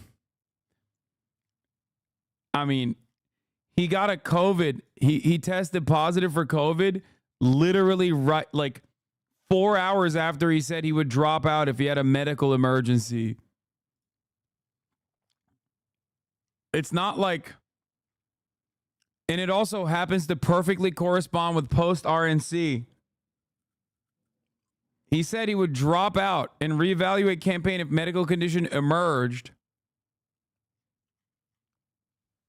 Article comes out. He gets COVID. It's happening right as the RNC is like coming to a close. This is like, you know, people say the NBA is scripted, but this is like WWE levels of scripting.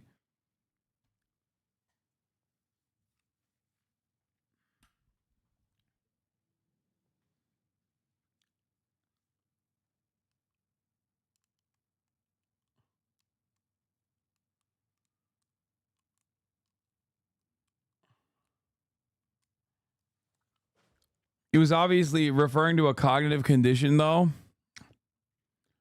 Oh, no.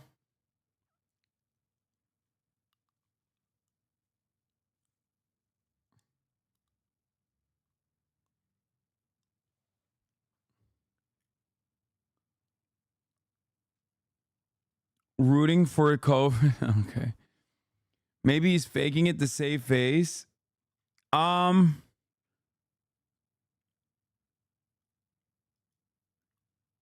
tweet you can dunk on. I'll be blunt. President Biden says in Harrisonburg, Pennsylvania, I ended the pandemic. He didn't. Well, I guess it's not over.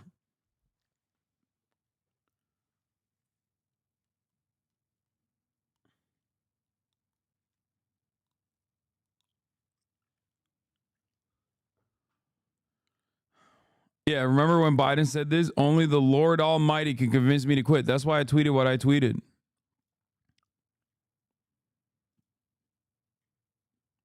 That's why I tweeted. That's why I say it seems like Lord Almighty is evening the score this time around. That's what that was a reference to. Him saying only the Lord Almighty can take me out of this race. Which is, someone in the chat said, he said he ended the pandemic, but the pandemic about to end him.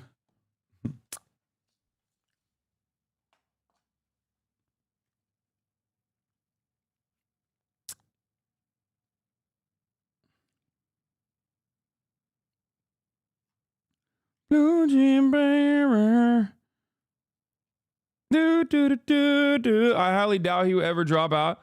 I think he has to address his health concerns since people clearly aren't taking to his prior answers.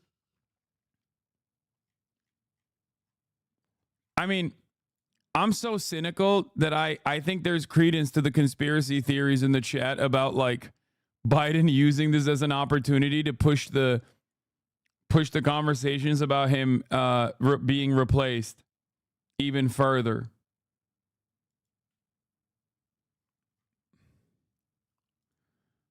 Biden just tested positive for COVID. Polymarket says earlier today he said he'd consider dropping out. Odds he drops out shot up to 66%. Nate Silver comes out, says big swing in the market. Although I have to admit, my first reaction was the White House would just use this as another excuse to run out the clock. Not fair to talk about him dropping out when he has COVID and can't defend himself. He has to maintain a life schedule, etc. Yeah. Like, everyone is thinking the same shit. You know it's dangerous times. You know it's weird times when I am in agreement with Nate fucking Bronze, dude. Nate Poo-Poo Caca over here. That's craziness. That's wild. But it is where we're at now. Holy moly. He's Nate Gold now? No, he's not. I'm not going to say that. Okay? That's crazy. I got to tune into fucking Fox News to see what the hell they're chirping. What the hell they're running with right now, dude. I need to see. There's millions of data points for identity theft. They haven't even There's gotten a problem, to it. We fix it. Guaranteed. Life insurance is too important to put off another day. New report. Biden was the first subject to being diagnosed with long COVID symptoms before being infected. I mean, he was infected before.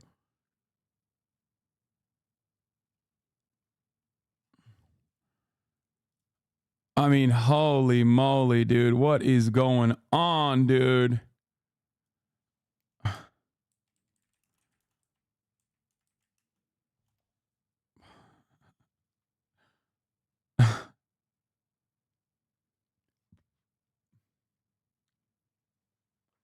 We're leftists, Hassan. We cheer on Nate Silver and Nancy Pelosi now.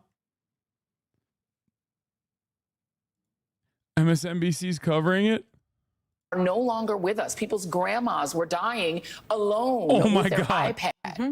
Great opportunity and messaging opportunity should the White House choose to take it. Well, I think that's true. And there's no doubt he'll be responsible and he will be home isolating. He won't have a Superman thing on under his shirt like Trump wanted. He will certainly right? not. But I think he also has, as David was just outlining there, a different, unique challenge right now. I mean, if you're on the Biden campaign, you're probably banging your head against the wall. You have your head in your hands, and you're thinking, of course, you want the president to be okay. He has access to the best doctors in the world. That's important for people to know. But also what they're trying to convey to the public right now is strength and inevitability, right? He spoke at the NAACP yesterday. He had a series of events that were important. The clock is kind of ticking down.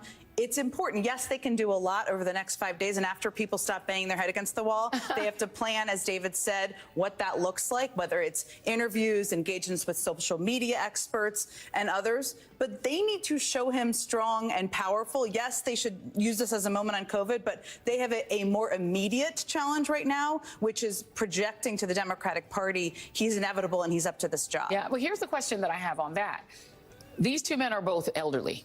Donald Trump is an elderly man who, for whatever reason, was given 9 seconds to take a iconic photo op during an active shooter situation. Weird situation. We'll figure that out one day. But his survival of that and bouncing right back and going right to his convention is being conveyed in the media world as a sign of strength.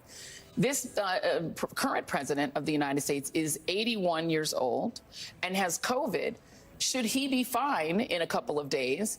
Doesn't that convey exactly the same thing? That he's strong enough, older than Trump, to have gotten something that used to really be fatal to people his age. So if he does fine out of it and comes back and is able to do rallies, isn't that exactly the same? I mean, it's not exactly the same. It's not the same incident, but it's an elderly man coming through out of an illness. It should, but it's also he did a great speech. You can always count on him as if he's the cope. He was probably going to do another good speech today. Guys, this is actually good for him. Here's how Biden, at the brittle old age of 81, getting COVID is actually a positive. Okay. There's banging their head against the wall because for strong supporters of the president, they're thinking we were getting some momentum. We're getting close to the convention. He had a great speech. He did a good interview, et cetera.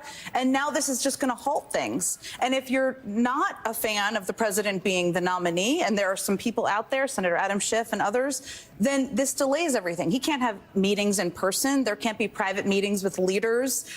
This stalls that too. That's all a problem for the Democratic Party, all of it. Let's bring back in Mike Memoli, who first joined us when this news broke at just about the top of the hour with the president canceling the appearance in the room that you are in there, where there was a crowd gathered, and we saw him now board Air Force One returning to Delaware. What else do we know at this hour? So this room has emptied out quite quickly. We're just now learning some more details about the president's schedule. Madness. He was scheduled to fly to Dover Air Force Base in Delaware and then spend the public schedule for the rest of the week had indicated that they would be adding information as the week went on. Well, clearly he's now going to remain in Rehoboth Beach, Delaware, his beach house there, while he's self-isolating. I'm told the First Lady is already there, so she will be present, probably self-isolating from her husband in that room. Interestingly, this... Gosh, y'all's side is so dumb. Being shot is as bad as COVID. Wait, what? Y'all's side? The fuck do you mean, y'all's side? We're watching MSDNC. What are you... Motherfuckers say y'all about side. This diagnosis as well. And it's important to note what he told that audience, said, don't worry, the president will be back. Of course, there have been questions about what this will mean for the president in terms of his campaign schedule going forward. But obviously, with all the questions about whether he will even remain in the race, those comments from Sisolak are certainly notable. It's also worth looking back to, as somebody who covered the entire 2020 campaign, including after the campaign was essentially shut down due to COVID in March of 2020, just how the Biden campaign had to adapt to that new situation. The Biden campaign is indicating nothing at this point about what this will mean going forward. But obviously, so much has changed. He has already received that dose of Paxlovid. The guidance from the CDC in terms of self-isolation and when you can then return to public is different. We all noted, you may have even heard me on the hot mic question why the president was not wearing but the state a has mask. seen little economic growth in recent years. They're not hitting the bar. Fox News is not talking about it yet. The colleagues in the press pool did shout to the president as he was boarding the plane to ask him how he felt, and he did say he felt good. So yeah, y'all's side is so funny because like everyone here is making jokes about Biden getting COVID. When Trump got COVID, Republicans were like, if you even make jokes about this, we'll kill you. Okay? Like that's the major difference here. Okay? Like, aside from the fucking Joe Biden, like, dead enders, okay, Brandon or Busters out here, which are a select few group of, like, blue anon, blue MAGA types, most Democrats, you know, despite our disagreements on many issues, most Democrats are infinitely more critical of their own fucking administration than Republicans ever will be. Republicans hail Trump as a fucking deity.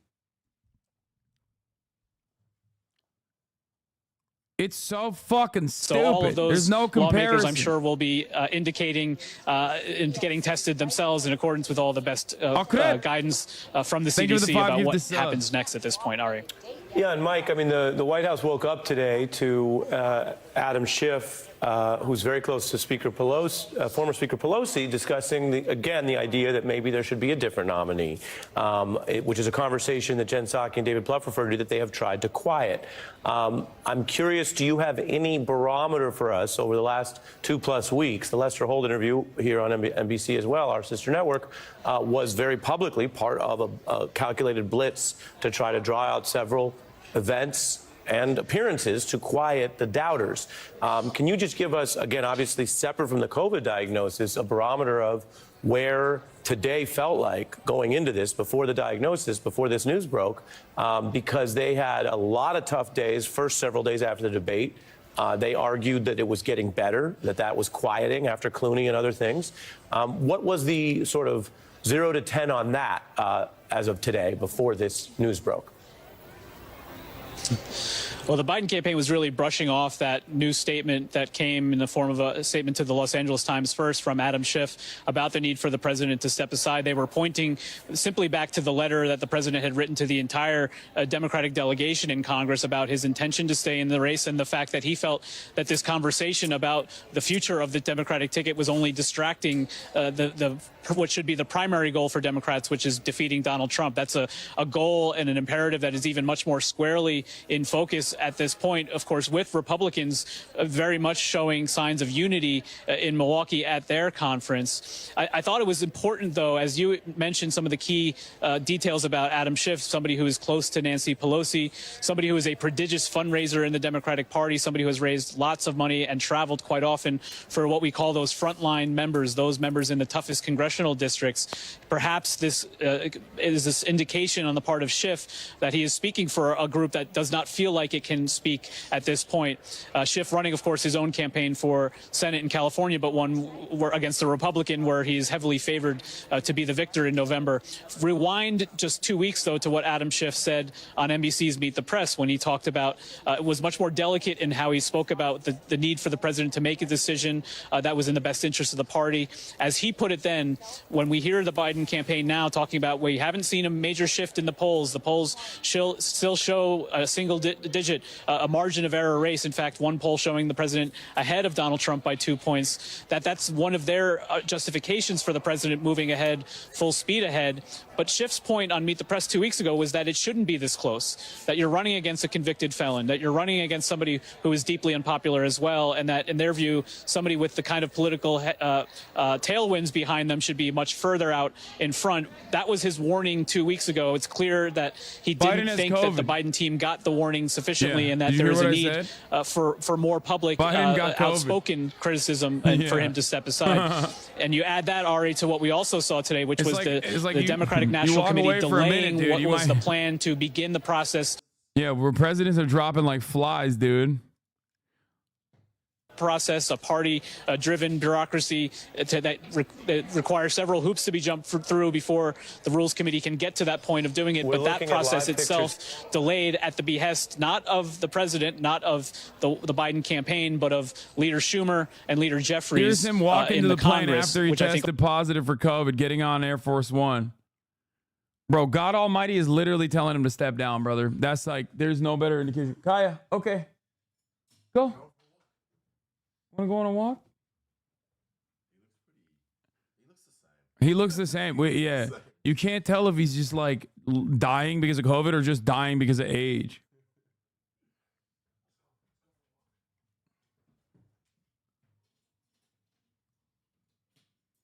Wait, how is this news/content? Every older adult who's vaccinated is mega protected from COVID. I literally go asymptomatic COVID a month ago. I don't think this is news. Nothing's going to happen. Dude, do you think Biden is a regular adult? He is 854 years old. He was there when the fucking Black Plague was around. Dude, that's crazy. Bro just compared himself to Joseph Robinette Brandon.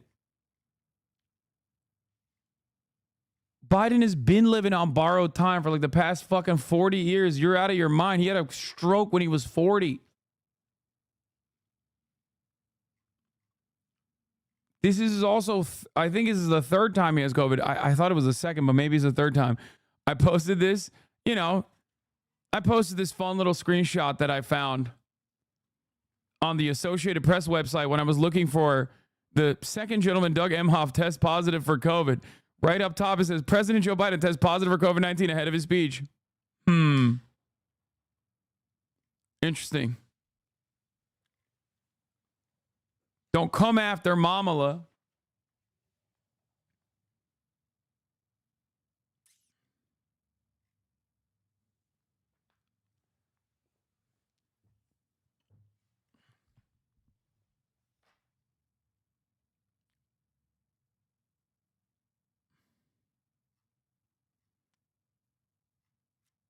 They fucked. Okay, that's not what I was implying. I wasn't implying anything, actually. So if you try to say I was implying something, I'll tell you you're wrong. Okay?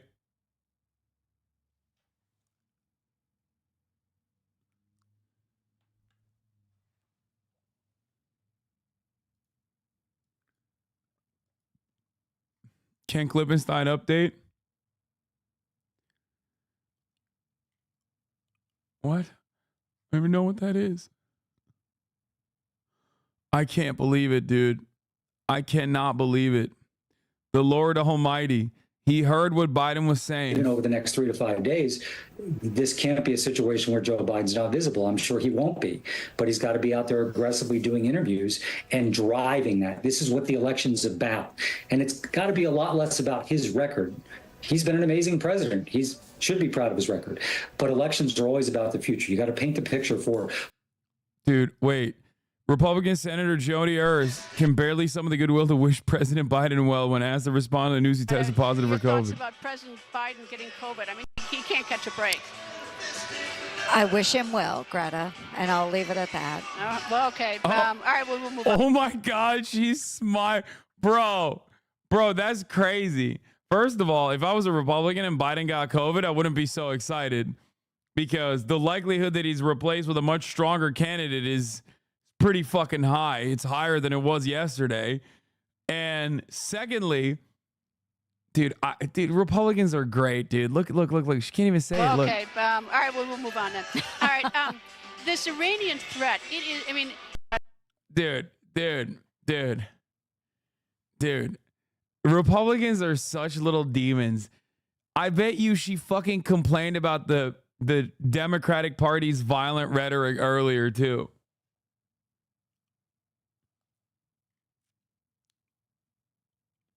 Yeah, that's identical energy when a Southerner says, bless his heart. That's what she was saying. Shouldn't we all be wishing good health for the president, Republican or Democrat? Neek skit, once again. Thank you. Thank you. Nancy Pelosi after licking every doorknob in the White House. I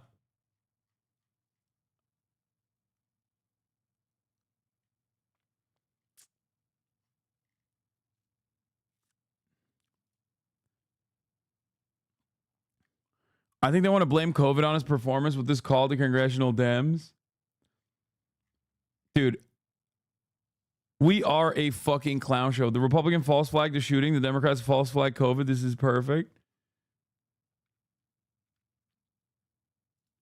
The European mind is beginning to comprehend. Drive for 5 minutes now and I can't wipe this smile off my face. I'm driving a Ram truck in America. Like, look how sick this is. Country music on the radio. Go on. I'm going to Hooters in a Ram truck in America, boys. Yeah. Praise for freedom. Dude, this is literally, he said, I'm listening to country music. He's listening to Avicii. But like, besides the point. That's besides the point. Okay, listen to me. This is a very real experience. Okay? This is a very real experience. Now you understand why I love hogs so much. Okay? Now you understand why I fucking love hogs so much. My guess is what Kamala Harris herself would say. is, welcome all comers. We'll talk to the delegates. We'll travel the country. In almost any scenario, she is going to be the Democratic nominee. Maybe it's not open. Maybe it's a baton handoff. Maybe it's open. I think she would be smart by saying, hey, I want to earn this. I'll welcome. And she is in the absolute driver's seat. And so I think that, many of the candidates that might be strong candidates, even though I think they would not be as strong as her as it relates to the delegates, have said they're not going to run. So I think there's... The writers this season chose to give the politics enjoyers a real gift of scripts. Earlier, they were not interested, seemingly. They were like, this is going to be boring. You're going to hate it. It's a rerun. And then, like, at the last hour, they were like, you know what? Actually, just kidding. We're going to fuck shit up big time, okay? Shit's going to be looking like a soap opera. Everything's okay, and we don't have... Yeah, this is like when you say, like, it's a slow burn.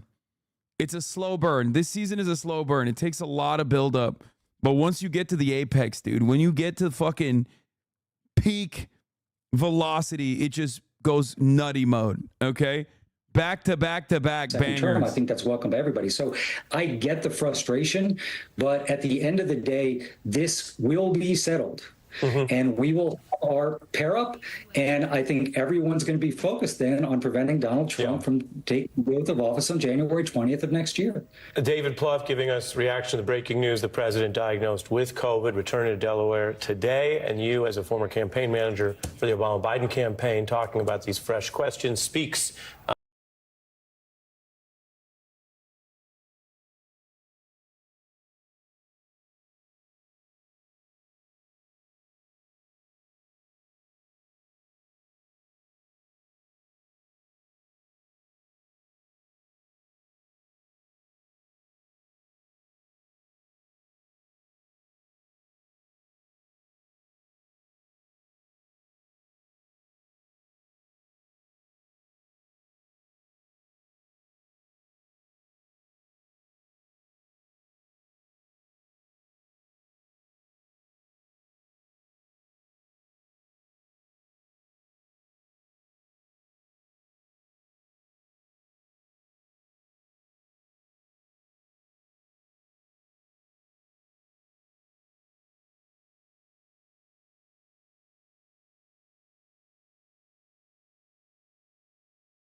Take his head off his fucking show. hear me? Hit the rollie store with the rollie on. What was our getaway car? Jag portfolio. You hear me? Hey, I heard I had some sneak dissers. Whoever feeling hot, that AR got a heat sensor. Cuz said don't entertain them hungry niggas. I wish I would pay attention to. Listen, I gotta give a shout out to my fellow Twitch streamer T Grizzly. Shouts out to T Grizzly. One of the best Twitch streamers out there. My nigga Perico, that boy be hooing niggas. Shoot the smile off your face. I don't joke with niggas. Boy, I can't trust you with that strap if you ain't got no bodies. Boy, I can't take you on no lick if you ain't robbed nobody. You ain't no shooter, you can't do that shit without no molly. I came home and had the hoes wetter than Kalahari. 30 months ago, niggas ain't think that I was coming home. That's right. Shout out to them niggas. For those of you who don't know, get them to the crib, bust them down, now bitch run alone. This SK and get the shaking like it's so wrong. 30 bands. Hit the rolling store with the rollie on. Jag portfolio.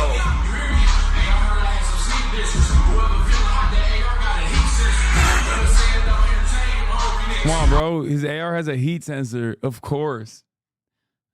I don't like being called out like this, by the way. Like, this is a fucking meme from 7 years ago. You don't have to be like, oh, look at LeBron going crazy over T Grizzly first day out. So you long niggas,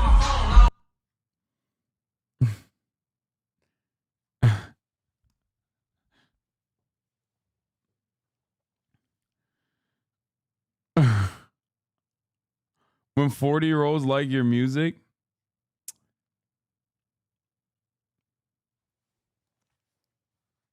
ay. Who was that guy? The GOAT. Just the GOAT.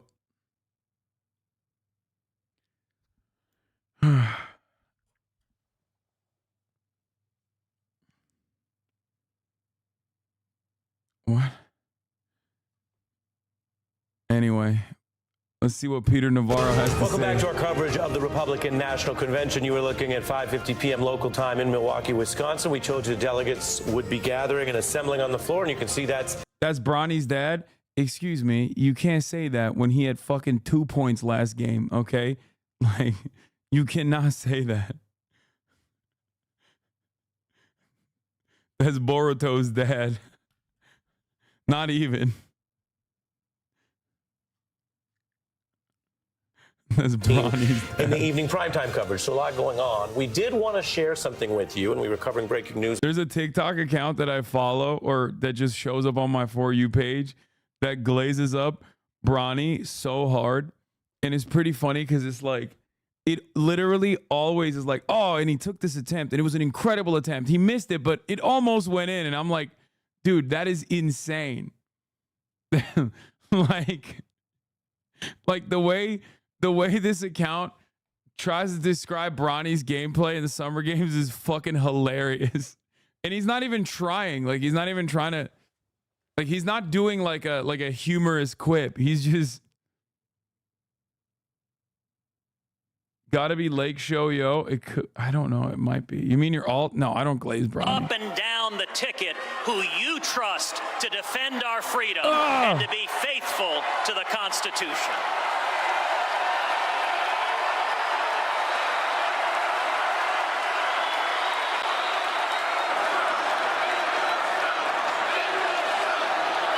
Oh, dude. Apparently, the Trump shooter was a prolific Hearts of Iron 4 player that was active in the TNO Discord. Half of my mutuals being interrogated in the world where Trump didn't turn his head. Wait, is this for real? Is this real? Is this actually real? Waiting on confirmation, but yeah, multiple people are alleging he had an active account. Do we have anyone? Do we have anyone in the fucking in the Hearts of Iron? We must have people in the Hearts of Iron Discord. There's no shot. Fork found in the kitchen? No, I mean, it makes sense. He's trans? No. Hearts of Iron 4 means trans or Nazi, okay? And it...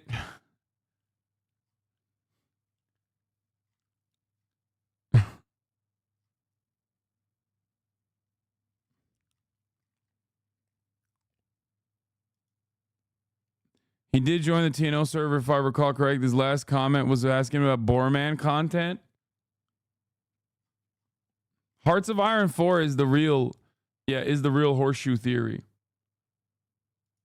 Bronny getting cooked. This is you're not in a defensive stance. Your feet aren't set. No, this is someone cooking Bronny.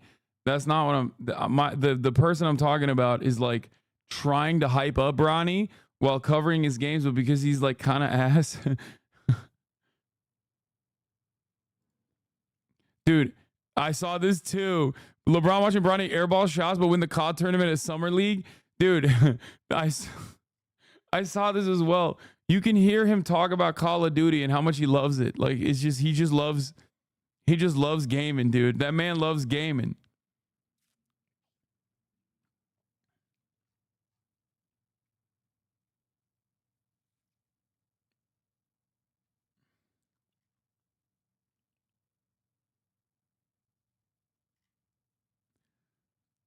Did you see the computer simulation of the bullet barely missing him because he turned his head? Yeah, I did. What happened?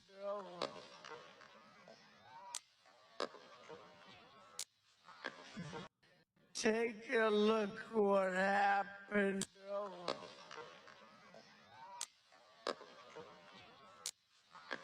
That would have hit his hand too, though. Take a look what happened.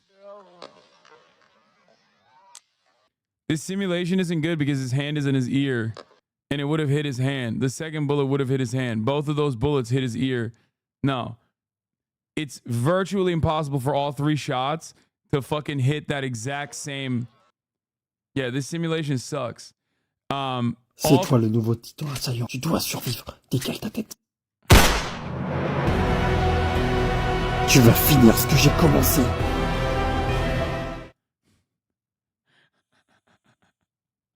That's more real than the other one.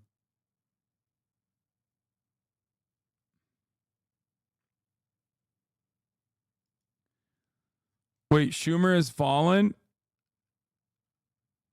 U.S. Senate Democratic leader Schumer told Biden in meetings on Saturday it would be better for the country if he ended his re-election bid. ABC News. Oh my God. All my dogs turned to snakes, dude. I didn't believe it, Magic. I thought the top of the hour would come and pass. But then I found out that Magic is alive in the form of a Twitch Prime. For free, you can turn the 3-minute ad break at the top of the hour into a no-minute ad break at the top of the hour. And if you don't got the Twitch Prime, you can get gifted a sub if you're lucky. That's the COVID edition. Top of the hour is 3-minute ad break. Time is running out.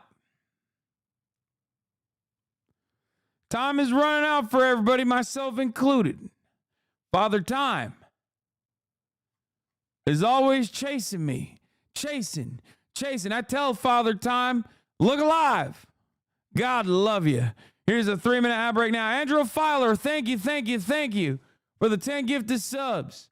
For the 10 gifted subs, allowing 10 people in all to see the ads at the top of the hour.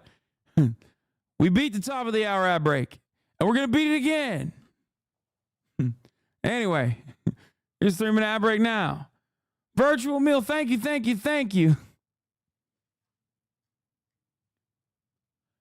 JD Pond Julie. Thank you for the 5 get the subs. Shooter is a stem cell coder, Hearts of Iron 4 player. Are we sure they aren't? I mean, yes. We're not going to go with that assumption and hand over the right wing an immediate mechanism to fucking start saying unhinged shit, don't you think? Perhaps we're not going to say those things. Okay? That's insane. The right doesn't have sufficient knowledge of trans culture to start making those inferences. Meanwhile, the largest trans community in politics online is making those inferences themselves. Like, what a silly thing to do.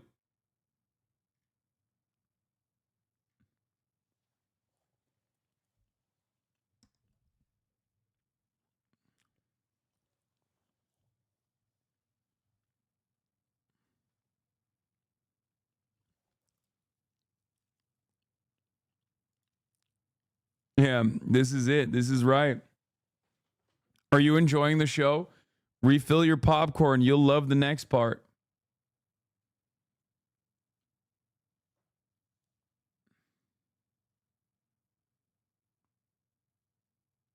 Did you watch your 2024 Biden lock clip? It wasn't a real Biden lock clip. I think it was a chatter randomly clipping my like cage. What is it? Hell, mankind. I don't know what it is called.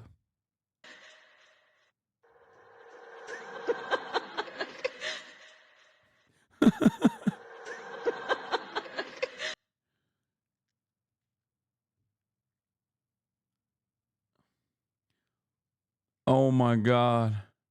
Dude, everyone's making the same joke. Holy shit. U.S. Senate Democratic leader Schumer told Biden in a meeting, "I never believed in magic until all my dogs turn into snakes." Why?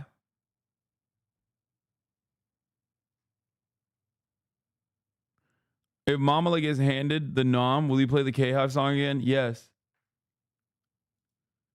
Good luck in your senior year. That's what I say. Who's been praying harder for divine intervention these days, Melania or Kamala? Why not both? Fox is covering it.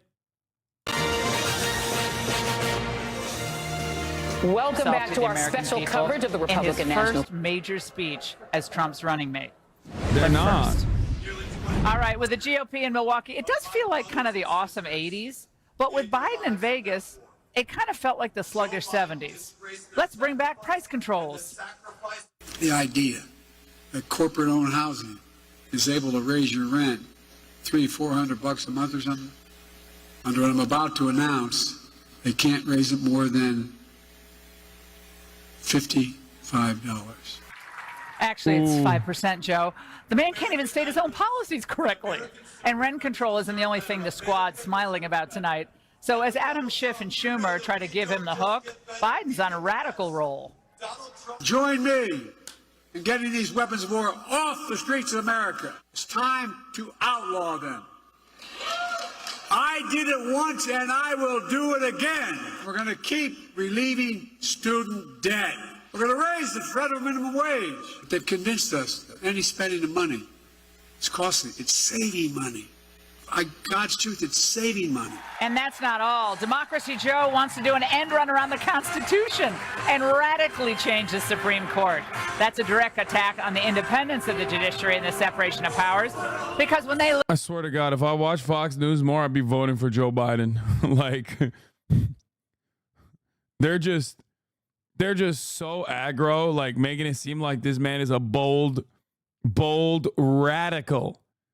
A bold radical who, with an agenda that is revolutionary, that will change the country for the better. 50 years of judicial independence. And meanwhile, top Democrats, of course, still trying to boot Biden off the ticket.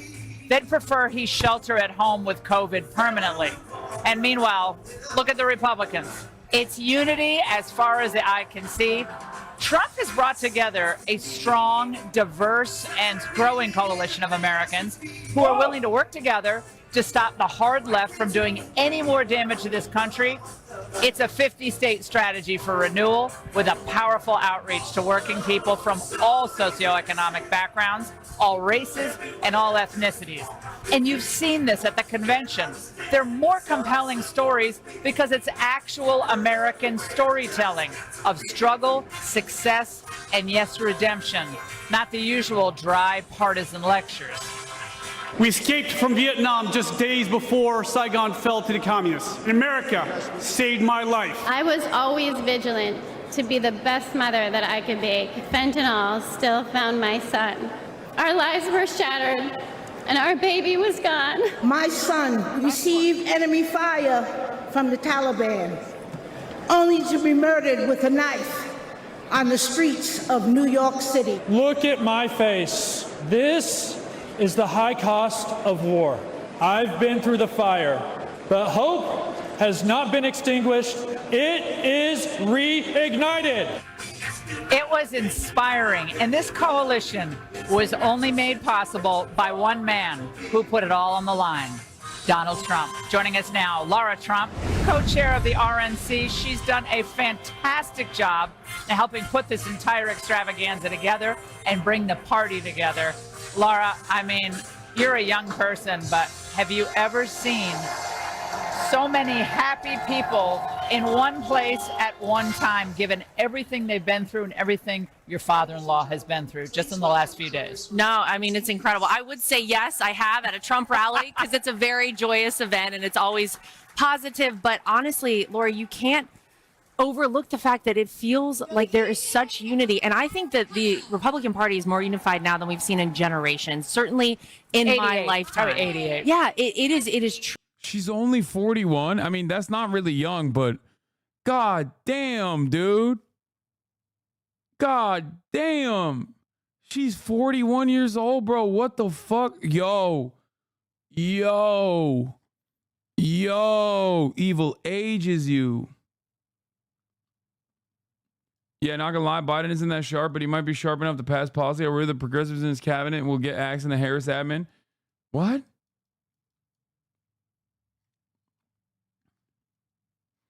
You know what I think is really interesting about this, by the way? The RNC is kicking. Joe Biden has COVID, and Fox News is not talking about Joe Biden having COVID. And that's very interesting to me. And I think that's because they want to stay on messaging discipline. We'll see if they actually even incorporate Biden getting COVID into the conversation at all here in Milwaukee. Like they're just like, we are not letting anything else get in the way of the RNC messaging that needs to be communicated to as many people as possible. Laura Ingraham mentioned it briefly, but they didn't turn the coverage directly to Joe Biden getting COVID. Think. Don't you think that's significant? That's a massive issue. When Donald Trump got COVID, every article, every news media immediately started doing round-the-clock coverage. They started doing Death Watch. The reason why Fox News is not doing that right now is twofold. One, because they don't want to come across like bloodless monsters, because they want to try to like restructure their narrative around being a unified party where the Democrats are in a state of disarray. And I think that's what's going on. They're trying to maintain messaging discipline. Also, this is the really bad call that just took place today before the COVID drop. Right before the Trump rally in Butler, Pennsylvania, a group of moderate Hill Democrats held a tense Zoom call. Sorry, the call was before the Butler, Pennsylvania rally, but it just released, I think, today. And also, Chuck Schumer had a conversation with him earlier today where he told him he needs to drop. He needs to step aside. Right before the Trump rally in Butler, Pennsylvania, a group of moderate Hill Democrats had held a tense Zoom call with the White House to express their concern about Biden's ability to win and their ability to win. Should he tank and take them down with him? The call was even worse than the debate, one of the participants told me. He was rambling. He didn't start an answer and then lose his train of thought. He would just say, whatever. He really couldn't complete an answer. I lost a ton of respect for him. A second participant in the call confirmed this characterization. Hank Green is a certified K-hiver.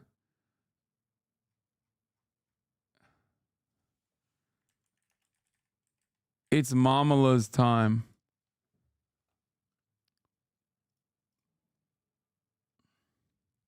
Anyway, whatever.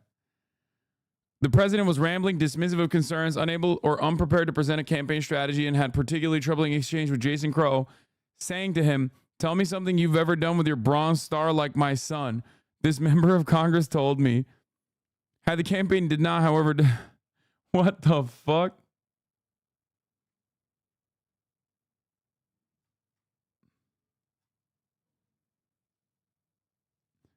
The campaign did not, however, dispute this next part about Crow and his Bronze Star. In the video of a Zoom that I was able to view, you can hear Biden chastising Crow, who asked about the importance of a national security to voters.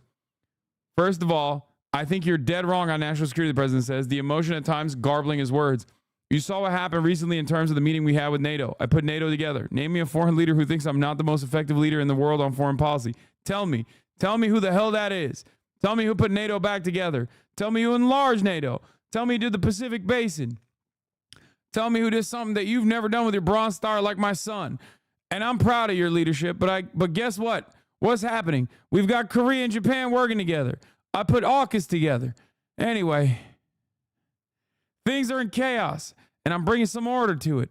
And again, find me a world leader who's an ally of ours, doesn't think I'm the most respected person they've ever. 34 MKD 50 with the 50 big ones. Thank you, thank you, thank you.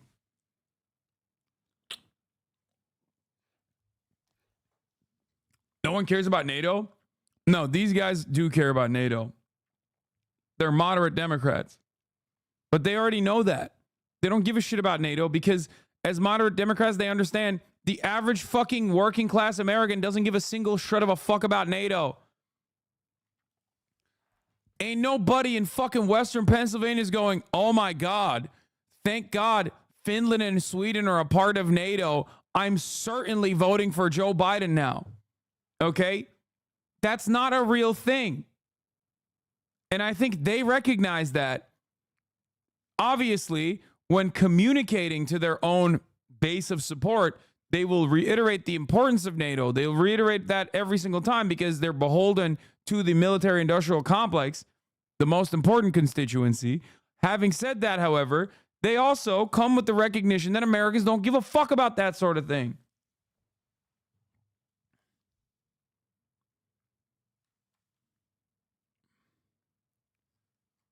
$34 MKD 50. What is happening? This is what these geriatric fucks care about? Yeah, she has a mass deportation. This fucking dumbass has a mass deportation placard up. God damn, dude. It's like, you're gonna fucking die. Why do you care?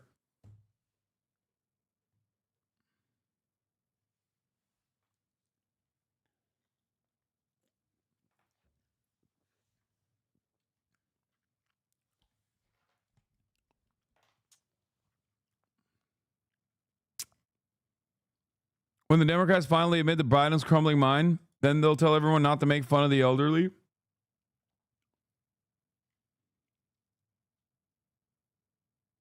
Hate truly ages. She's 41 years old. If you send me one more Edingermentum tweet that I've seen already, I'm going to fucking lose it. Okay? Stop it now.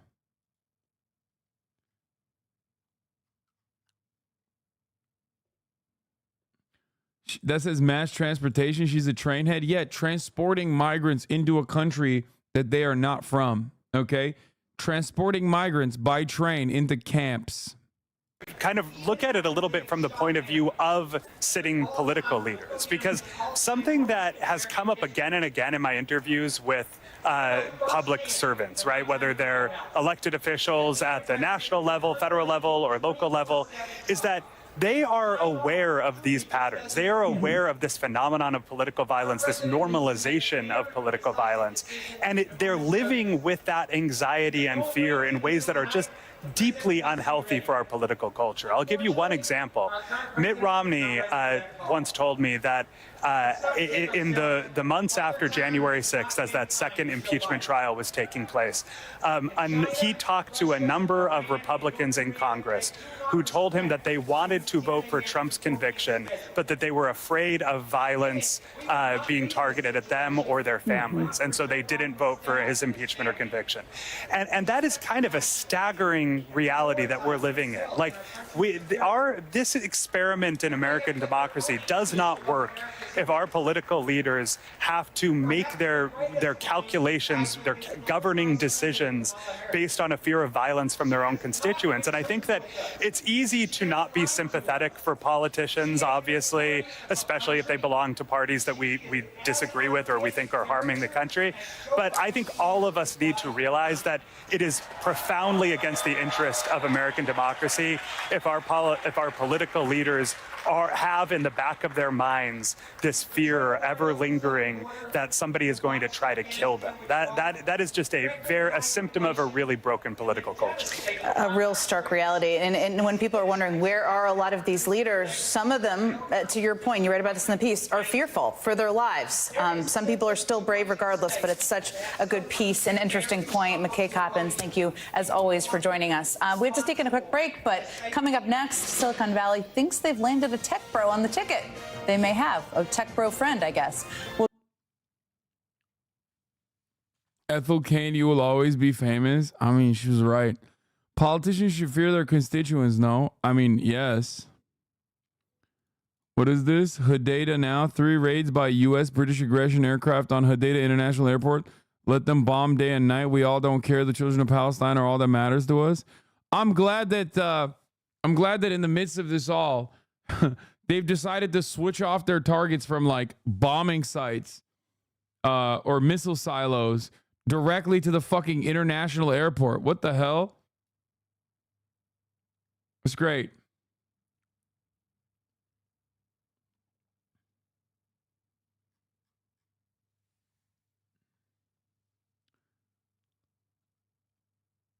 They should fear getting voted out at the very least, but you can permanently be in government now? Yes. They're not afraid of anything.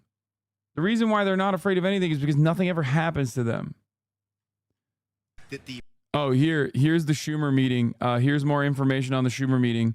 My dog's turning into snakes like it's magic. And I am told that the pressure from Democratic leaders for Biden to get out of the race is intensifying. In fact, one person who has been out there publicly defending Biden told me just a short while ago, Biden is going to see the whole house of cards come down soon. As for that meeting in Rehoboth, Delaware, I am told that this was a one-on-one meeting, just the Senate leader and the president, and that Chuck Schumer forcefully made the case that it would be better for Biden, better for the Democratic Party, and better for the country if he were to bow out of the race. And David, when I went to Schumer's office to ask them to tell them I was going to report this and tell you this tonight, absolutely no denial from Senator Schumer's office. They only said this: Leader Schumer conveyed the views of his caucus. In other words, the views of Democratic senators. I am also told that Hakeem Jeffries, the Democratic leader in the House, has expressed similar views directly to the president. And I am told that the pressure from Democratic leaders for Biden to get out of the race is intensifying. In fact, have you seen these RNC signs for mass deportation? We just looked at it.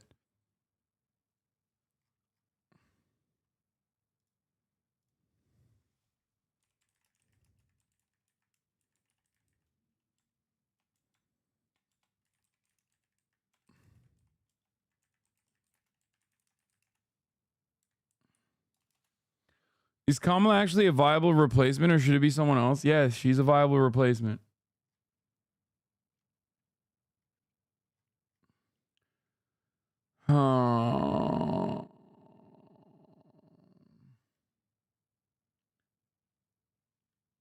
Why should Biden even drop out? Dems won't be able to unite without him. Like, genuine question. Wait, what? Why not? What do you... If there's one person that the Democrats have united around, they're united around the principle of getting Biden out. And the easiest replacement is Kamala Harris. Now, who her vice president will be, that is a different story. But yeah, overall, the Democratic Party is united. Problem is they're united against Joe Biden. Democratic Party is more united than it's ever been. Especially because the only naysayers in the situation are just like lightly urging Biden to stay in, and they are the Progressive Caucus. And nobody gives a shit about the Progressive Caucus in the Democratic Party. They do not move the needle in the Democratic Party. They never have moved the needle in the Democratic Party, which is precisely the reason why Bernie Sanders giving an interview to Isaac Chottimer or writing an op-ed in the New York Times is not going to do anything. Are you guys fucking insane? I say this as a lover of Bernard Sanders myself. He's got no fucking riz in the Democratic Party. He's got no pull in the Democratic Party. He's trying to change that, I think. by, aligning with Biden on yet another failure of a move, in my opinion. But ultimately, Kamala Harris, if she's guided by better people than the fucking 700-year-old fossil fuels that fucking surround Biden's campaign at this point, which, is very likely, will recognize the importance of the youth vote. And if she does do that, it doesn't matter. She'll align alongside the progressives anyway.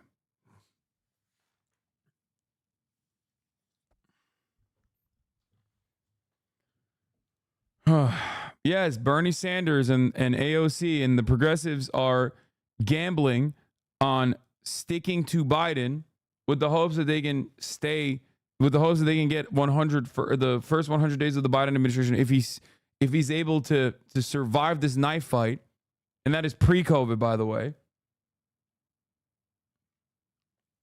If he's able to survive this knife fight, the progressives are calculating that Biden has made assurances that he will adopt a lot of their outwardly progressive agenda.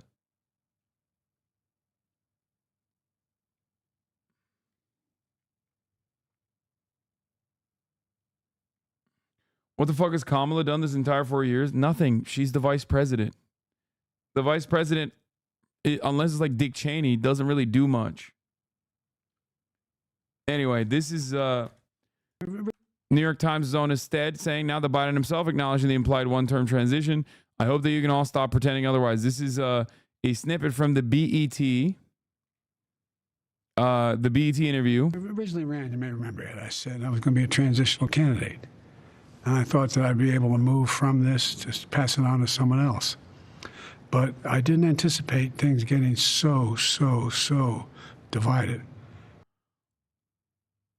It's wild to say that to BET because he's basically saying Kamala can't do the fucking job.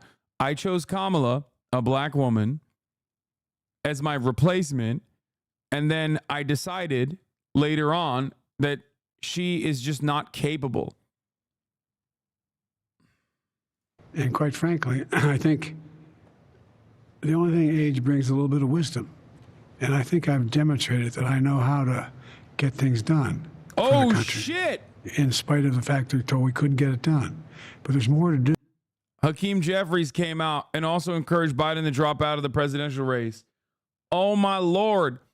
Oh, my Lord. One after the other, bro. One after the other.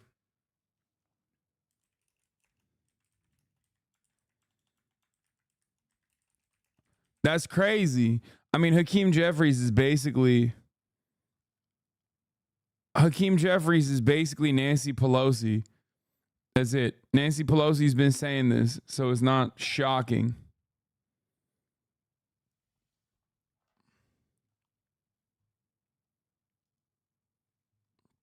Here's the thread from ABC News Chief Washington correspondent Jonathan Karl. I'm told Chuck Schumer had a blown one-on-one conversation with Biden Saturday afternoon in Rehoboth. Schumer forcefully made the case that it would be best if Biden bowed out of the race.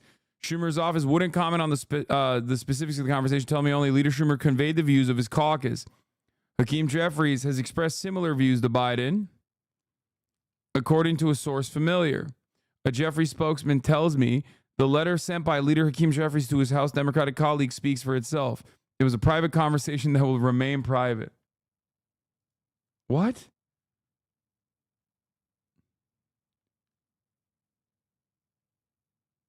What?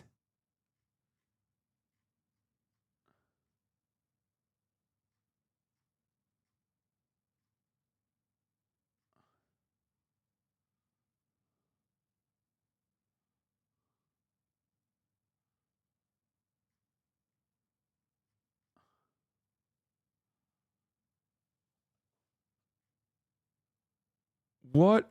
A staffer took control over the account. There ain't no way.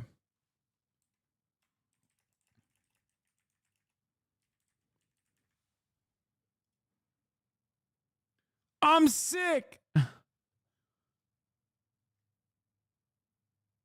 No, this is, I mean, it's always been a, wait, did I say it wrong? Did I say Rouge? Oh, fuck. Well, I got Twitter blue. I got Twitter blue. I got Twitter blue. I got Twitter blue. I can fix it.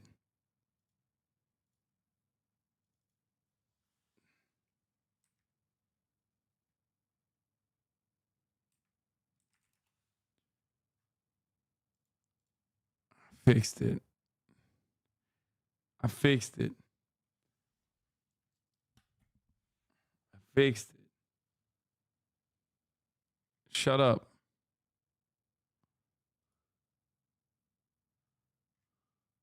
Wait. Did I not fix it?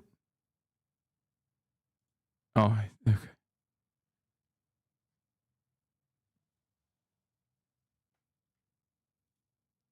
I'm sick of Elon Musk and his rich buddies trying to buy this election. If you agree, pitch in here. Oh my God. Oh my God. Oh my God.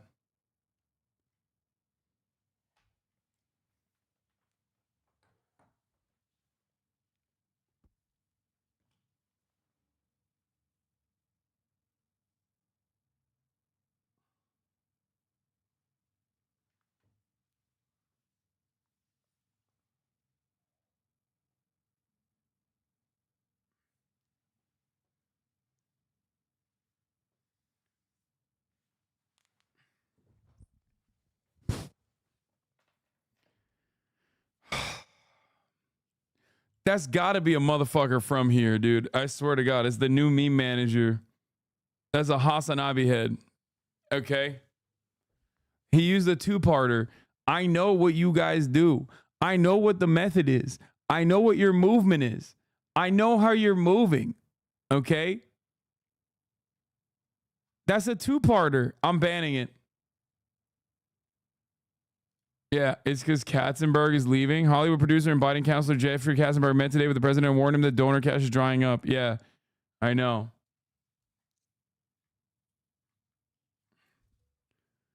Which one of you dumb motherfuckers in the chat did that? I hate that. I hate that.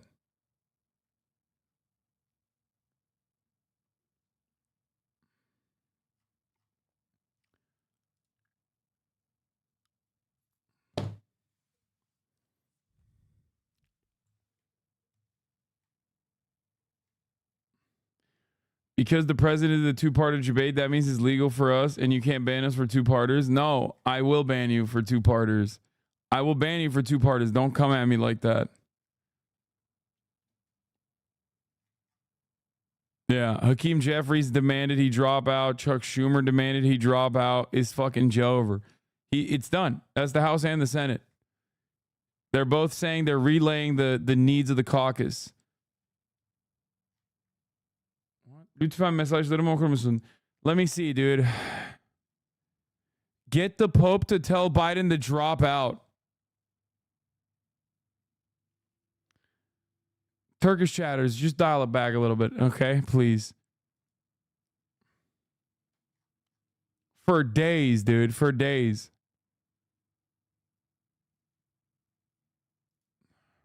We haven't even gotten to like the fun shit.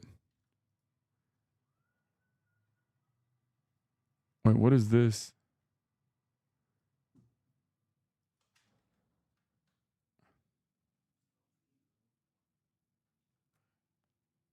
Is this President from the Biden BET is interview? back on the campaign trail, courting Black and Latino voters in the key battleground state of Nevada. He spoke at the NAACP's national convention yesterday, his first political speech since Saturday's shooting at Donald Trump's rally. No, I don't want one. Got to remember, in America, we're not enemies, we're friends, we're neighbors.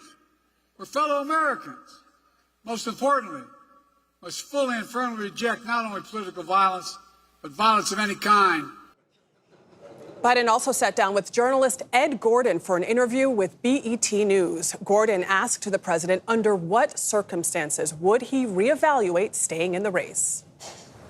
If there had some medical condition that emerged, if the doctors came to me and said, you got this problem, that problem. But I made a serious mistake in the whole debate. And look, when I originally ran, you may remember it, I said I was going to be a transitional candidate. And I thought that I'd be able to move from this, just pass it on to someone else. But I didn't anticipate things getting so divided. And quite frankly, I think the only thing age brings is a little bit of wisdom. And I think I've demonstrated that I know how to get things done for the country, in spite of the fact they're told we couldn't get it done. But there's more to do, and I'm reluctant to walk away from that. If I'm honest with you, the enthusiasm this time around is not the same as the... Damn. Well, that's a black man telling him that at BET. Perhaps this will sway away. This will stop Biden from being like, no, you don't understand, Jack. Only black people want me to run. I will not be looking at the polls. The last time you won, there is a certain disenchantment. Detroit, Philadelphia, Atlanta are going to be deciding factors in that 270 you've got to get to. I'd like you to take a moment and tell Black America what you want them to know. Why should they turn out for you? Because they know where my heart is. They know where my head is. And by the way, if you notice, whether it's young blacks or young whites or young Hispanics or young Asian Americans, they've never focused until after Labor Day. I mean, the idea they're focused intently on an election. Dude, right? you were the president. You are the president. What am I saying? You're the president. You're the president currently. You're not like an unknown person, bro. Also hitting the hard B, young blacks on BET. Wow, dude. That's crazy. Might as well just come out and start saying colored again. You know what I mean? That's like, what are we doing here, bro? What the fuck is going on? Brother, you are the president, okay? You are not like a less known. You are not a lesser known person, okay? You can't do this. You can't say this. Like, what he is describing is for a general election when, like, the 2 terms are over, okay? Like, 2 terms are over. You got Donald Trump and Hillary Clinton, right? Like, in that circumstance, people just start paying attention a little bit later. It's like,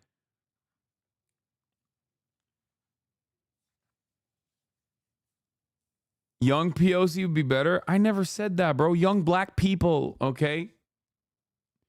It's not that hard to just say, like, black people. It's weird. It just sounds real weird, especially when Jim Crow Joe is saying blacks. Yeah, you can say black. You just, you know, as long as you slap on a people back there, it's fine.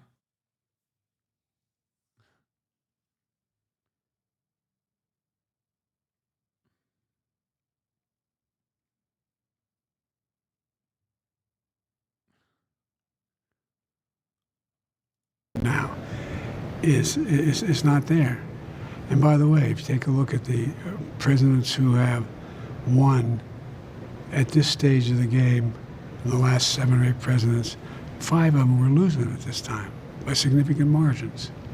The point is, we're just getting down to game time now. Ed Gordon joins us now from Los Angeles. Ed, good morning. We cannot wait for that interview in full.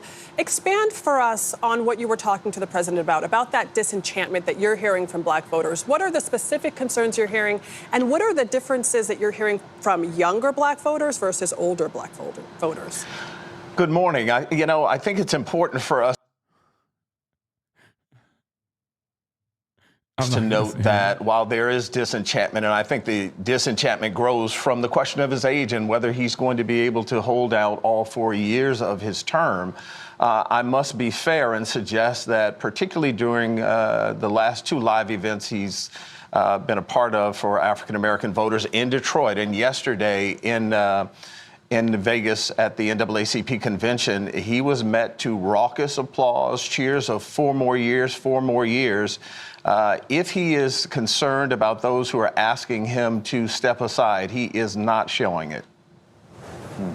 You know, it was interesting, Ed, yesterday at the convention, he did not respond to the question, like, at all about young black voters specifically. Hey, by the way, notice how no one else said young blacks, not on the panel at all. Perhaps that's deliberate because it sounds weird when you say it like that. Young blacks sounds weird. Okay? Why don't they say African Americans? That also sounds weird. Nobody says that anymore. No one says African American, bro. What do you mean? It's because they're fucking American. They're just black.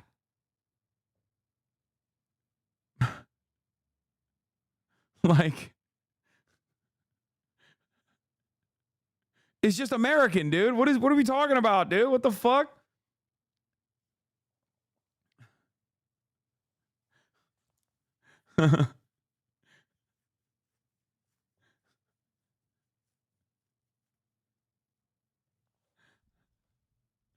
Oh my God. African Americans, when you're trying to be too politically correct because you're racist? Exactly.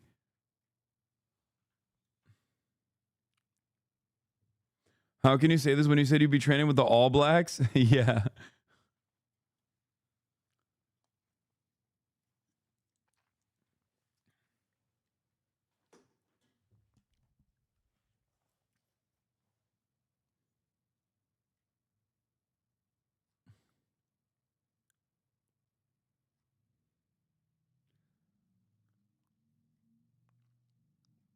Navarro speaking now, fresh out of the can. I don't care, dude. Come on.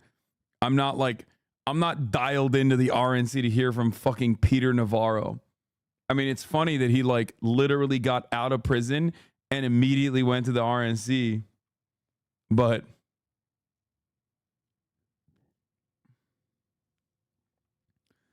a Dem senator eyeing the weeks ahead tells me the party needs to throw it open if Biden drops out. The senator acknowledges VP would have an inside track, but says a contested convention will be galvanizing and get them in the rarefied air of Trump level attention. Yeah, no, that's wrong. That's so, yeah, I don't know who this person is, but they're wrong, okay? They're so wrong. What an insane thing to say. Yeah, a Dem senator. You know who it was? That senator? Robert Menendez, former Dem senator. It's Bob. It's Bob saying it.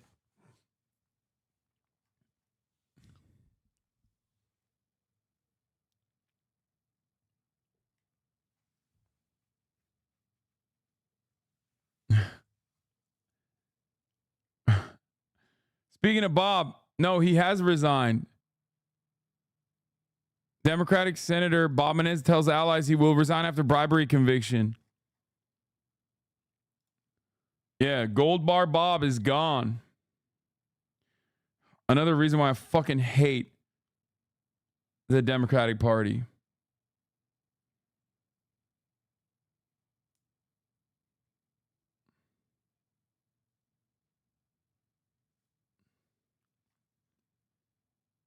Egypt did it again. Yeah. President of Mexico, El Sisi, took his ass out. Understand that an open convention would let Harris win the position rather than being given, but she's the only choice to me. No, I don't think it's good to have the open have an open convention. High praise for Kamala Harris. At one point, he said, she's a great vice president. Didn't you say a leadership contest would be energizing and attention grabbing? No, I didn't say that. No, I never said that.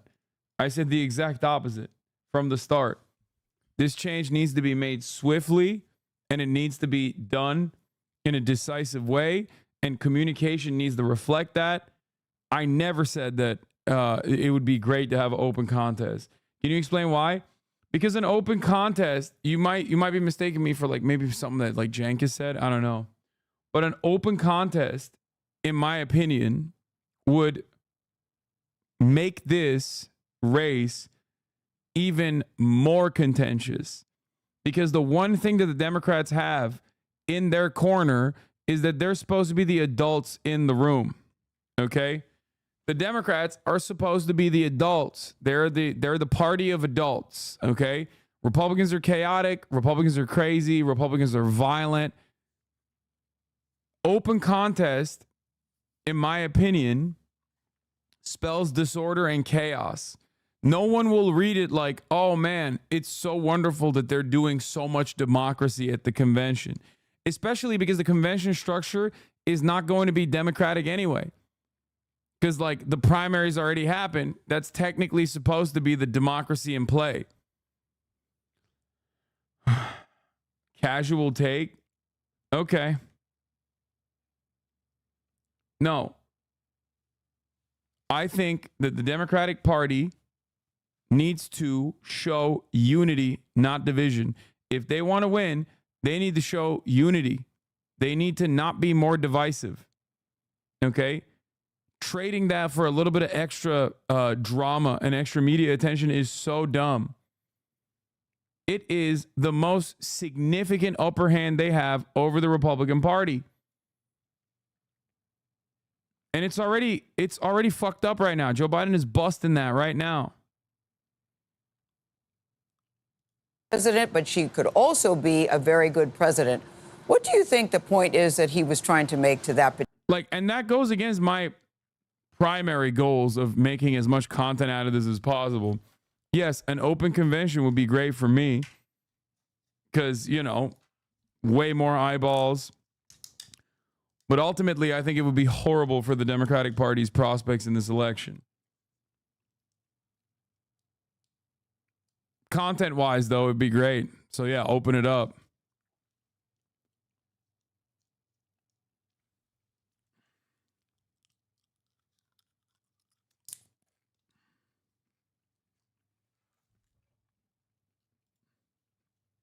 Why is Biden even running? He had dementia 4 years ago, too. Massive ego. It's true. That's exactly what it is.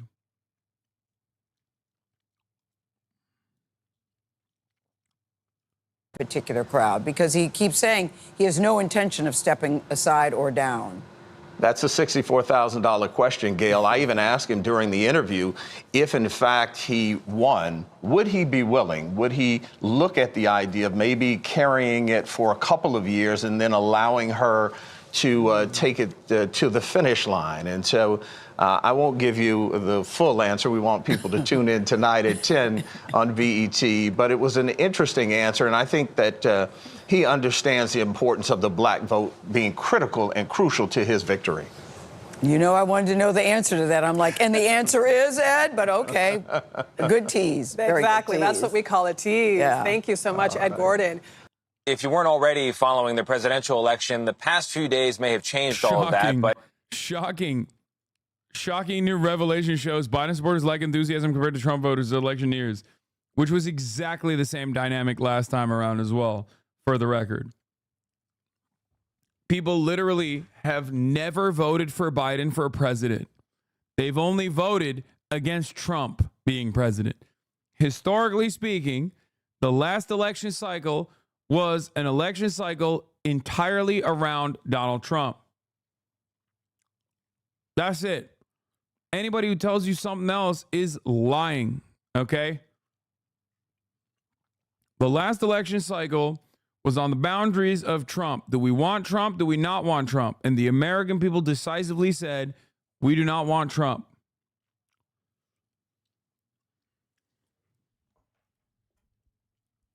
Like, it was 60+% of Biden supporters, even back then, that said that they did not want Donald Trump to be president, and that's why they were voting for Joe Biden. They were not voting for Joe Biden, they were voting against Donald Trump. That percentage still very much is in play right now. 67% of Biden supporters say they are voting against Donald Trump. Meanwhile, on the other side of the equation, 60+% of Republicans are saying they're voting for Trump. This is the reason why I say replacing Biden would only add to the ticket. It would not take anything away. There are no Biden or busters out there, okay? Sure, Kamala Harris has weaknesses, but I think given that these people are willing and able to vote for a fucking cadaver, not a single vote will be lost if Biden is replaced, and you only stand to gain more votes if it's Kamala Harris, or anyone else, as a matter of fact. But paying attention is one thing, and enjoying it is quite another thing entirely. Heading into the primaries, after all, polls showed that for a large majority of Americans, a Trump-Biden rematch made them feel like our overall political system is broken. And yet that is exactly what the country faces. Wait, what? Secret up until I have dated a U.S. senator for the past year and kept it a huge secret up until today. Today, I feel like exposing some dirt on this man, because although he has on occasion sent me funds in exchange for virtual dates and to be able to watch me eat, recently I saw him in the news supporting something that I as a woman just simply cannot stand by. I've actually asked him on occasion a couple weeks ago, we had a little Taco Bell date. Don't ask me why he likes it when I eat Taco Bell. Maybe he's a shareholder of the company or something. But I asked him if he agrees with all of the policies of his political party. And he told me something that is so despicable and so concerning. He told me that he doesn't actually care about politics. He doesn't care about people. He doesn't care about women. He only cares about money and the power that he yields. On occasion, I have threatened to I don't know if this is real or not, dude. Come on. This seems too good to be true. I need some proof. Oh, God, chat. Y'all are... When something is too good to be true, don't immediately fucking rush to believe it, okay? Why are you watching it? Do you think I have precognition capabilities? Like, I don't know what the fuck I'm about to see. I look at a bunch of fake news all day. I watch Fox News all day, for example. This is the reason why I'm watching it. I'm watching it so that I can make an assessment on whether or not this is real or not, okay? Suck my dick. Why are you watching it? I watch a whole bunch of misinformation. It's perhaps the best possible way to, you know, address the misinformation. reveal his name on TikTok, to which he has told me one of my family members is an immigrant and he has actually threatened to have them deported. But honestly, I'm tired because yesterday he unfollowed me on all of my social media accounts from his burner account. And just so you know, the burner account has a picture of a fish. He is big into bass fishing, and the username has the number 24 in it. So internet sleuths, do your thing. Anyway, I'm making this video just in case I happen to go missing. You guys know what happened. I don't believe that. I have been dating a U.S. senator for the past year, and today I'm going to be spilling the tea on how we actually met. As you guys know, I was on 90 Day Fiancé. I guess he watched my season. I think everybody did at the time. It was the pandemic. And so he found me on social media and he started following me from a burner account on Instagram. Like, I had no idea at this point who he was. I did notice that this person was sliding into my DMs very frequently, was liking all of my stories, liking all of my posts. Had no posts. He was only following me. And then eventually I joined a platform where you can schedule like a virtual call with me, or you can chat with me. A lot of other 90 Day Fiancé cast members do this as like a way of making extra money, but I made a lot of money doing this. I don't know why people wanted to talk to me so bad. I was absolutely... She got the upper body though. She must be legit. It's true. It was Dianne Feinstein. Then presidential polling without Biden. What? Democratic presidential polling, 42% Harris. Michelle Obama, 22%. Newsom, 6%. What is this? Like, absolutely horrible on my season. So anyway, me and this guy start chatting. He has to pay every single time he wants to talk to me. Find out. I just don't believe this. I'm sorry. Let's watch Sam Sillick instead. Let's see how legs are looking with just a hamstring pump. Now that's real, baby. Ain't nothing fake about them quads or the hamstrings. God damn. Let's run through a double here. I'm all right with a hamstring focused day every now and again, but I'm not one to really like schedule that or like program it. You know, same thing with back. It's like I feel like the point of doing any muscle group, like a big one like that with multiple parts, is doing it all at once. You know, like the benefit you get from focusing on just your lats on like a lat only day. The over under on whether Sam Sillick makes over the age of 35, he's not. He's not. This is a man who has dedicated his life to one thing and one thing only. It's being as swole as humanly possible. He's not here for a long time. He's here for a good time. Okay? And he's doing it for us, for the record. Many of you might not appreciate it, but he's doing it for us. Just hitting your fucking full back every time, you know. But that's just one lifter's 2 cents. Oh, yeah, I definitely fucking look like a real hamster pump, that's for sure. Let's see how they're looking from the back. That's insane. Combine that with the lat spread, we got a full-on. Look at that last spread. Look at that fucking last spread. But let's. Are you like this? Do I look like that? You can tell if I was like that.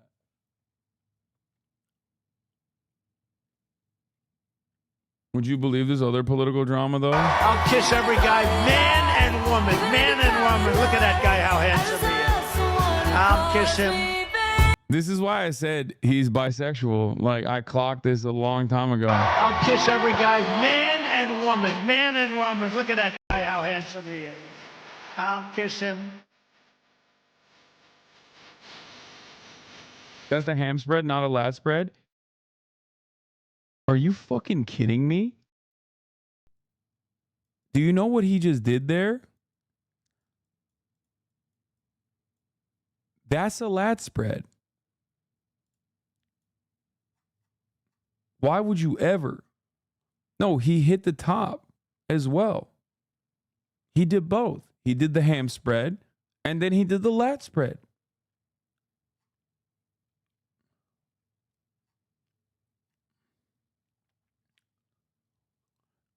I like that people are saying, hey, get back to the queer posting. There is nothing gayer than a man admiring another man's body like this. And you motherfuckers are like, oh, get back to the fucking queer post. This is the queer post, okay? It's all right, guys. We all Myron, no sweat. You kidding me?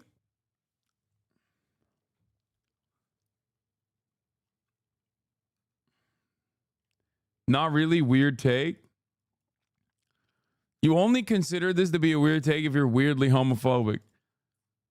This community knows a long-held position of mine, one that I've even revealed to Bradley Martin, is that you go to the gym, you're gay. The more you go to the gym, the gayer you get. Don't fight it. Okay? Don't fucking fight it. A lot of people talk about like, oh, Target is making our children queer. You know what's making our children queer? Bradley Martin. He owns the gym. Nothing gayer than owning a gym. You are literally creating a dojo for dick. What's gayer than literally purchasing real estate with the specific goal of having as many burly man butt inside of there, sweating, pumping muscles, pectorals glistening in the sun, vascularity out the wazoo.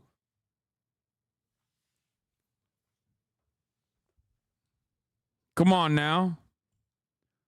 You're trying to make men hotter. When you purchase a gym, your goal is to make dudes sexier than they were yesterday. Are you out of your mind?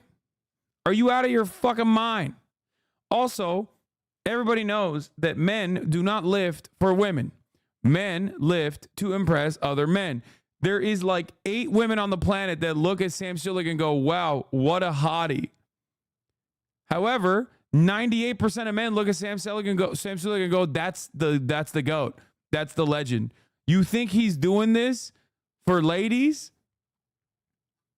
What lady is like, oh, I really want a 21-year-old who breathes like they're 85.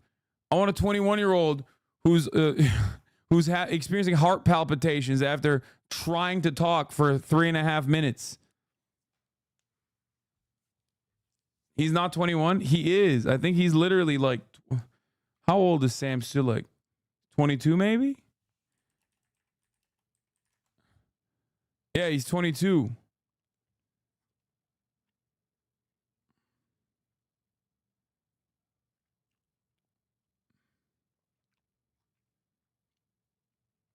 Doing this is more gay than sucking penis? Yes, that's right. And I'm doing this every dang day of my life, okay? Spread, we got a full-on fucking bodybuilding pose. But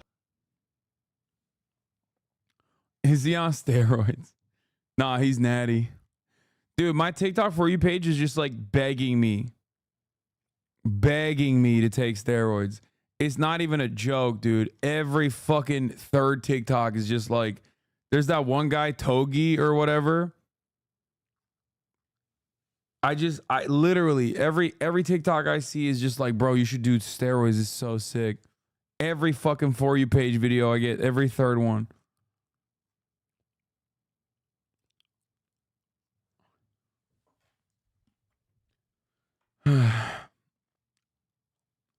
I did it and it changed my life. Nah, I'm just so worried about Mike, Dr. Mike Israetel. The way he talks about it is so devastating. I'm like, nah, I'm good.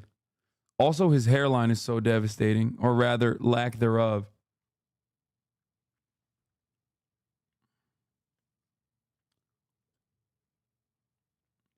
Jeff Nipper said you should be a science-based juicer.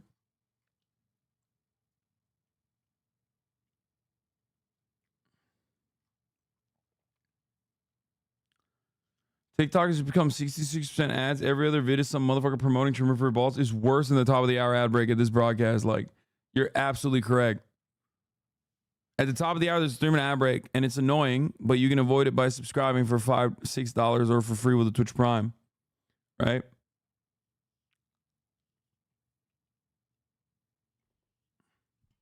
Straight up.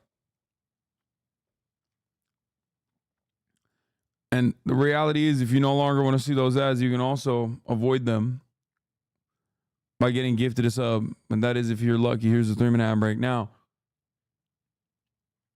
having said that, you've seen Gorilla. Motherfucker said he's natty, almost 600. Yeah, I don't think that dude is natty, dude. Get the fuck out of here. I think everyone on TikTok most people that on TikTok that claim they're natty are not natty.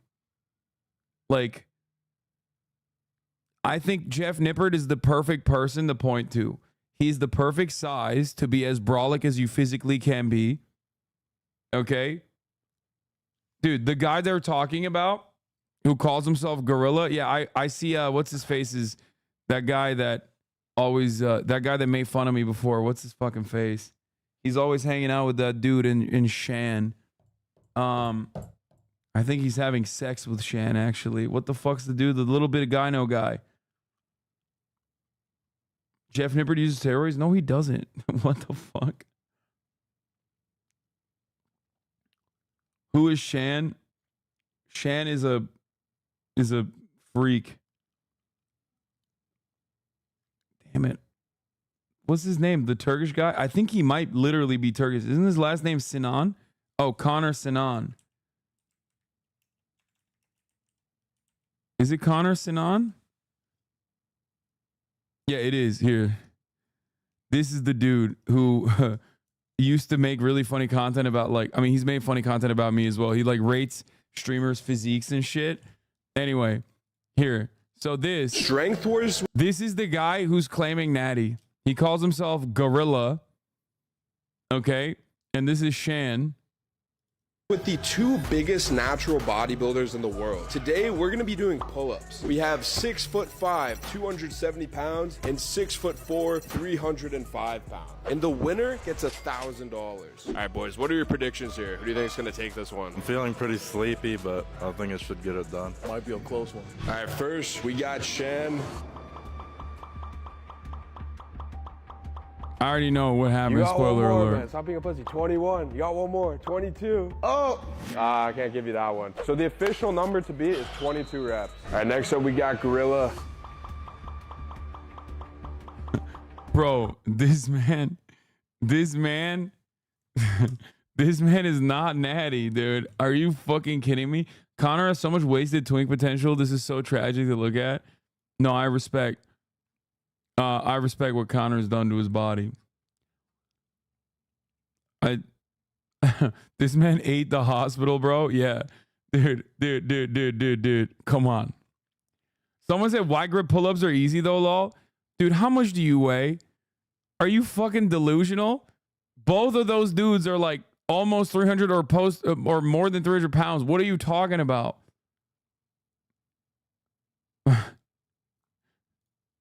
Dude's like 100 pounds is like, dude, I fucking pull-ups are so easy. What the fuck? 22. I'll give that 22. I can't give you that one though. So they actually ended up tying. So for the $1,000, it's gonna be decided by you guys. Ain't no way Shan natty. Shan because he did 22 pull-ups at 305 body weight. Shan is strongest because Gorilla is on a cub, but I think Shan won.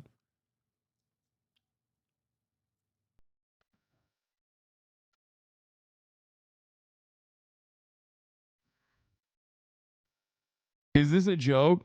I can't tell if this dude is joking. Look, it's one of the biggest dumb fucks on Twitch at HasanAbi. Thank you, John Wick Wiki. Following us is 2021.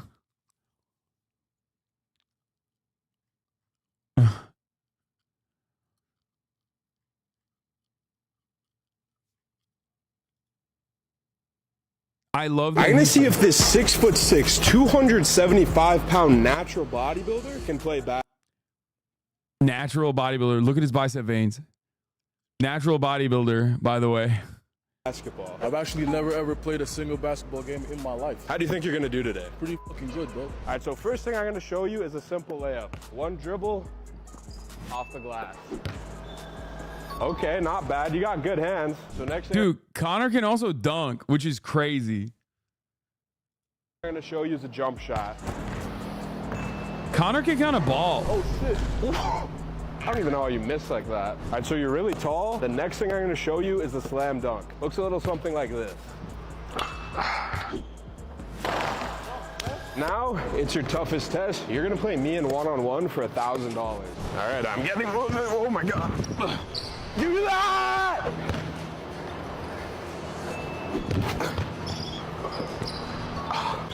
Get him and Shan to 1v1 for ice cream sandwich. Connor's entire fan base also is in a gay relationship with Shan. They love him so much. Oh, I won! Good shot. Good game, man. I'm gonna see if this 6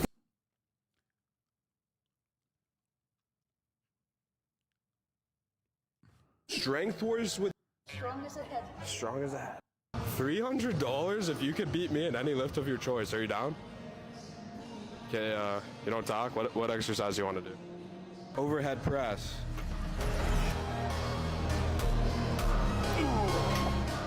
See that? That's called speed.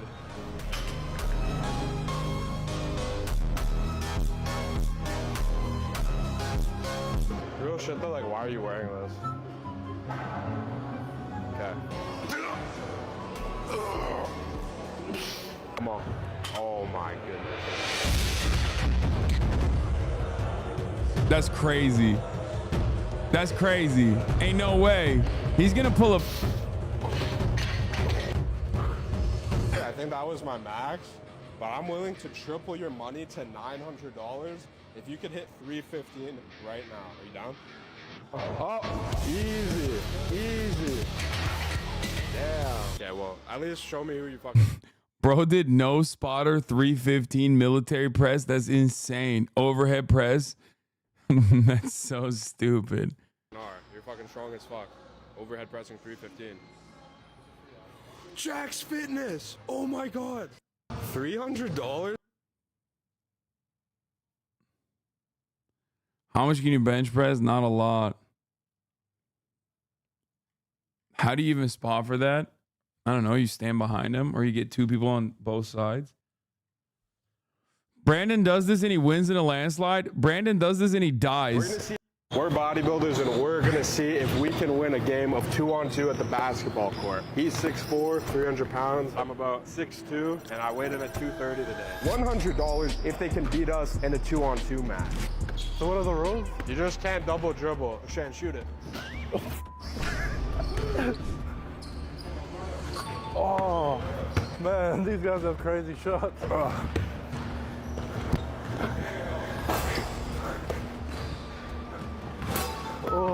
Shan, honestly, for defense, make noises. What do you mean, make noises? Fix noises or what? Yeah, just be sus. Oh, Shan. Oh. See? It worked. What do I do? Pass it. Oh. I'll give it a whirl. Oh, duh. Fuck. What is going on? Oh, fuck.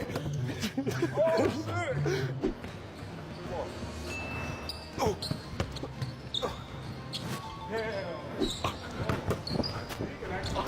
Dude, he's at a level. I feel like Connor probably was like decent when he was younger. And then he got like, you're missing Trump's speech. Is Trump live right now? No, I'm not.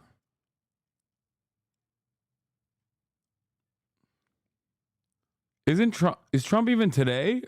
I thought Trump was. Is RNC on tomorrow? Or is RNC on tonight? I thought it was Vance's. JD Vance is tonight. Trump's on tomorrow. Son of a bitch. Yeah. And even he's not on yet. We're waiting for it. Bitch ass. Shoot it. Fade away. Yes, sir. Mamba mentality. Yes, sir. Yes, sir. Yo, you hit the game winner. Good job.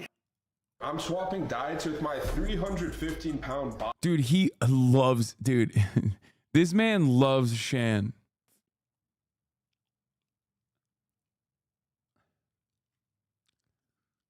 I guess Chad also loves Shan. Bodybuilder friend. He always loves talking about his size. Oh, what were you saying about Connor? What I was saying is, I think like if he wasn't such a fucking gorilla, he would probably be like, he just looks funny when he plays basketball because he's like too jacked. That's what it is. So meal number 1 is 4 cheese quesadillas. Come here. Hey Connor, I forgot to give you a little something else. This guy got me churros. By the way, you're lucky, man, because this is what I eat on my cut. Done. Please second meal. This looks like fucking 4 meals. Chicken with asparagus, butter chicken and rice, and then 2 burgers. I'm trying to look like David Lay, not Lizzo. It's just food, bro. It ain't gonna kill you. That's what. GC babe, just curious. Are you gonna cover the Cody Co drama or stay silent? Meanwhile, it's like literally my last video. I covered it yesterday, and it's literally my last video on my YouTube page.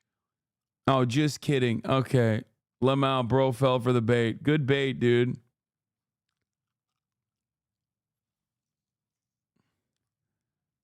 It's just like,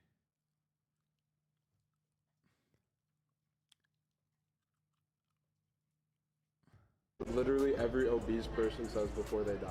For our next meal, Shan got me diabetes. I'm absolutely disgusted with you. If you're gonna make me fucking eat this, I'm eating it. Done. Dude, oh God, I wish I could eat like this. This is the other reason why I need steroids, you know what I mean? So I can have so much muscle mass that I can just like consume 3,500 calories on a fucking cut.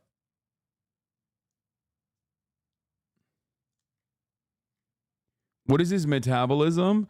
His metabolism is one of a 320-pound man who has so much muscle mass that his body on autopilot. Jason the Wee Wee got mad you claiming FaZe. Max, FaZe, Jason the Wee Wee versus FaZe Hasan and FaZe Ludwig. That's right. We're gonna be Don't claim that set, buddy. Don't claim that fucking set. Listen, when he was in his mother's womb, I was claiming FaZe. Okay, FaZe 9/11. We stay prayed up in this house. Okay. When Jason the Wee Wee was trying to make fucking meow noises at Asian baby girls on fucking Valo sessions, I was out there fucking posting up.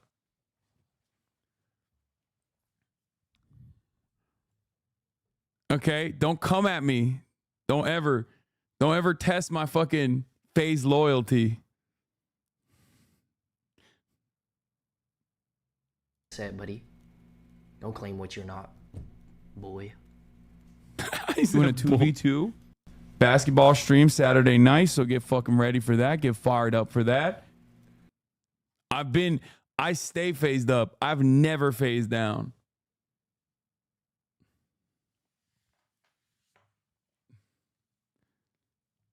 Are we beefing with Jason? Yes, but it's like not a real beef. It's a fake beef. I think they're very funny. I think Jason's very funny. I think Max is very funny. I like all the new phase talent. I think Lacey's very funny. Real beef confirmed, yes. Max is going to cook you guys? I think so too, but we'll see. My basketball journey doesn't end there. There's a lot more to come out as well. They kind of annoying? Why would you say that? I don't think they're annoying at all.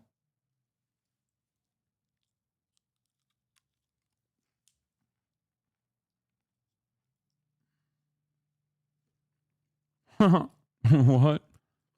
Jeff Zeleny reports on CNN President Biden is more receptive. The push to him to leave the ticket has gone from saying Kamala can't win to asking if Kamala Harris can win.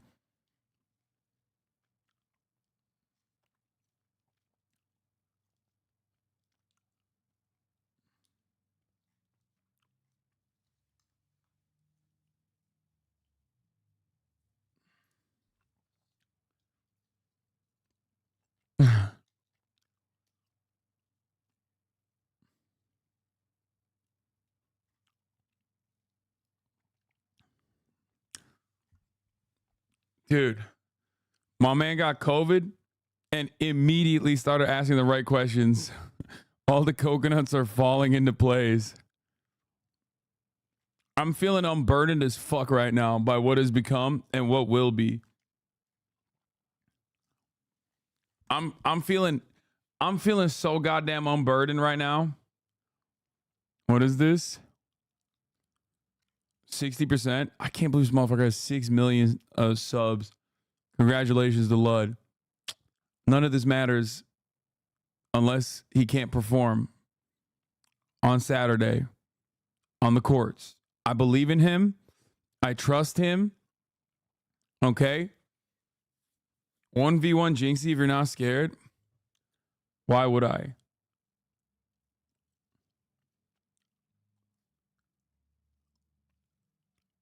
Saturday.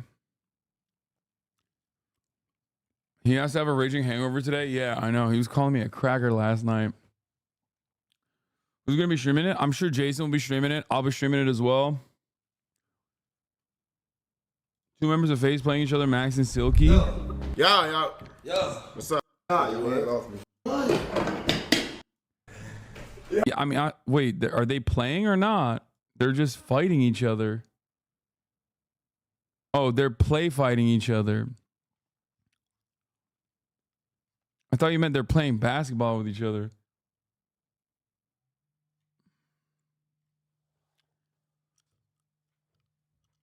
What the fuck? I saw Biden asking his advisors if Kamala can win.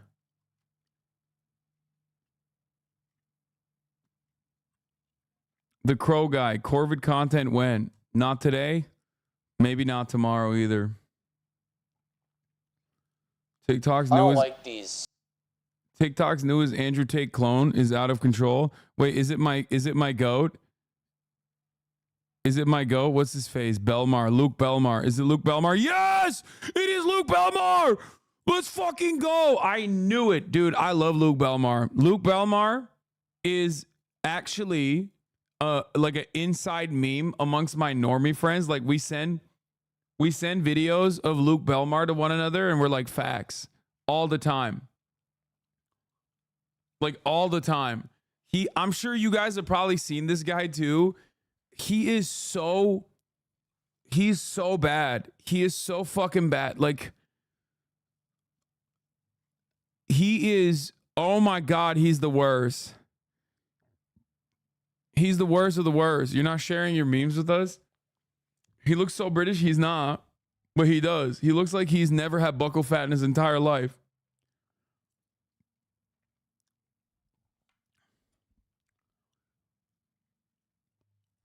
Yeah. So the famous video that he has that like I think turned everyone on him. Everyone started clowning on him, and even like the Tate brothers, even because of him, was when he's talking about how he got into the war room. Okay. I don't know if you guys have that video. If you can like find it, I'm sure it's in this video. There's no other. I mean, this has to be in here. Look. To take these online courses from Luke when he doesn't stop talking on social media. Are you going to the gym every day? No, you're not. Are you sleeping well? No, you're not. Are you eating organic, clean food? Healthy? No, you're not. Hey, I see you want it? Hey. Oh, this is the video. Want access to high net worth individuals, people of value. What is your suggestion? All the come ups, you know, the people that don't really have the sauce. What's the sauce, G? Try to make them notice you. Don't try to tell them that you're useful, because every high value person, including in fact, I'll show you right now. Right, I'll show you my DMs right this damn, bro. I got this folder called hidden requests. Okay, this is now, 1 minute ago, 2 minutes ago, 2 minutes ago, 2 minutes ago. So these 10 messages you can see were sent in the last 3 minutes. Okay, none of this is Sigma at all. And this is not the video that I was looking at. Luke Belmar looks like if an ancient Roman peasant made love with Brian Johnson. What the fuck? What a specific diss. You can't have a tough guy persona and look like that. I know. He is so skinny. I don't know why Tristan is flexing his fucking spam folder, but this is not the video I'm looking for. This video that I'm talking about is after he actually left the war room and he's flexing. This is the video you're talking about. That's not the video I'm talking about, but here, enjoy this perma. Don't say Omega Lol. Come on, this is moments where we're supposed to be clicking together. We're supposed to be having synchronicity, chat. This is literally when we're supposed to be fucking vibing off of one another, and someone just breaks that. Oh, it's worth. I know. I would rather look at the same fucking stale ass poop sock meme 1,000 times over instead of just like trying to see this one fucking thing I'm trying to show you. Oh my God.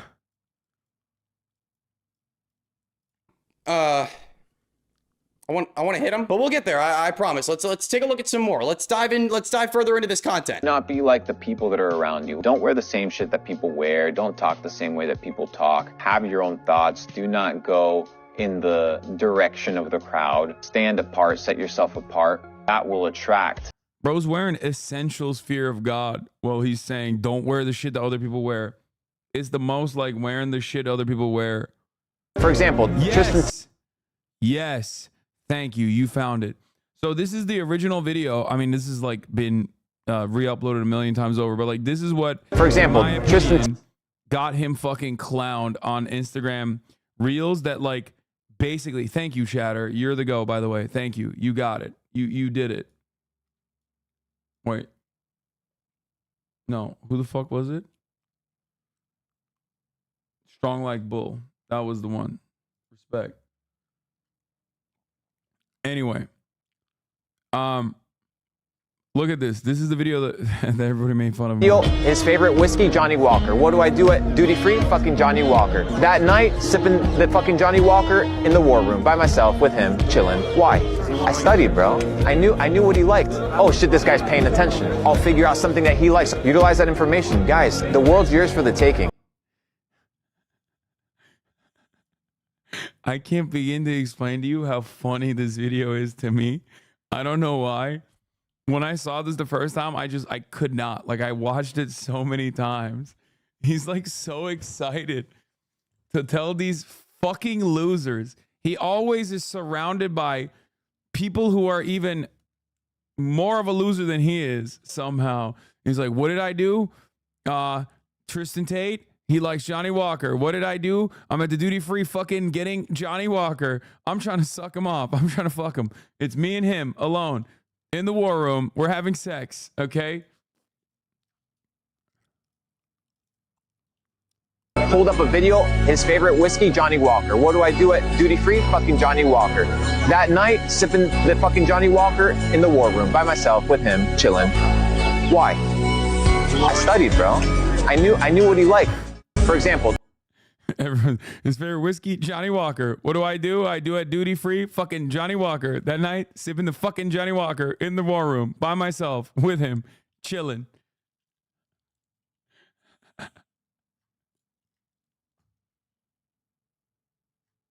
I knew what he liked, bro.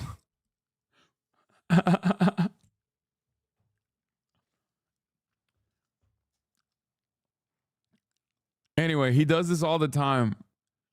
He does this all the time where he just like surrounds himself with these fucking losers. And he's like, are you going to school? Don't go to school, you fucking idiot. Don't go to school. Immediately drop out of school right now. Stop going to school. Do not ever read another book ever again. Immediately start job shipping. Start stalking your favorite right-wing podcaster. Stop what you're doing and start stalking. You fool. You stupid idiot. Are you going to the gym every day? No, you're not. Are you sleeping well? No, you're not. Are you eating organic, clean food? Healthy? No, you're not. I see eye bags under your eyes. So what you need to... Bro, give me. Look, give me. First of all, delete all social media apps. Why? Because it's wasting my time. Because it's a distraction right now. Bro, you wouldn't exist. Like, I mean, you still don't exist. You're not a real person, but... Dude, getting snapped at by this fucking twig... Oh my God. That's what dreams are made of, okay? He's basically doing sissy hypno to like fucking podcast losers. Dudes whose brains have just been melted, like sanded, so perfectly smooth. No wrinkle ass brains, okay? Fucking Johnny Walker. Is this a red pill guy? These are all, when you hear this music in the background, when you hear the Sigma edit, you have to recognize that this is going to be right-wing podcast shit. Okay. Until you know why you're going to use something, don't use it. Understand?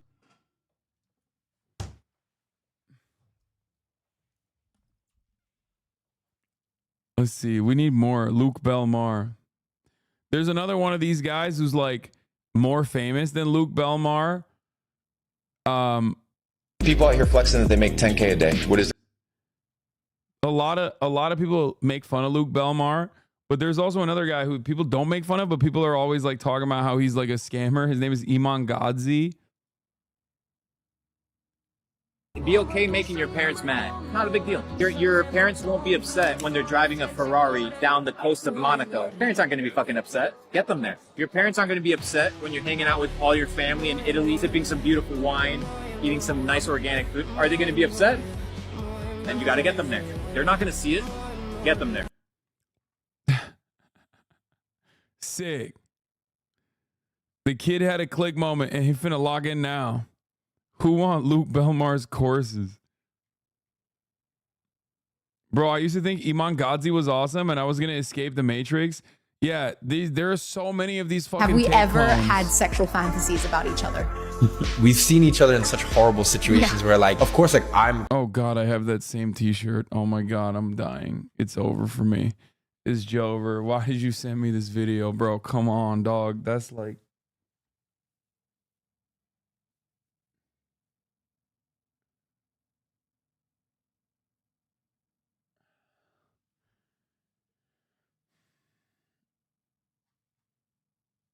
I'm cognizant of the fact that people find you attractive, but it's like you finding your sister attractive. It's like... I think in a past life, we probably were like brother and sister because like we love each other like brother and sister. Like when I hear things about you, I'm just like, oh, idiot. Like as if I'm talking about my brother. You know what I... You don't even get it, bro. You just found a factory on Alibaba and then shipped that to 3PL USA. Wait, dude, you're giving me PTSD from the summer of 2023 from these TikToks. I love these guys. Okay, Iman Gadzhi mindset. So how many calories do you eat a day? About 3,000. How many are you actually eating a day? It's 7:30 p.m. Okay, I don't want to fucking watch these TikToks. Where the fuck? Get me back to Iman Gadzhi right now. Be okay making your parents mad.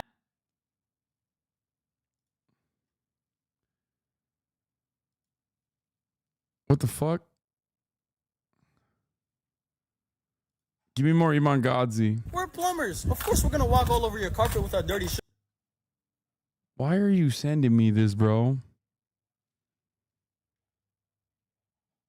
Wait, I gotta see Luca Belmar on Mr. Beast go back. Where? Where's Luca Belmar on Mr. Beast?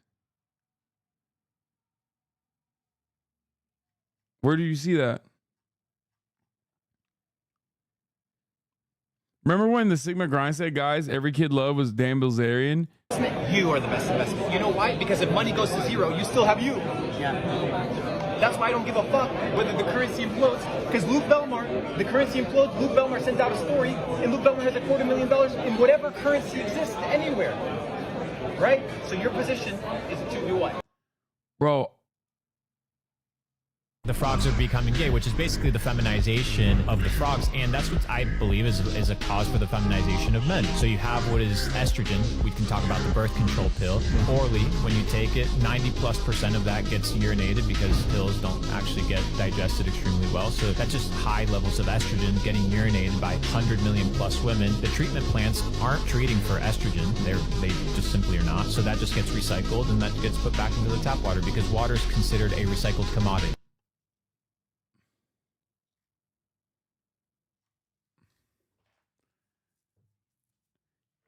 Something needs to be said about the fact that like the Alex Jones style conspiracies are now so commonplace on TikTok and just like directly being pumped, directly being mainlined by like these Luke Belmar style content creators.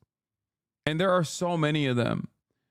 And every single one of them is alcohol insane. is no longer what it used to be. Do you know Fireball? It's like a cinnamon drink that they have in the US. The ingredients in the US are different than the ingredients in Europe. So people are like, this is a cinnamon spicy drink. And then you look at what they use in the United States to make Fireball shots. And it has formaldehyde, which is the coolant that they use for air conditioning. I was like, oh yeah, no wonder it burns. Alcohol is no longer. Yo, in the Mr. Beast media, they mentioned nine. You look at Mr. Beast and his crew. They're all individual personal brands. Cool, but who are they managed by? Night Media. Okay, and who's Night Media owned by? Disney. So you basically have glorified Disney kids that have contracts that they have to say certain things, that they have to run. I don't think Mr. Beast is with Night Media anymore. Certain agendas, and they don't really have a choice. Shout out to Mr. Beast, though. He's cool. Oh, he likes Mr. Beast. I'm a Disney kid.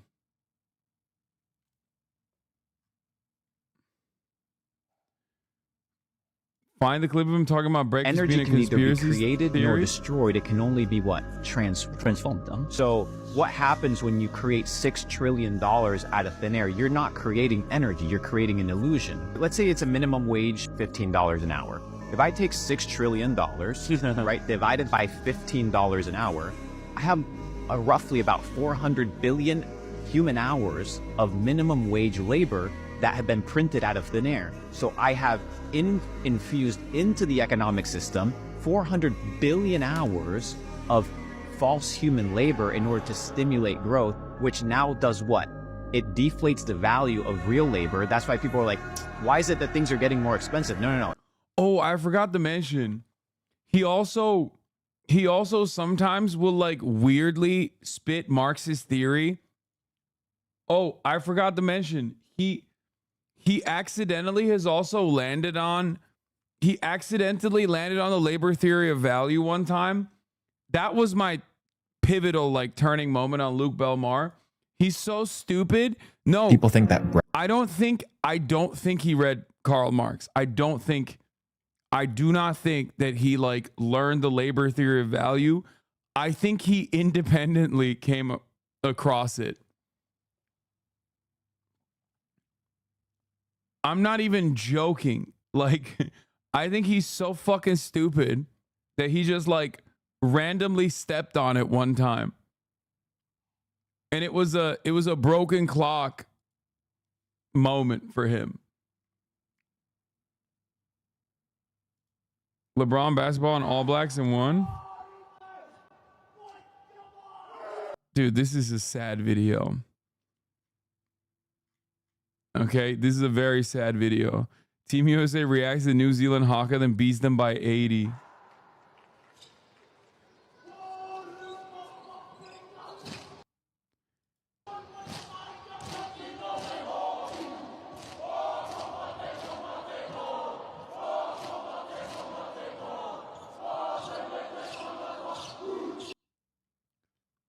Who cares about basketball, though, other than NA? Who cares about basketball? What do you mean? It's a very popular sport globally.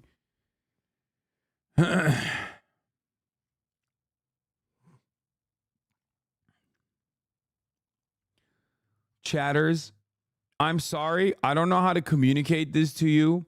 No, as much as I love, like, joking about Doug Burgum. Become so skilled that it. If you legitimately think I would be excited to watch Doug Burgum, What it used to be. Do you know Fireball? It's like a cinnamon breakfast. if you think I would legitimately be excited to watch fucking Doug Burgum live at the RNC, you're so insane. I don't know how to explain how insane you are back to you. Okay? Yes, I'm a Burgamaniac. Yes, I don't want to listen to Doug Burgum speak at the RNC. It's too sad for me. Okay? It's a reminder of what could have happened to us as a movement. It's a somber reminder of what it could have been like. Okay? And what it's not. It's a reminder of what things are not right now. What they could have been and what they're not.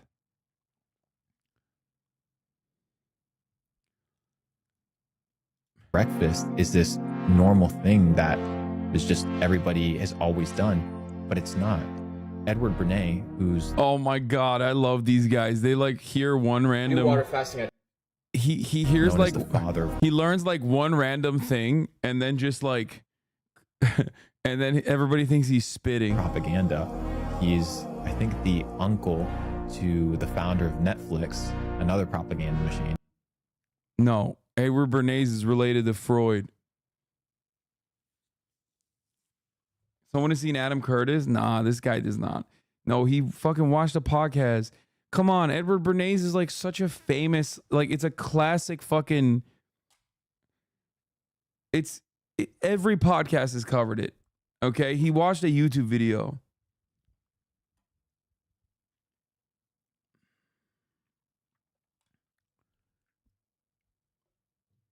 Yeah, he's talking about, he did not watch Adam Curtis. Okay, this person, if he watched a single Adam Curtis, if you watched a single Adam Curtis video, his brain would explode.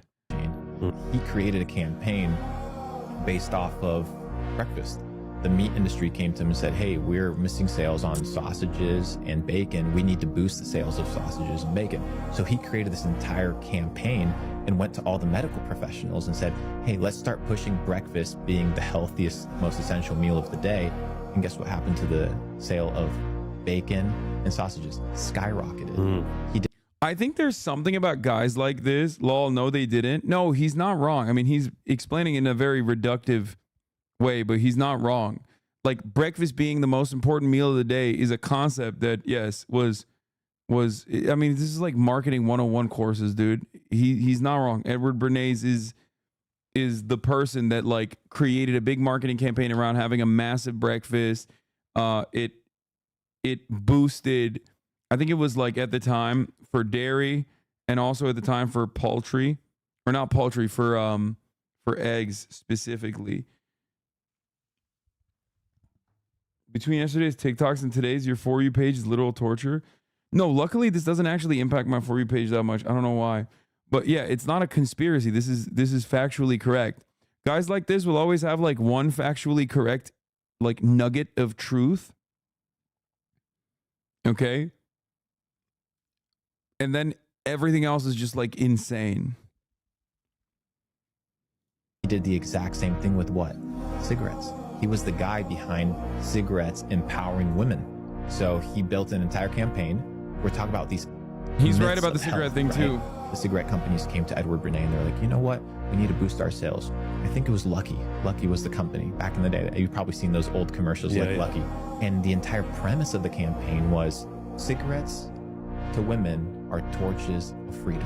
So the entire campaign was, if like, you, who are these people? Like, how do they all have SM7Bs? Like, guess what happened to this? like, where does this podcast exist? I've never seen this guy across from him ever in my entire life. Like, who? How? What is happening? There's another new like podcast is like Arizona frat bros interviewing one another about frat life in Arizona. And it's just like, why are there so many fucking fake podcasts, dude? Like, what the hell? Oh my God, you found the podcast. So there's definitely a lot of. No, this is not that podcast. This is a different one. You found a different pod, but it's crazy that this has 422,000 views. This has 422,000 views. How the fuck? What the fuck is going on?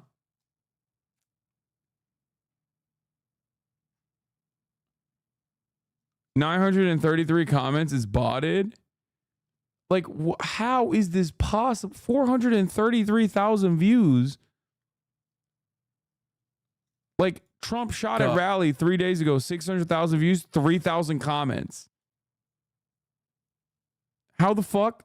I'm sure I have a video with like 400,000 views on here. Here, let's get 400,000 views 2 days ago. Trump shooter identified. 1,000 comments. I mean, I guess it's real. It's not botted.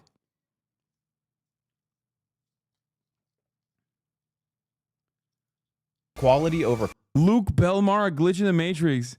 Oh my God, you found the pod. This has 1 million views. 1 million views.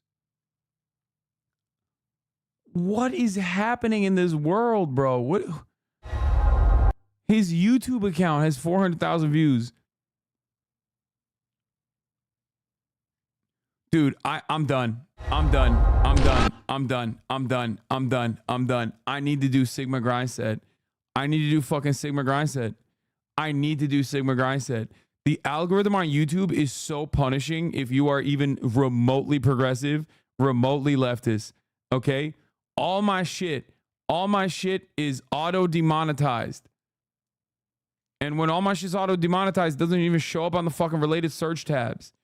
These motherfuckers sit around and just like talk about the dumbest things you've ever seen in your entire life. Breaking free of the 9-to-5 slave system. Elon Musk exposed. The evolution of marketing and Luke's life-changing lessons for success. These are all straight up con men. Okay? It's con men propping up other con men, and they all act like they have like marketing courses or whatever. Okay? They all act like they have, you know, a massive, massive marketing platform that they're generating millions and millions of dollars of revenue off of. They flex their wealth to claim that they have this like unimaginable amount of wealth that they've earned from like their marketing courses. And then all the money that they make actually comes from selling courses to dumbasses that watch these podcasts and go, I can also destroy the 9-to-5 boundaries. Like, I can break it. This is the age of the con man. This is the age of the con man. I'm telling you. I don't know where we're going with this. I do not know where we are going with this. I don't know what is going to happen until the entire American economy is just like Zoomers trying to do drop shipping schemes to one another. Zoomers engaging in multi-level marketing and doing drop shipping schemes to one another. Just so you can make more money with your drop shipping scheme so you can purchase more items when someone else is drop shipping to you. I think people need to start studying words. Look at a bank, right? What is a bank? Riverbank. Right. And what does the river bank do? It controls the flow. The flow of what? The flow of the current, the currency. If it's controlling the currency, it's also controlling the what? The flow. The flow of what? The cash flow. So what? Money moves like water. So if I understand where the water is going to go, I just have to position myself where the cash flow is going to be next. Welcome to the big leagues, motherfuckers.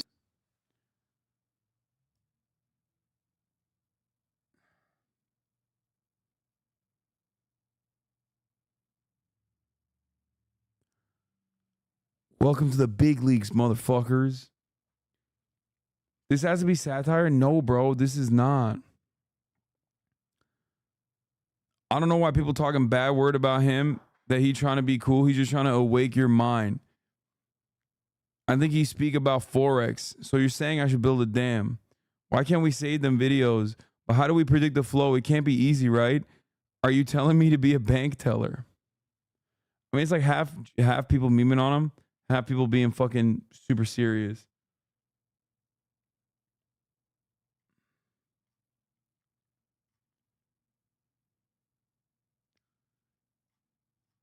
It's just like, I think a lot of people are really desperate. They're desperate to break through the monotony of their existence. They're desperate to make a living. They're desperate to, like, you know, level up, achieve this American dream that is becoming more and more unattainable, or less and less attainable. And, like, I mean, dude, How much revenue? This short is and YouTube short is pumping these fucking clown asses nonstop. Have you generated with Shopify? I think around 800 million. $800 million. Yeah, around. How much of it was drop shipping versus brands? I think dropshipping may consist of 80%. So would you say drop shipping is alive and well? Yeah, no, I believe him. Yeah.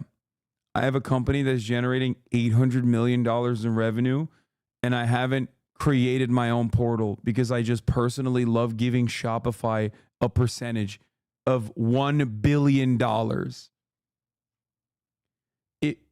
The moment that you're generating more than fucking $10 million in sales, you're moving over away from Shopify and away from, also drop shipping is hilarious to say that you're fucking generating $800 million, almost $1 billion with drop shipping.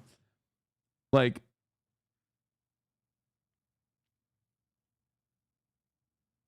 how do we get to what do we need to do to get Pelosi to make one of these videos on her puts? Oh.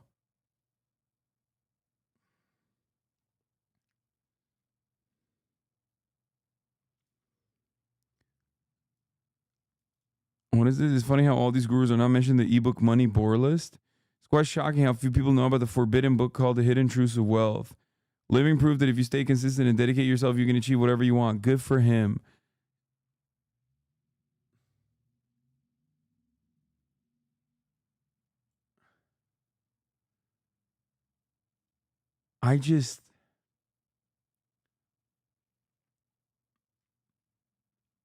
Every single one of these motherfuckers actually is wait, oh, Luke Belmar on Biden?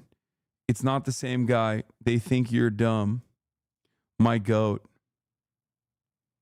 Dubai meetup in collaboration with Jupiter Exchange and Ton. We're only getting bigger and we're only getting stronger. The sky's the limit. Ton Voices Live with Luca Belmar and Pixelverse. Founder of Capital Club.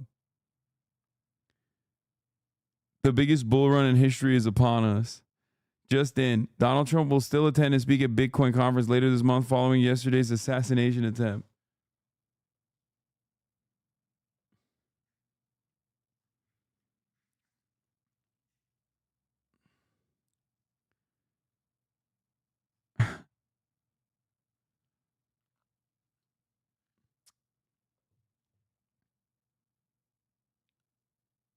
What? Politics pit stop, Hasan, I beg you, please reach out and help this man. He needs your help so badly. What the fuck happened to his face?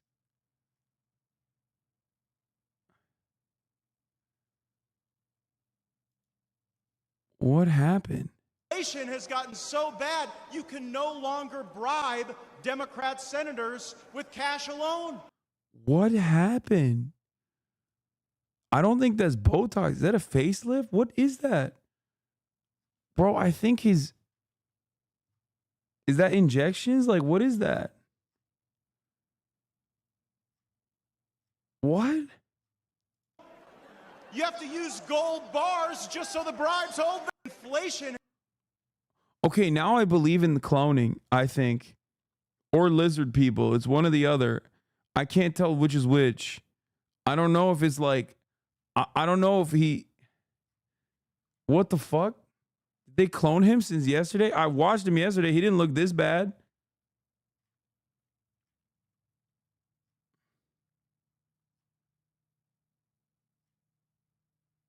Non-Botox, this is a facelift. Botox can't do that. He pulled a Joe Biden.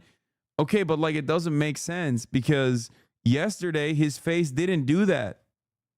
Today his face is doing that, but it wasn't doing that yesterday. I saw him yell at fucking Kevin McCarthy yesterday as Kevin McCarthy was on CNN calling him a pedophile. He didn't look like the fucking Grinch yesterday. So bad.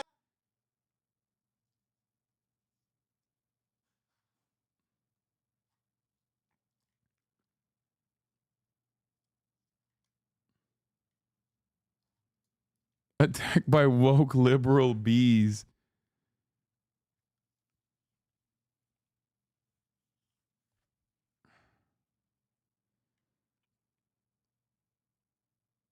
What? He did the weird face our moms warned about and it stuck like that. That must be it, I think. What is going on with this motherfucker's face, bro? You can no longer bribe Democrat senators with cash alone. Yeah, he's looking like Robbie Rotten. R.I.P.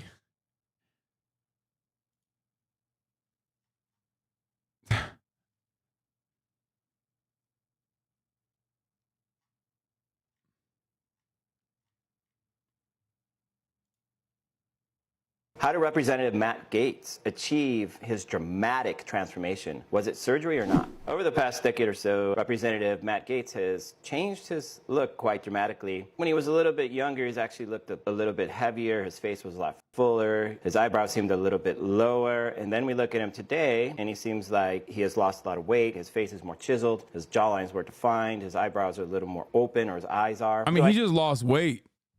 Like, but the eyebrows don't make sense.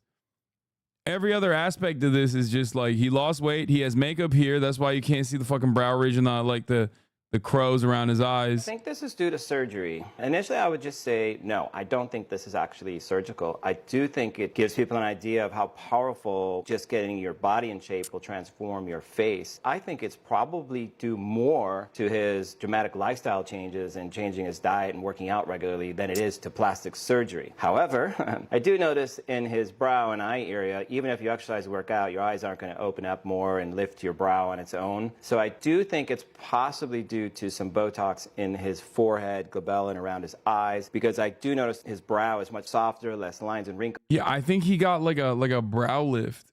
Like he got like one of these, like a facelift. His face is just like permanently stuck like this. That shit is weird. But I don't think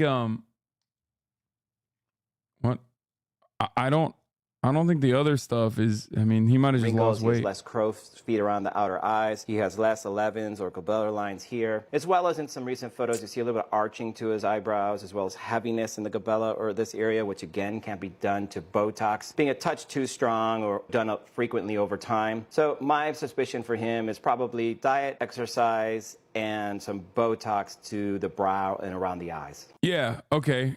I agree with this guy. I agree with him, but this is fucking crazy. No brow lift needed. That can be achieved with Botox.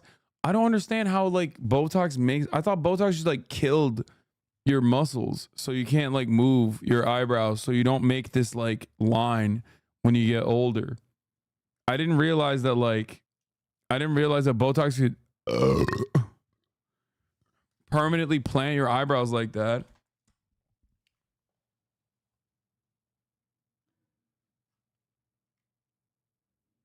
Fillers can migrate too. That could be it. Yeah, I thought it froze your muscles. Butthead. Why do you lean into the mic? It's so you can get a taste. I think people need to start studying words. You'll get a bang. Start studying words, chat.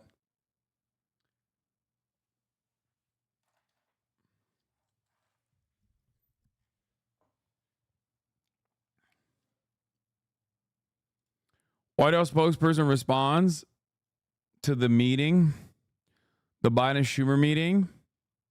The president told both leaders he's the nominee of the party he plans to win and looks forward to working with both of them to pass his 100 days agenda to help working families. Okay.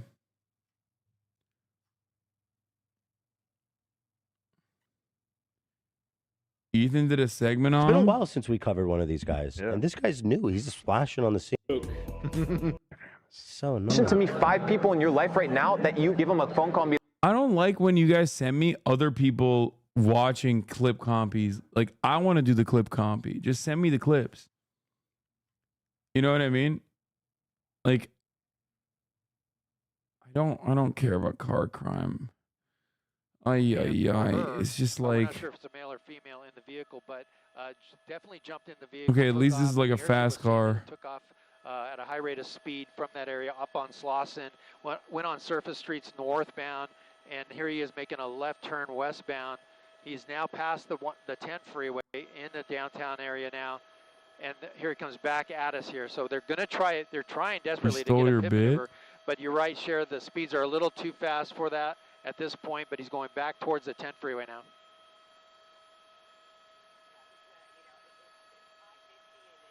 Oh. Oh, no, I know a chase ended last week with them shooting the dude. I know.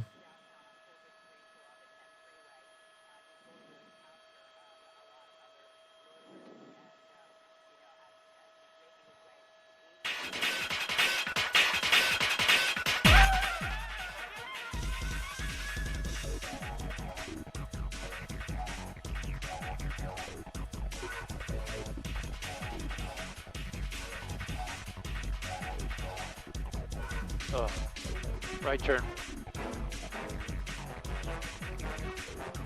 Yeah, it's live. Okay, cop on the other side of the road. This guy's being crazy.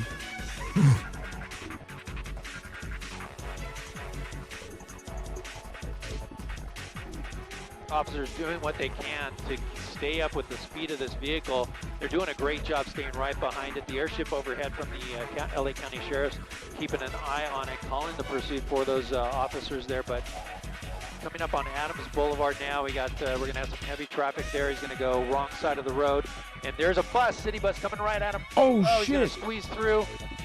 Man, oh man, can you imagine? Here he goes. He's going eastbound now here on Adams. What kind of car is that, Chad?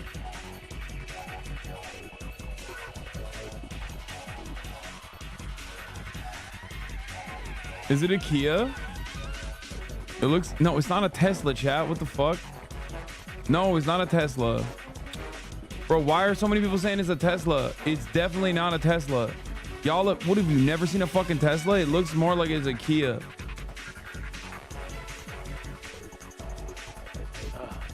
Right turn.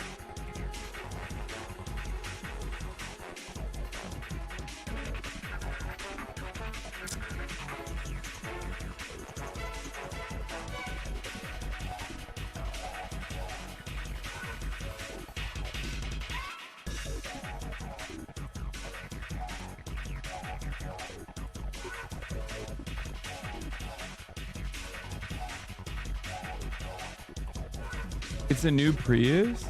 No. No, it's not.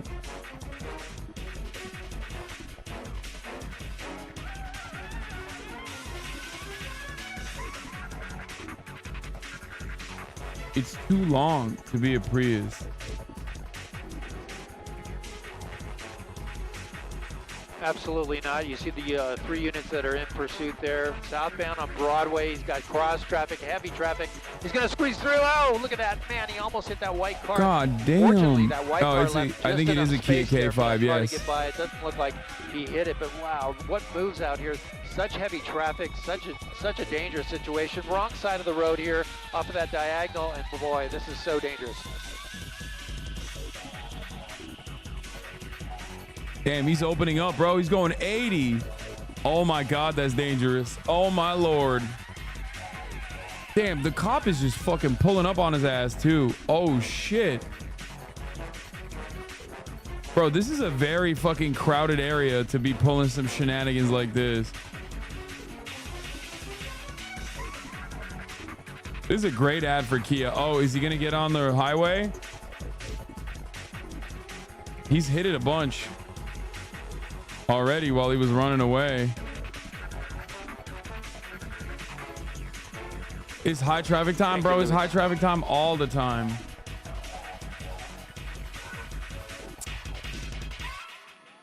Highway at 6 p.m. I mean, it's it depends. It depends. Northbound.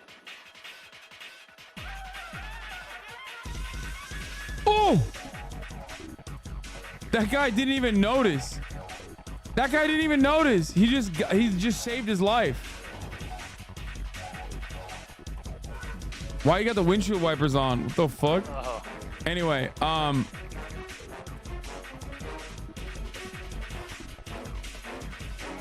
We are actually southwest of downtown. depending right on now which direction you're this going at this hour, you can have a Menlo going westbound. you can have a still. decent The traffic shot here on the is just a highway. nightmare with all the people out on foot and people in cars. Here we are. He's going to turn into a. Is this an alleyway? No, this is going to be a parking lot, maybe. What the Shopping fuck? area. He's going to go through there. Does he know what he's doing? And then back out onto the main street here. This is going to be Vermont. He's going to go southbound on Vermont. We might see the pit here. Let's see. It might be slow enough. They might Nope. have it. No, they're not going to take the chance. Too much traffic. Another unit blocking there, that intersection. That's good news. But now southbound here on Vermont for about 40, they're saying about 40 miles an hour. Let's see our speed. Wouldn't it be better just to speedometer on not, this. It's but just to about, track him and about catch him 60 later? miles an hour. Hard on Yes. the brakes here. He's going to make a right-hand turn.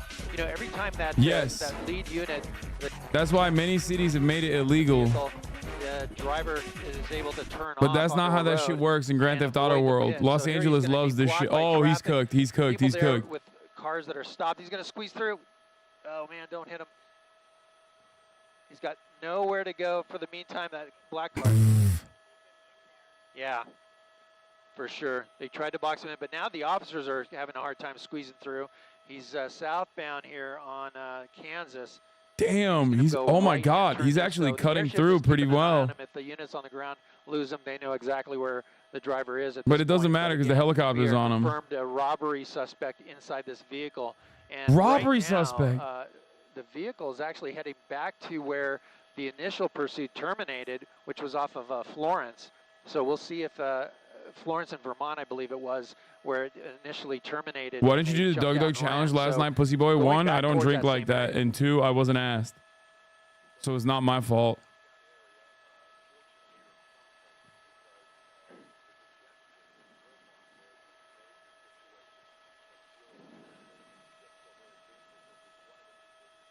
This is a good ad for Kia car handling. I agree. Not gonna lie, it was pretty sad seeing Elwig that way. Why? Was he really drunk?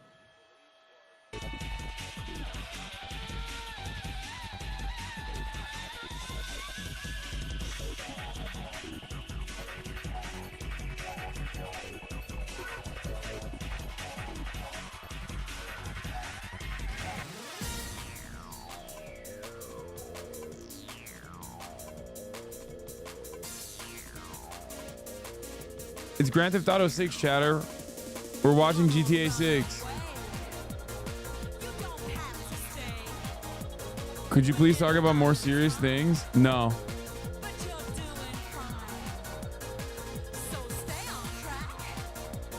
Here's the most serious thing I can talk about right now. At the top of the hour, there's a 3-minute ad break. If you no longer want to see those ads, all you need to do is subscribe. For $5 or for free with a Twitch Prime.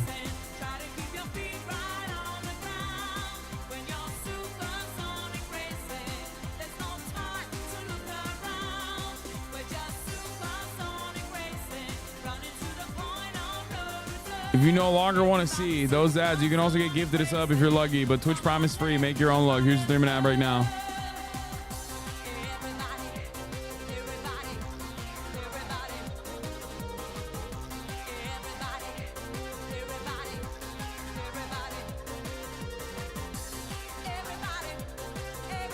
Absolutely, a lot to think about for those deputies there that are in the lead. They're keeping their eyes out for any pedestrians or cross-traffic situations.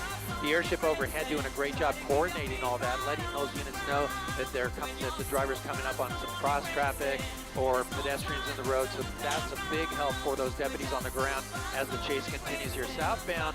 In your unprofessional opinion, how do you lose them? It's always the same. Variables here on these surface streets through the. It's always the same method. You have to get into a crowded parking lot. When you have a helicopter on you, you have to get into a crowded parking lot, and that's it. Either you have to have a bike waiting for you somewhere, or you have to get into a parking garage. That's it. There's no other way to get out of it. Like, if you're lucky, you can do the bridge. If you know, like, a homeless encampment or some shit under a bridge, I guess you can also go there.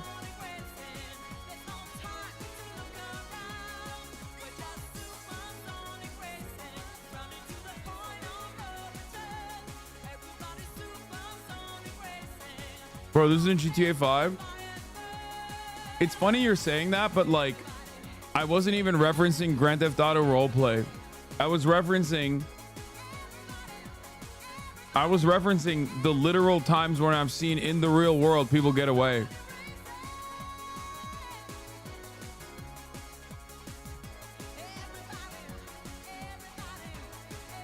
Also, no pixel techniques are not that like far off.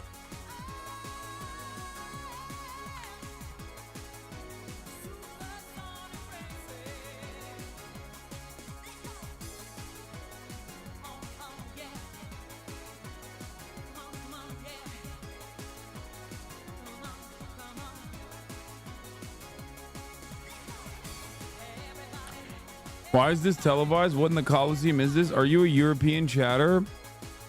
This is like half of LA's content.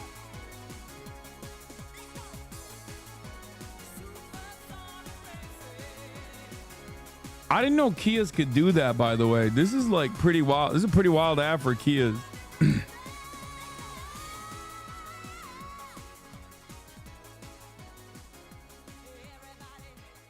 How often they broadcast it? Like 2 or 3 times a day?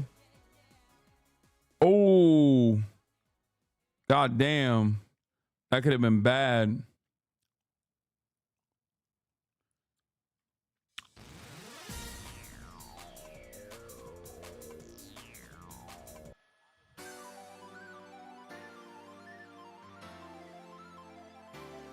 What? There are not 2 to 3 chases a day in LA?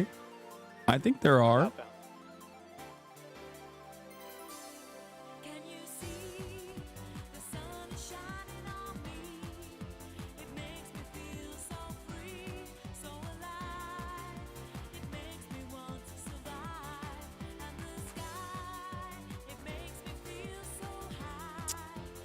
There's probably even more than 2 to 3 chases, but 2 to 3 get like 2 to 3 chases a day are the number of chases that get televised.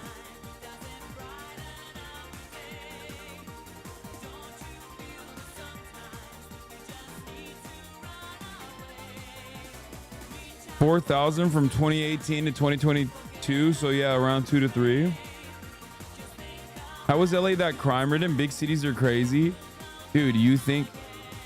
Bro, do you know how many fucking cars get stolen? Car chases are a matter of whether the police want to fucking pursue it or not. You understand that, right? Like, some of you guys are so fucking silly. Grand Theft Auto is a very common type of crime, okay? The chase aspect of it should not happen. And in many cities, it doesn't happen. Because many cities, the operating budget of the local law enforcement isn't $8 million a day. It's very dangerous, and it shouldn't occur. But it's also ratings, and that's the reason why the media plays maybe, it. But no, he's heading west now for sure. He's going north sometimes, and then he'll continue westbound. So certainly westbound towards the Baldwin Hills. At this point, Surprised we haven't seen spike traps. It's because this is too populated of an area. I don't think they would. I don't think they would spike a fucking local road like this. Signs running through red lights, cross through Crenshaw, without an issue. Bro, we'll be watching a fucking high impact car chase and a chatter will be like, let's watch a 45-minute video on car chases from Cody Shody. Some of y'all's brains, it's just like, it must be studied in a lab. I swear to God. Let's watch a fucking 3-hour video essay on the ethics of car chases.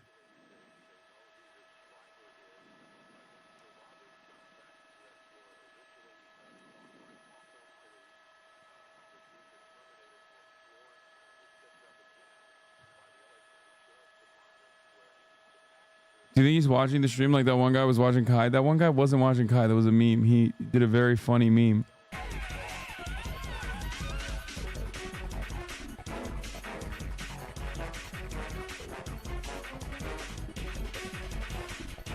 Westbound 58th place is what they're saying, and it's continuing at a high rate of speed. In fact, we tracked it going about I think one of the 65 craziest miles an aspects of hour car on, chases in LA is that the residential roads are streets. so Very bad. dangerous for sure. He's going to go through multiple stop See? signs. We've seen him do that. Wrong side of the road, just cutting through parking lots. Right as I This is said a it. very desperate driver here trying to get away with his passenger as a robbery suspect from Hawthorne, and the pursuit continuing here west coming up on Edgemar, and is going to continue. Thankfully, the traffic here is a lot less than it was out towards the east, so we'll see what the driver decides to do once he gets into this part of town. But at this point, as I come out to a wide shot, we'll keep an eye on the car here. No units on the ground directly behind him, but they are in the area.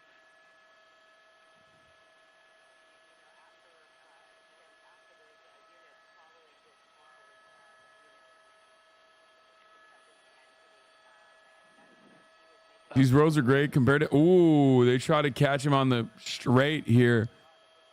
They failed, but they tried.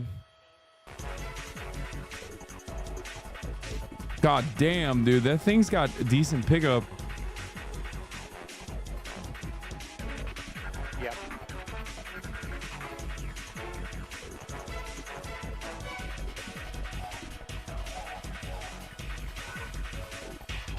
I didn't realize Kia's had it like that. Maybe not the best turning, but...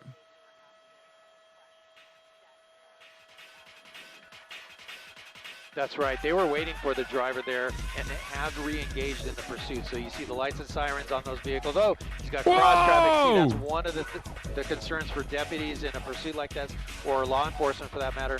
You go into a cross traffic situation, and cars coming through don't see you. Look at that shit bumping, dude. He's eating for law that. enforcement, but the vehicle's still ahead here. Those deputies had to drop back a little bit. We are westbound, looks like Fairview, and he's going to go continue to run stop signs. He's got some traffic. The units are picking up. No, the reason why Kias are the most stolen brand of cars because they're like comically easy to steal. He ramps it up once he gets around those cars through that intersection as That's why. Not because they're like great to drive.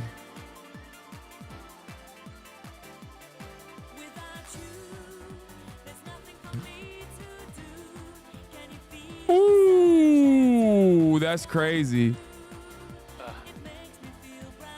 That's crazy. He just cut in right there. That's pretty clean though. I don't see no cops chasing him.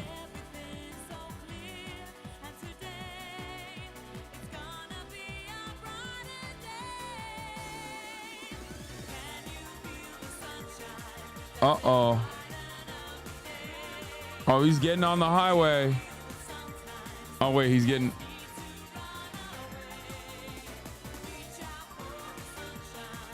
Never mind. He's getting off the highway.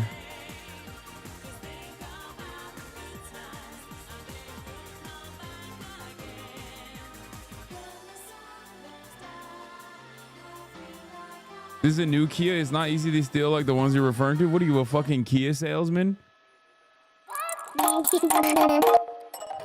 Absolutely. They pulled back during that long stretch when he was driving through a lot of the residential streets westbound, and now he's reached Ladera Heights now and continuing westbound here on Slauson. So we've seen the driver on Slauson before.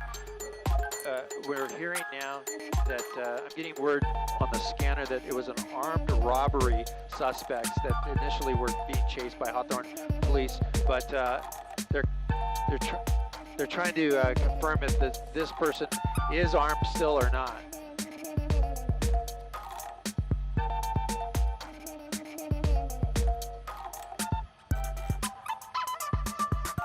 Oh shit. God damn. God damn, he's weaving. God damn, he's bobbing and weaving. Honestly, he's better in the city because the Kia isn't a highway demon. The name of this song is Animal Cum Music.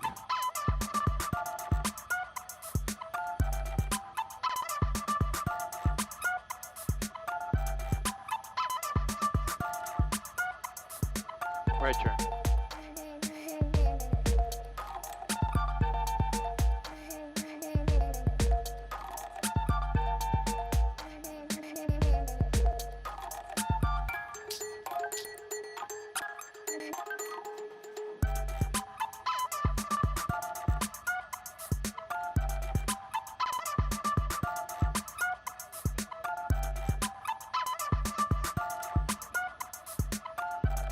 The name of the song is Imagine Dragons, Radioactive.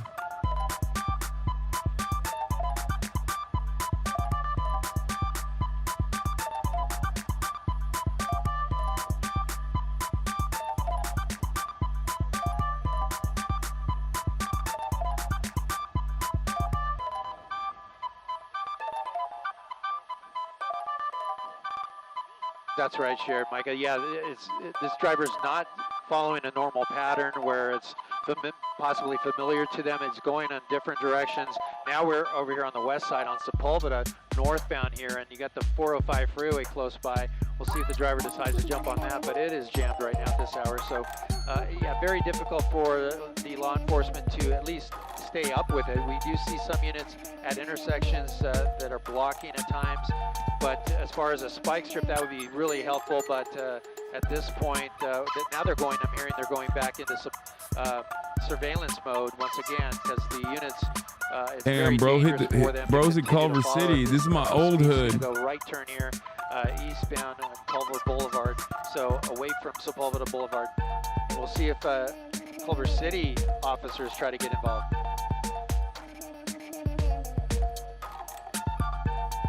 How the fuck did he get from downtown LA to Culver City this fast? That's actually kind of wild. Like, that's at this hour, he's booking it, dude. That's crazy. This is a great ad for Kia. Running every light, brother. Fuck you mean? That's crazy, dude. He's just like, this is some unheard of, unimaginable shit. He didn't hit a single fucking freeway.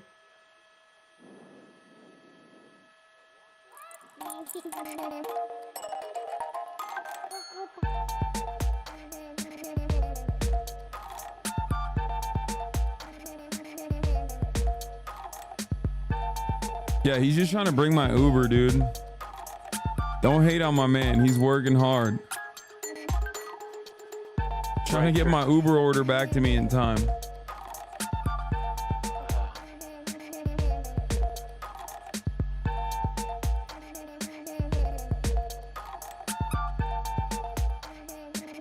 No, not at all. They're on Jackson Avenue here. The dangerous, well, look at that, right through that intersection. A sharp turn into the neighborhood, and the vehicle continuing. It's hard to say if the driver knows this area or not. We'll find out if he goes down the wrong road and doesn't realize it. But at this point, the ground units have pulled back once again. Oh, well, he's going to make a U-turn. So there, that might be an that's indication dangerous. that the driver is not quite so familiar with this area. And the, yeah, go ahead.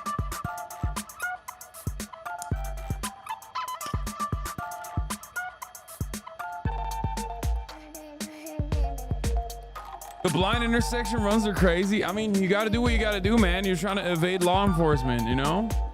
Oh, he's cooked. Damn, that car got shitted on, dude. Did you guys see that other car? Holy moly, how many birds shit on that thing?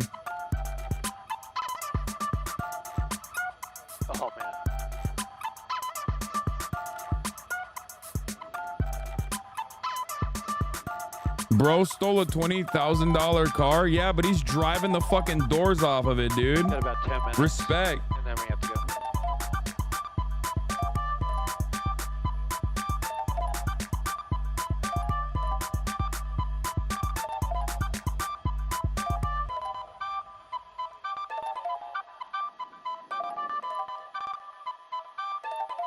He's coming to the 100 Thieves building. Oh my God, he is kind Jefferson of. Boulevard here. They're saying they're calling it northbound on Jefferson and into some heavier traffic. But yeah, definitely desperate, trying to go against traffic on that small side street. Coming across some cars that were stopped in the road and forcing his way through. Wrong side of the road here on that island. We got heavy traffic up ahead. He'll come out to a God wide shot. damn. He's facing. That's crazy. Drivers on. Oh my God. He's got a car in the turn pocket there. Nope. He's gonna Oh go my right around, God, bro. continue in that double yellow and back out again. Dude, wide. you A cannot be signal going below 80 through that miles heavy down traffic there. He's gonna decide down the to get off wrong the turn. way, There's bro. the That units is. now. The units caught back up to the vehicle. Dude, that was but a head-on not with the lights and collision. sirens. So they're close by, but not officially in that pursuit mode. They're in this tracking mode, but close by. He was begging for a head-on collision right there. That is wild shit.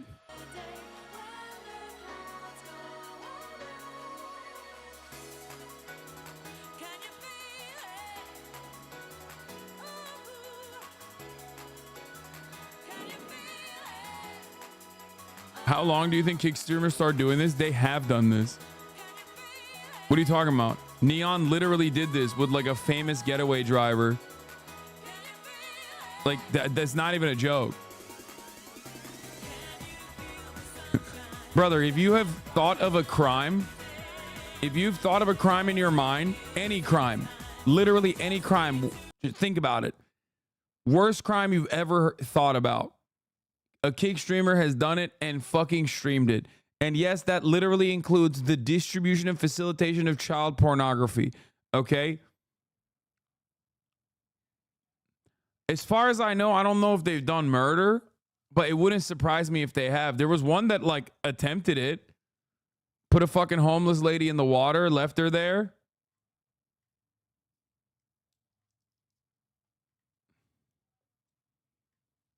I don't think she died though.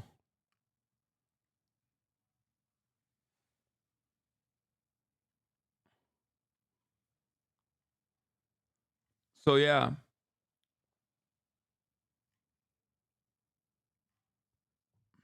This could be it.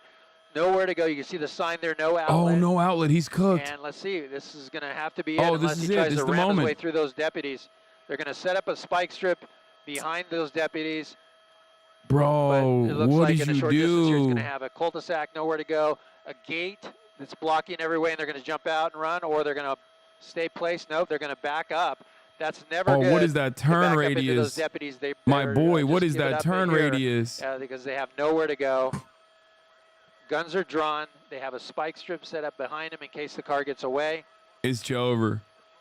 He's an So armed now, suspect. I might we'll see if not they be able to show you comply what and get out happens of the next. vehicle and surrender. The wipers are going because I think he hit the car. Oh, bail, dude. It's game over. You're arrested. You're arrested. Bad guys won. GG's. Go through the gate. There's no way. He doesn't have enough distance or power to be able to break through that gate. He would just break his neck.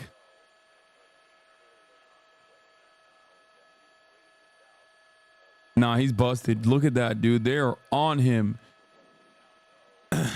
I'm shocked that he's armed. If he's actually an armed suspect, these guys are rather light.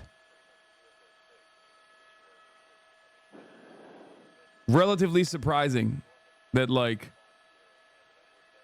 that they're even willing and able to. There's a baby in the car?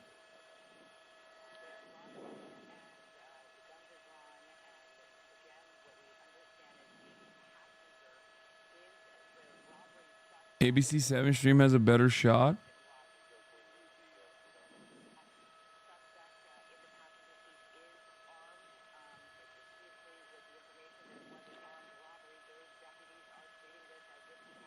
Today, right now, we're seeing that person who is in that driver's seat, which you could see how tinted those The windows baby's are, because driving? now you can't see anything that's going on inside that vehicle because of that tint. But that person, for whatever reason, is extremely agitated. I don't know what you could be saying to law enforcement officers at this point when they have you dead to rights, you need to give up, you have nowhere to go. How do you negotiate your way out of that? This is where, when it comes to somebody's mental state, whether they're on something, all of that comes into play, and that consideration. Just light him on up? Fuck you mean just light him up? They said there might be a baby in the car, bro. What do you, oh my God, cop brain Yeah, fucking idiots. They will not give up. So right about that, David. The only silver lining here is that the general public, at the moment, the general public, the folks who are just trying to get home from work, appear to be safe at this point, as he is pretty much blocked into this cul-de-sac here, this dead end just off of Wright Crest Drive in Blair Hills. He's at the driveway of a gated home right there at the end of the dead end, and those deputies basically have this entire neighborhood now locked down. So he really doesn't have anywhere to go, at least with the vehicle. Always the possibility of him trying to open the door and run for it. Not that he would get very far there, but aside from those two options, let's just hope that he surrenders peacefully here. It may take some time. They can't reverse it to law enforcement. They may call for additional units. They're going to send some. He's showing him his. He's there with hands up out. Hands, yep. Fox is showing it in real time, I think. There's somebody in the back seat. Yeah. So. Drop the keys out. What's he showing there? Still not really. He's got his hands up, Yeah, but he's still not really complying there. Looks like the key. They're probably saying. Hyde YouTube drop chat the is key, giga so racist. car's going nowhere. Got that spike strip right there. Can't back into law enforcement very well. That's my house. And you wonder, should I open the gate? Yes or no? Dude, just play around with this. See what happens. You know, why he's just not physically getting out of the car at this point. Is the door jammed? I doubt that. But it seems interesting that he's saying, here I am, here's my hands, here are the keys. Let's bring in Jim Hemmel from the LA County Sheriff's Department, retired. Jim, you've been with us a lot lately. As you see this suspect definitely gesturing to law enforcement, looks like a key in the hand there, but not dropping that key. What do you make of the suspect's demeanor? Looks like he's crying. Bro, he's like 12. Yeah, he does look agitated.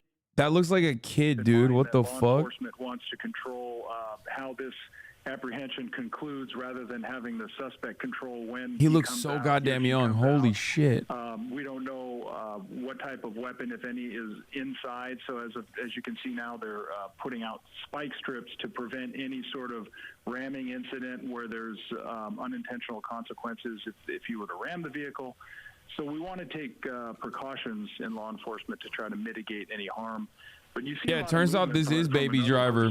He's a baby. And then this presents a danger as well. You don't. Oh my God, there's literally multiple people in the car. There's a baby. It's a baby. So there's somebody in the back seat who just gave the driver a little baby, and he's kissing the baby because he knows that he's going to go into custody. Or she. Or Yes. is it a she? Okay, there was some radio traffic. There was possibly a baby in the car, so that came out after it came to a stop here. So looks like. Bro, why the fuck did they chase him with a baby in the car? They knew he had a baby in the a little car? bit differently how they're going to do this here.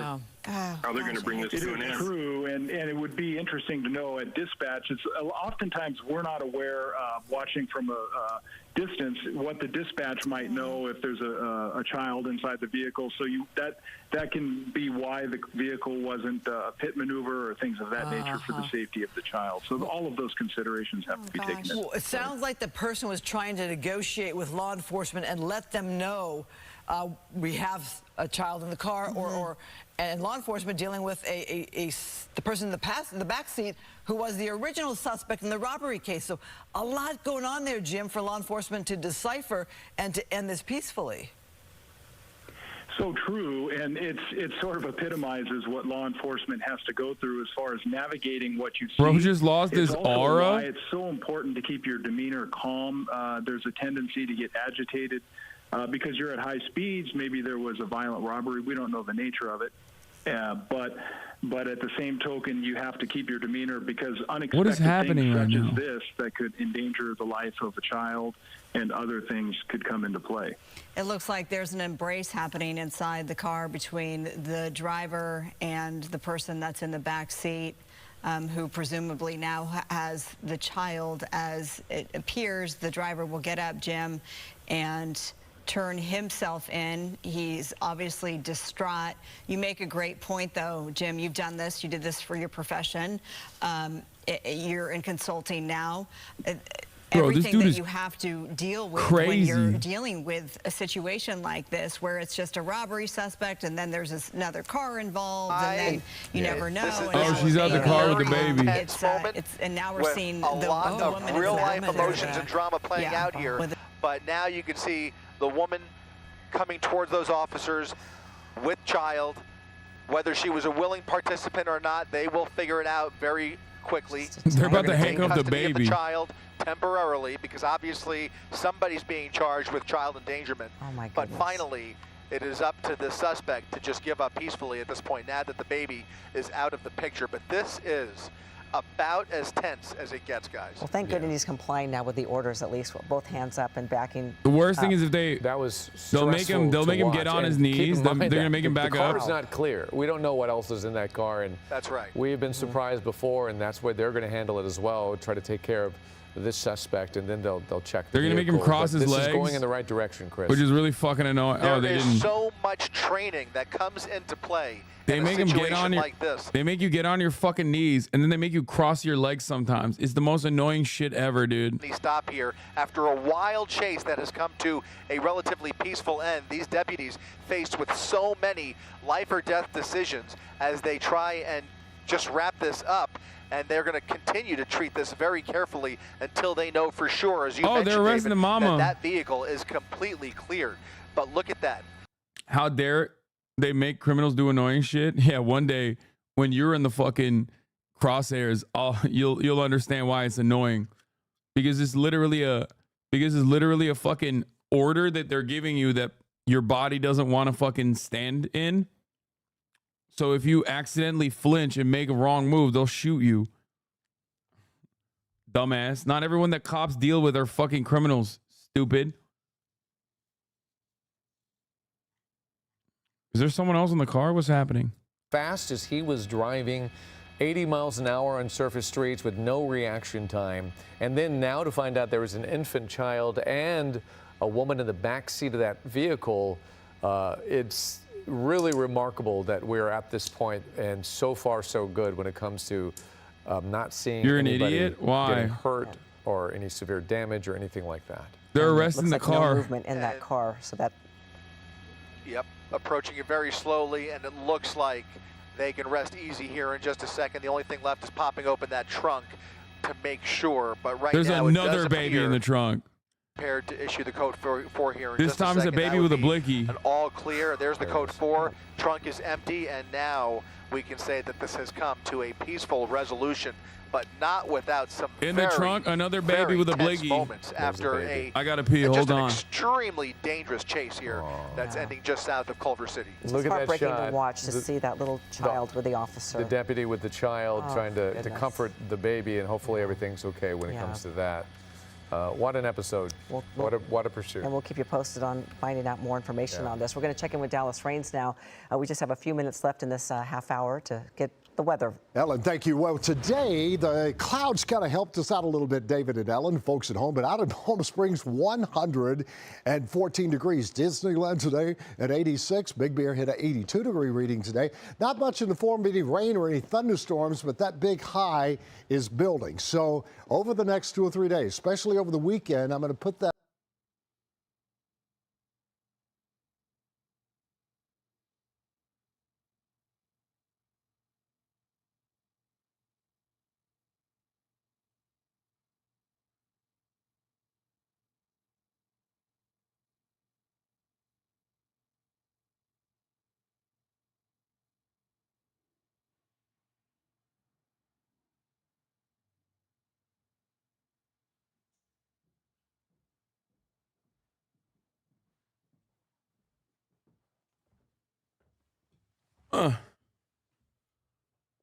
Damn, they just ended like that? That's crazy. I try to do a Hasan, 24-hour fast every single week, and then a 7-day fast. they shot the baby. Oh, damn. I can't believe I missed that beautiful moment. All right, where's the... Nah, I don't care about it. Hasan, why do you wear Jinkos? Because I'm fucking the GOAT. I'm that dude. Okay, that's why.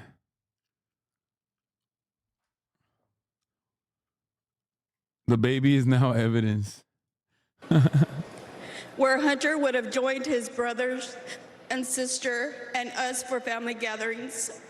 Oh shit, they got a Gold Star family. Is this one of the best? Is this one of the best veterans? And Harris administration. Is this one of our best soldiers? 13 of our best soldiers? When the FBI was finally... Whoa, wait a minute. When the FBI was finally able to access Mr. Crook's cell phones and other electronic devices, agents could see that he has searched for images of Mr. Trump as well as Mr. President Biden, Attorney General Merrick B. Garland, and even FBI Director Christopher A. Wray. Mr. Crooks also typed in major depressive disorder and searched for dates and places for appearances for both Mr. Biden and Mr. Trump. Oh my God. Oh my God. Oh my God. The perfect centrist.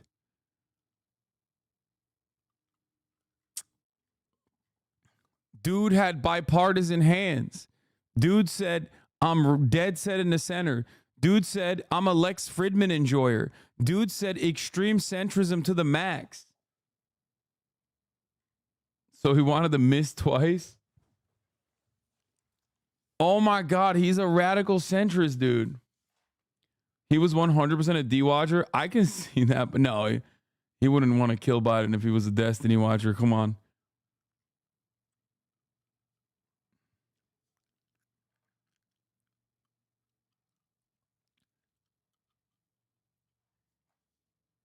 What? Mapping the Trump shooting. Bloomberg reporting on Biden.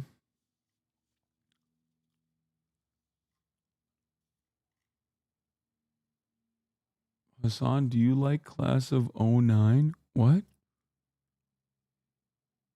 Class of 09? The fuck does that even mean? You okay, chatter? It's a game? What game?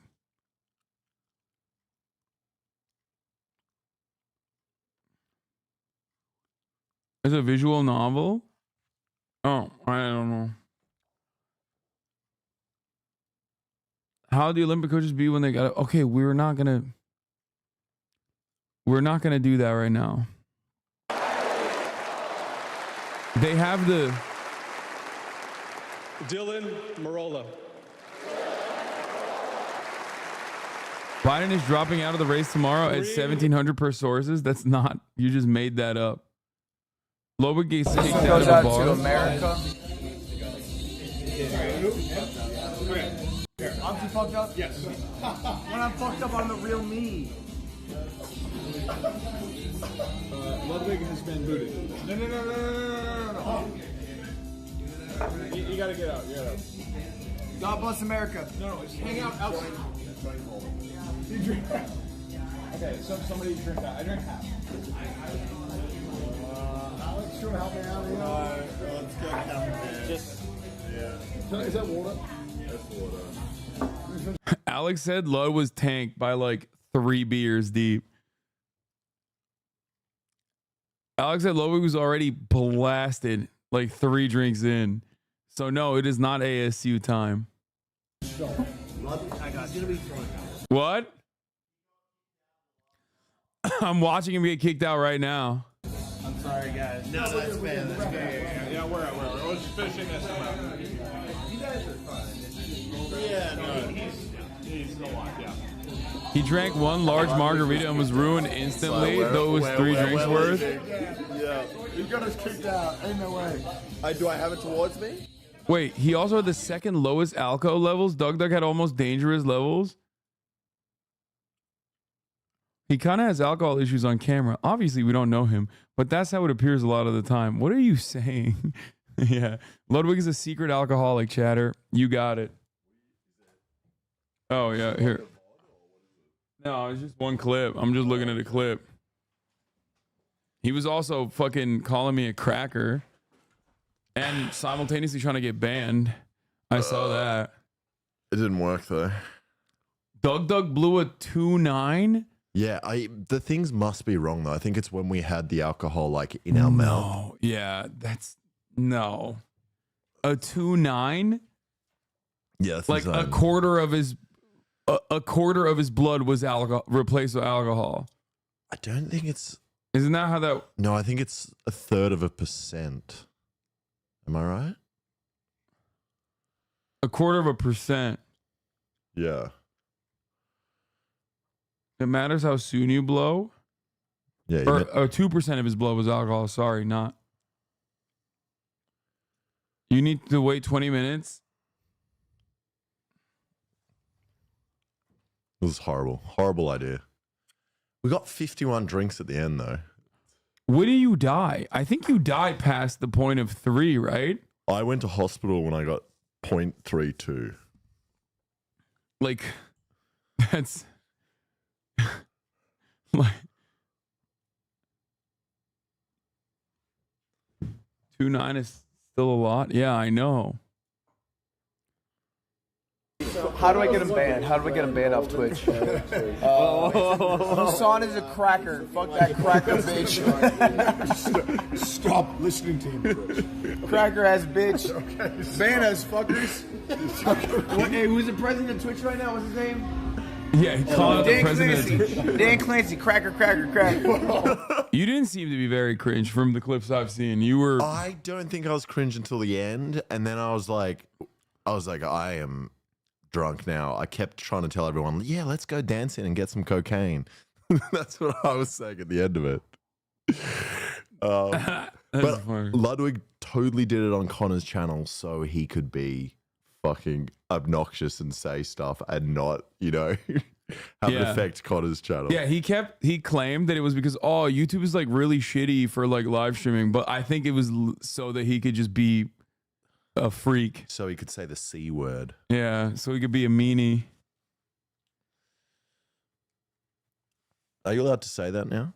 What? The C word? The Ludwig Cracker? resistance? Yes, dude. Okay. I don't know. It was already a fucking... It was a meme when I got banned, you know what I mean? It was already... Highest BAC ever survived was 1.4. That's insane. Okay, guys, I know I saw the big Brandon update. I covered it as soon as it happened. Please stop sending me the same shit.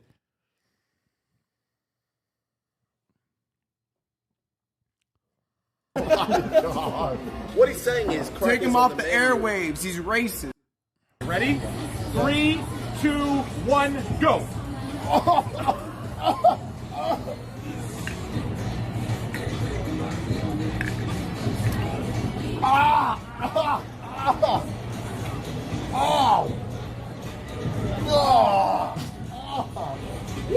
Y'all are dumb as hell, bro. I'm too old to do this shit. No. It's like, who do I think I No, am? they got Hasan. What does this even mean? They grabbed you and your titties fell off? What yeah, what the fuck? What does that even mean, chat? I don't even understand what that's supposed to be.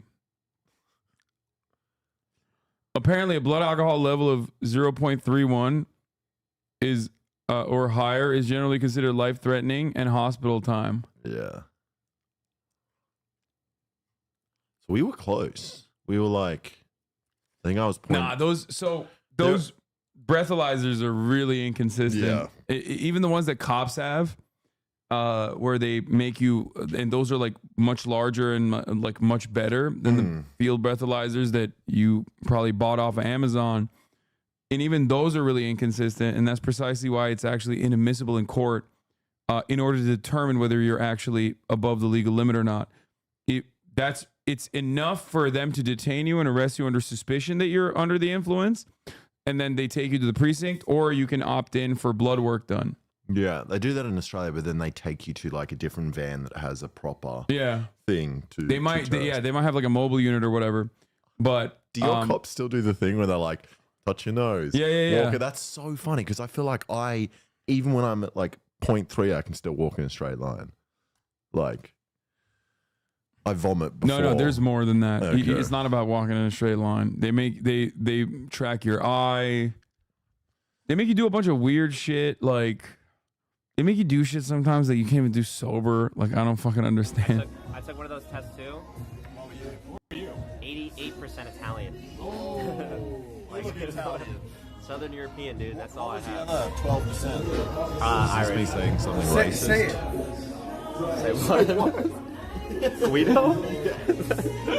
Say it, bro. I can't say it. I can't say it. You can say it. Paisano! Yo, that's fucked up. Yeah, some of that shit you can't do. Stone cold sober cops are dumb. Yeah, like saying the alphabet backwards. I don't think cops could do that. No, they can't even say it forwards. It's fucking bullshit. But yeah, he's being fucking freudophobic, dude. That's messed up. Those are the tests to discover our most powerful drunk driver. Yeah, exactly. I mean, that should be the test, though. If you can get that drunk and still drive a car, thank you. Drive the car. Bro, that's what I said to the cops before they arrested me. They should give you a steering wheel and just be like, okay. Yeah. Can you still move it the properly? test is that I literally made it to the destination that I was seeking out, sir. You're a bigger, stronger guy. You can handle your alcohol more. Yeah, thank you. Yeah. That's what I'm saying. And then they still were like, nah, like you're arrested. You're under arrest for driving under the influence. And I was like, officer, I didn't fucking crash. Like, you didn't say crashing under the influence. You know what I'm saying? Like, that's a different charge. Yeah. That should be a different charge. Yeah. Driving under the influence versus crashing under the influence. Very different. And if you crash under the influence, it's like, well, you know, maybe I was a little inebriated and it fucked my skills up a little bit, but like I wouldn't have crashed if I had drank a little bit less. Yeah. Right? But also, you don't need a punishment because you already crashed. Yeah, the that's punishment enough. Thank you. See, unnecessary. That's what I'm talking about. Last night was also funny because I didn't know that like bars in Australia are very strict. If you come in drunk, there's no way you get served. Ludwig would walk in and be like, "We are smashed right now. Give me another one," and the bartenders would be like, "Yep, coming right up." Yeah. No, they don't give a fuck. Especially you guys were in Hollywood, right? Yeah. And the bartenders were drinking with us as well. Yeah, Which they don't is give a fuck. hilarious. Bro. They don't give a fuck. The old lady got punished for being unaware. Exactly. Which is like, I'm making older ladies get better at like being more resilient and being more aware. Like, I think it's important for them to like, you know, be paying attention to the road. People from the East Coast are pedophiles. I agree with that. You are from the East Coast.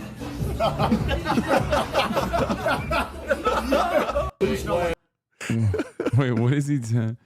He says people from the East Coast are pedophiles, and then Connor was like, "You're from the East Coast." Yeah.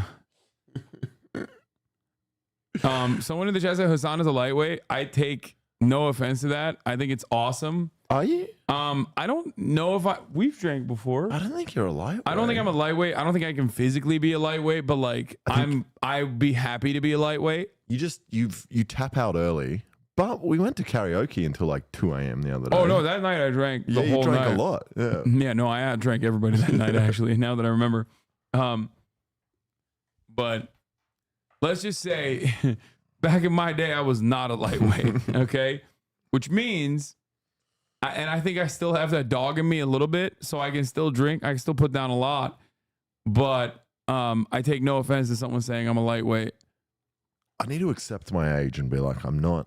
This isn't what I can do. Yeah, you've been like sleeping the whole day. It's horrible. Yeah. I'm still fucked. Dude, that's the thing. Like, that's what it is. Like, sometimes I'll drink a shit ton and then the next day I'm fine. Other days, I don't know what it is. Like, I'll have one drink and then I'm dead the next day.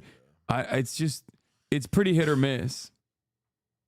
It's pretty fucking hit or miss in terms of And before you guys say like drink more water, do this, all that, dude, come on, I'm a 33-year-old man and I literally had problems with alcoholism. You think I don't know all the tricks? Like, get the fuck out of here. Like, oh, thanks, guys.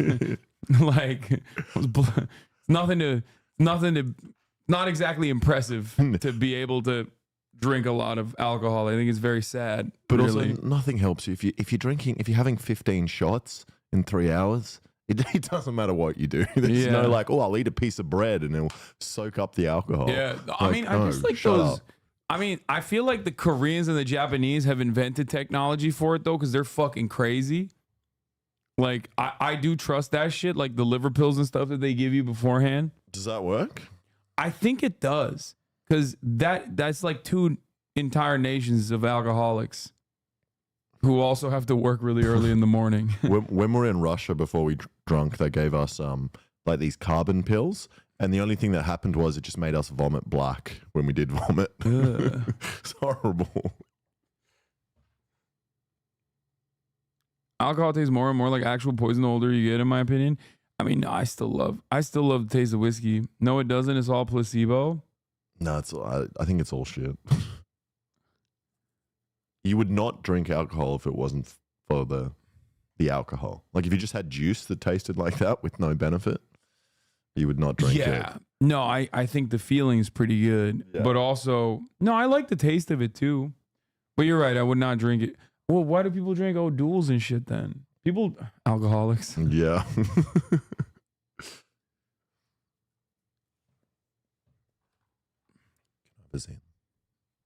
Dude, I'm running out. No. There's a Zyn shortage, dude. What? I like the taste of some wine. I don't really fuck with wine like that. I like scotch. I'm a scotch man, and I do enjoy the taste of scotch, but like I'm never craving it, and I wouldn't personally say like, you know, I'm not ever finding myself craving scotch, which is a good thing, I think. Damn, they're going crazy over this. Oh, I saw the spin, yes. Biden has told Hakeem Jeffries and Chuck Schumer he will be the nominee. Now is the time to put aside all questions to rest. Let's go win this thing. Turn on the convention? Nah, that's just boring. Oh, did you see this? The latest update. This is what I was looking at. Latest update. On crooks. FBI finally able to access cell phone and other electronic devices. Agents can see that he has searched for images of Mr. Trump as well as President Biden, Attorney General Merrick B. Garland, and even FBI Director Christopher A. Wray. Mr. Crooks also had typed in major depressive disorder and searched for dates and places for appearances for both Mr. Biden and Mr. Trump. He didn't care. He did not care who it was. He just wanted to. That's crazy. Yeah. He was same guy as school shooters, but slightly more ambitious. Like, yeah. Which is, I mean, I guess like, look, these are targets with like actual security on them. It's fucking. Yeah. You know, like he went after the president instead of going and killing a shit ton of his like former classmates. You know what I mean? Unarmed children. That's America is in such a dire situation that's like the math equation here. It's like, well, at least he didn't kill like 8 fucking kindergartners. Yeah. Like from a utilitarian perspective, it's objectively better that he did this instead of go and fucking do what all of these guys normally do, which is shoot up an entire school. He chose the challenge run. Yeah. As time slipped away, at least 2 local officers were pulled. Let the rally go ahead while law enforcement looked for a potentially dangerous person as one of many Secret Service decisions not being called into question. Wait, what? Wait, about an hour before the gunman let loose a volley of bullets that nearly assassinated the law enforcement contingent in Butler, PA was on the verge of a great policing success. What a fun way to start this story. I wonder where this will go. Among the thousands of people streaming in to cheer former President Trump at a campaign rally, local officers spotted one skinny young man acting oddly and notified other law enforcement. Secret Service too was informed through radio communication. The suspicious man did not appear to have a weapon. Where will this go? Remarkably, law enforcement had found the right man. a would-be assassin, though officers did not know that at the time. Then they lost track of him. How do you lose track of a person who's like a suspect? Well, they didn't know he was an assassin yet. 20 minutes before violence erupted. No, it's because he was white. Yeah. And wearing like YouTuber gun merch. Yeah. GunTuber merch. Like every other person at the Trump rally. Yeah, so they were like, oh, he's here because he loves Trump, obviously. As time slipped away, 20 minutes before violence erupted, a sniper from a distance spotted Mr. Crooks again and took his picture. As time slipped away, at least 2 local officers were pulled from a traffic detail to help search for the man. But the Secret Service, the agency charged with protecting Mr. Trump, did not stop him from taking the stage. That is crazy. 8 minutes after Mr. Trump started to speak, Mr. Crooks fired off bullets that left the Republican presidential nominee bloodied and a rally visitor dead. The call to let the rally go ahead while law enforcement look for a potentially dangerous person is one of many Secret Service decisions now being called into question. The agency is also under scrutiny for allowing a building within a rifle's range to be excluded from its secure perimeter, creating a blind spot close to the former president that the government exploited. I'm appalled to learn the Secret Service knew about a threat prior to President Trump walking on stage, Senator Marsha Blackburn, Republican of Tennessee, posted on Wednesday. Multiple investigations into the lapses are underway, including one announced by Biden. Ms. Cheadle, in an interview on ABC News, says she takes full responsibility. Even as investigators continue to examine what happened, it's already clear there were multiple missed opportunities to stop Mr. Crooks before the situation turned deadly. This account is based on video footage from the rally and statements from numerous federal officials, local law enforcement officers in Butler, and members of Congress who were briefed by the FBI and Secret Service. Buy one, get one falafel and wedgies with tahini. Thanks, man. Thanks, Uber Eats. So nice of you to beam that into my Apple Watch.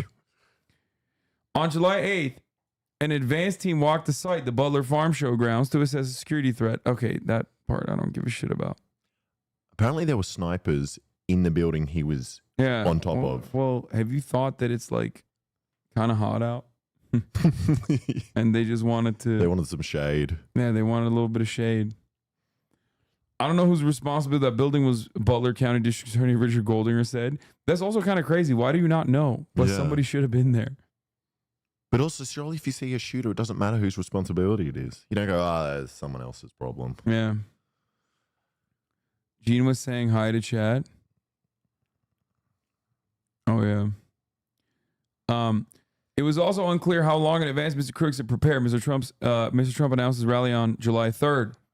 But in the aftermath, when the FBI was finally able to access the cell phone, they could see that he has searched for images of Mr. Trump as well as President Biden. You know, is this funny? Like, what do you not know what they look like? Yeah, how does that help you? Yeah, like, he's like, okay, I'll look into this whole Mr. President Joseph Robinette Biden thing.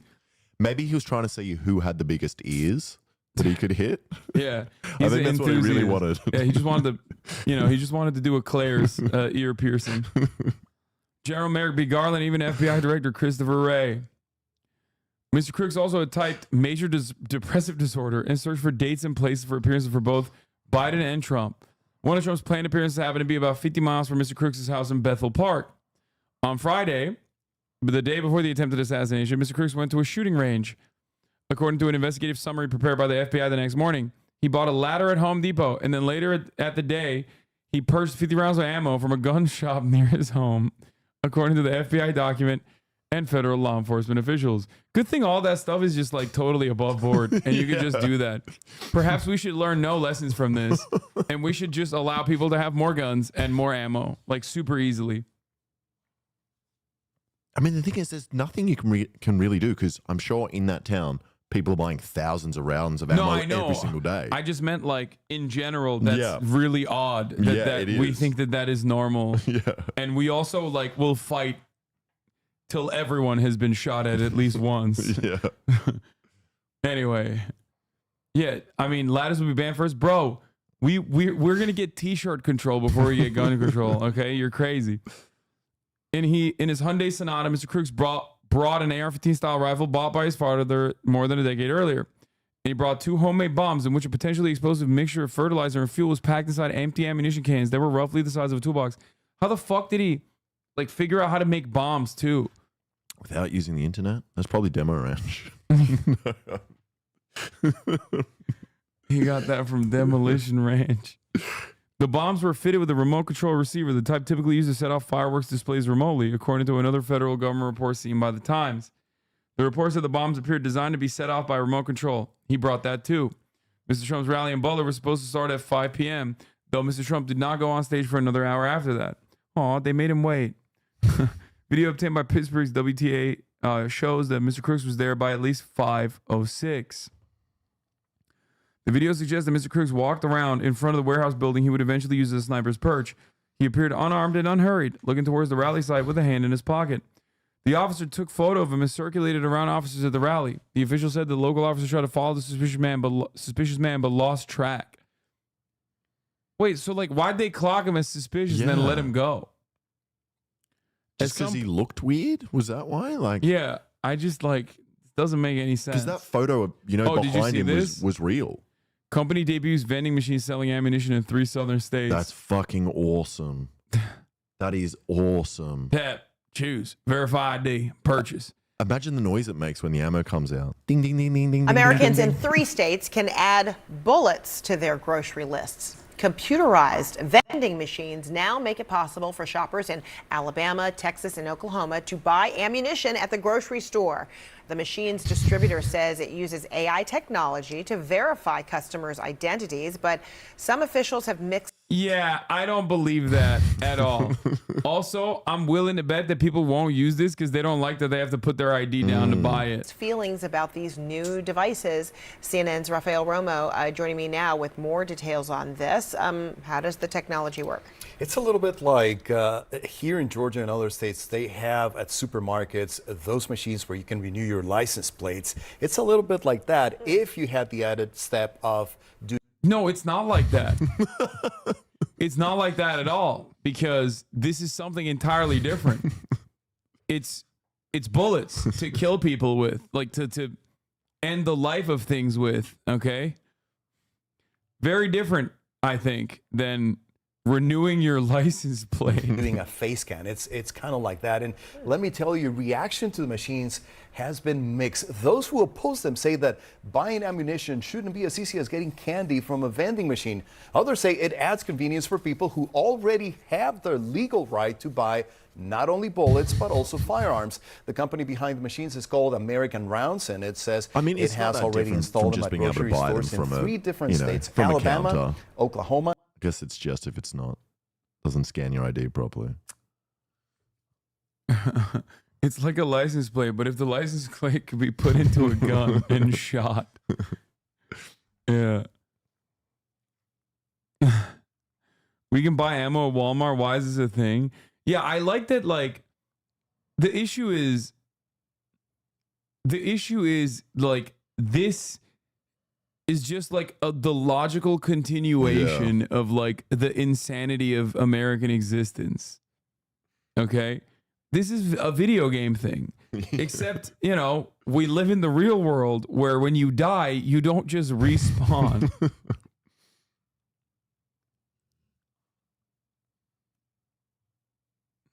And Texas. The company rolled out its first ammo dispenser last November in Alabama. Grant Majors, the CEO of American Rounds, addressed the criticism that the machine makes purchasing ammunition for some too easy in a company video published on their website. He says before making a purchase, customers need to identify themselves through a process that uses profits. AI It's just for more technology. profits. They don't have to employ people. As you can see here, we have a very secure automated retail machine. We're able to age verify. We scan a driver's license. It then takes 360 facial recognition for the purchase. That's a C90, big dog. That's not even a C90. It's like a worse version of that. Wow. State of the art, dude. That's crazy. Just matches it to the ID. And Fred, each machine sells ammunition for various firearm calibers, including rifles, shotguns, and handguns, according to American Rounds. A local government official in Tuscaloosa, Alabama, says he thought it was a bad joke when he first heard the machines had been installed at a supermarket in his city. It was a supermarket. When I first saw it, I thought somebody was punking me on Facebook. How are you allowing this in our city? When you got a guy named Kip Tyner getting up, getting upset at this, like, you've gone maybe a little too far, okay? Like, Yeah. Okay, let's get back to what we were talking about. At some point, the officers lost track of the suspicious person. At some point, Mr. Crooks climbed onto the roof of the warehouse building, number 6 of a complex of interconnected corrugated metal buildings used by an equipment company, AGR International. The location had obvious advantages to a would-be sniper, a clear elevated line of sight towards the stage where Mr. Trump would stand. Ms. Cheadle said no officers were stationed on the roof itself because of safety concerns arising from the roof slope. What? The other roof that they were standing on was also a slope. Yeah. What? That is a roof. It's just all roofs have slopes. That roof that the counter snipers were on literally was worse than the fucking roof that the shooter was on. What? It was slope more. The roof that the counter snipers were on was slope more. In fact, you would say a flat roof if it was indeed flat. Yeah. What the fuck? Okay. Secret Service spokesman said there were conflicting accounts on how Mr. Crooks got up to the roof. A Secret Service spokesman said Wednesday that he had climbed up the roof on his own, perhaps by using an air conditioner. Federal air conditioning. We need to do background checks on ACs. Federal investigators believe that he did not use a ladder, even though Mr. Crooks had brought one that morning. At 6 p.m., Mr. Trump appeared waving to the cheering crowd. 6 minutes later, Trump, now energetically speaking on stage, witnesses noticed Mr. Crooks crawling into position on the roof. They alerted local officers who patrolled the area outside the Secret Service's perimeter. They said at the top of the hour, there's a 3-minute ad break, sir. And if you no longer want to see those ads, all you need to do is subscribe for $5 or for free. It's fucked up. They were like 3 minutes late, but you know, I'm not. I'm right on time. Why would they say that? I don't know why they would say that. Well, maybe because check your watches. Because at the top of the hour, there is a 3-minute ad break. Boom. It was 2 minutes before the shooting. On stage, Mr. Trump continued speaking, seemingly unaware. But around him, Secret Service contingent frantically began to respond, shifting his focus from scanning the crowd to scanning the area north of the security perimeter. The sprawling warehouse complex just to the north, the blind spot, was now everyone's focus. On a barn directly behind Mr. Trump, a Secret Service counter sniper team quickly clambered from one side of the peak roofs to the other. Now they pointed their rifles at the warehouse about 450 feet to Mr. Trump's right. Mr. Crooks was on the warehouse roof, but it is unclear if the Secret Service counter snipers could see him. A New York Times visual analysis showed that the view for these snipers was likely blocked by a gentle peak of the warehouse's roof. These fucking roofs, man. We need roof control. Flat roofs only. Or really sloped. Yeah. Mr. Crooks was still hidden, low crawling up to the other side. This dude is a fucking... He's like a legendary combat hero up in here. What the fuck? He was able to evade like some of the best Secret Service. Some of our best soldiers died in Afghanistan, and that's why they couldn't be there to protect Donald Trump. Some of our best Secret Service members. Somehow I think he just lucked his way through all of this. Yeah. I mean, well, I guess he was lucky until the very end. Yeah. Where he became the final bit, very unlucky. Where it matters. Yeah. He was unlucky where it actually mattered. Mr. Crooks was on the warehouse roof.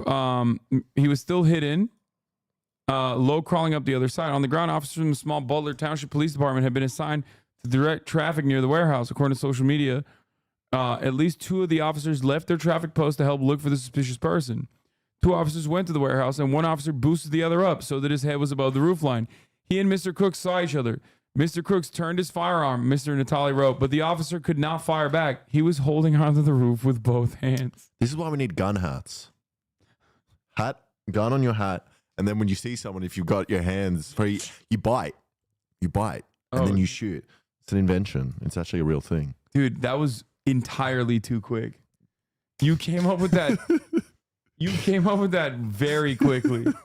Like, that's shocking. I made a video about it. Oh, you did? Yeah. You made a gun hat? A gun hat. It was a real thing that they used in like World War II. Oh, that so when you're makes sense. shitting, you can still shoot people.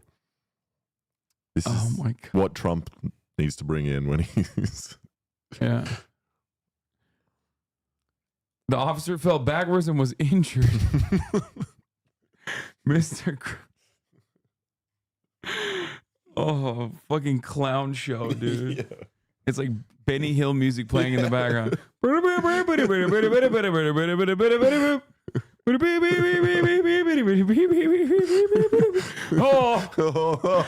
no. around the warehouse. Yeah, it's fucking Looney Tunes, dude. What the hell? Mr. Crook reached the peak of the warehouse roof high enough to see over the top. A witness on the ground yelled, "He's on the roof. He's got a gun." Then time was up. Mr. Crooks fired his rifle 8 times, according to the Times analysis of the audio from the scene. First shot appeared to graze Mr. Trump, bloodying his right ear. 2 other rallygoers were injured, and a 50-year-old retired firefighter, Corey Contemporore. Hey, he was anti-Italian, which was really fucked up. Another day, another Italian slain. Anyway, afterwards, a Secret Service sniper on the South Barn killed him with 1 shot. A local police officer in another part of the area also fired at him, but it was unclear if his bullet struck Mr. Crooks, according to the Butler County District Attorney. When they reached him, he had no ID on him. Officers traced the serial number on his rifle to his father. In his pocket, he carried a remote control to the bombs in his car. It was not clear if he tried to use it or if the bombs were made well enough to explode. Wow, what a story. I mean, this is going to make people even crazier. Yeah. About the roofs, New York Times did an interview with another Secret Service retiree who said that not putting snipers on slanted, dangerous roofs is normal sometimes, but not in this case. But the other roof was slanted even more. Yeah. They should have painted Trump on a cliffside to bait him into driving into it. He would crash and get squished and then slowly reinflate according to style motion. Whenever Trump's giving a speech, have a bunch of impersonators on the stage as well, and they swap giving speeches. Yeah, we saw his search history, unless this has more than the New York Times reporting on it. Gallman had 2 phones. Searched about Trump appearances in DNC. Whoa, chill. He was going to come to DNC. I was going to go there. I am going to go there. Sources shared Crook's search images for... Why yeah, we already saw that. I really don't understand that. We already saw this. This isn't new. Oh, yeah, they said there was still no indication of a motive, ideology, or political views.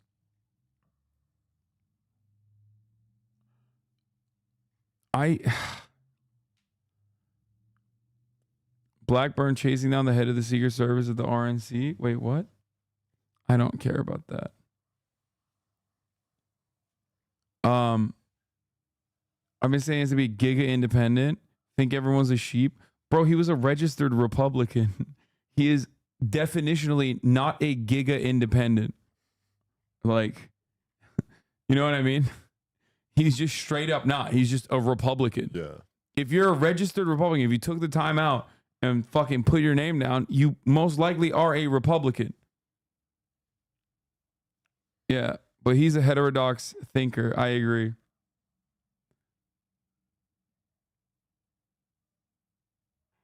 Anyway, whenever Biden comes through Scranton, they post snipers on every high building to get a full view of the other roofs with snipers. Yeah. The Brits were even on his list. He kind of hated everyone. Wait, what? I didn't see that.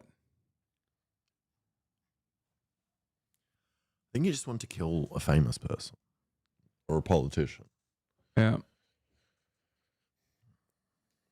So why would a Republican shoot? The question that is on everyone's minds is the question you're asking.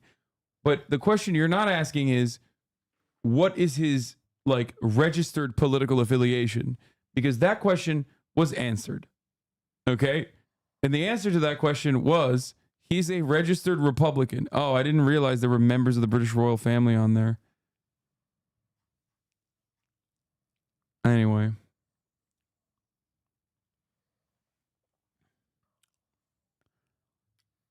Wow, I've never seen a Republican. Yeah. Also, yeah, never seen a Republican shooter before. Yeah. Shocking. It's like, wow. You mean to tell me that a right-wing guy shot at someone? Yeah, what? What has this country come to? That is so abnormal. It's just genuinely, legitimately shocking to me. I was in a coma for my whole life, actually, because there's literally never been a moment where there wasn't like a prominent right-wing shooter. Is Pittsburgh like a super Republican area? No. It's not? No, but Pittsburgh is also, famously experienced a mass shooting in a synagogue one of the, like, I think it was literally the single deadliest day for American Holy Jews. shit. Yeah, where another registered Republican Trump supporter who had outflanked Trump, who was, you know, further right than Trump. He like became a Nazi, full-blown Nazi, not like a Trumpian Nazi, was like, oh, Jews are doing great replacement, which who did he get that idea from? That's right, Tucker Carlson, who always talks about the great replacement. He's the one who parsed through the sentiment and figured out Jews were responsible for the great replacement. So he wanted to punish the Jews for doing great replacement and bringing about moral degeneracy in the United States of America. So then that guy went and shot up a bunch of people, a bunch of Jewish people in the Tree of Life synagogue. Now, what's not shocking about that story is that he was a fucking right-winger. You know? What's shocking to me, actually, about American political discourse is that while right-wingers very openly will be like, my motivation is my right-wing politics. These are the right-wing content creators that I enjoy the content of. Here, you can look through my search history.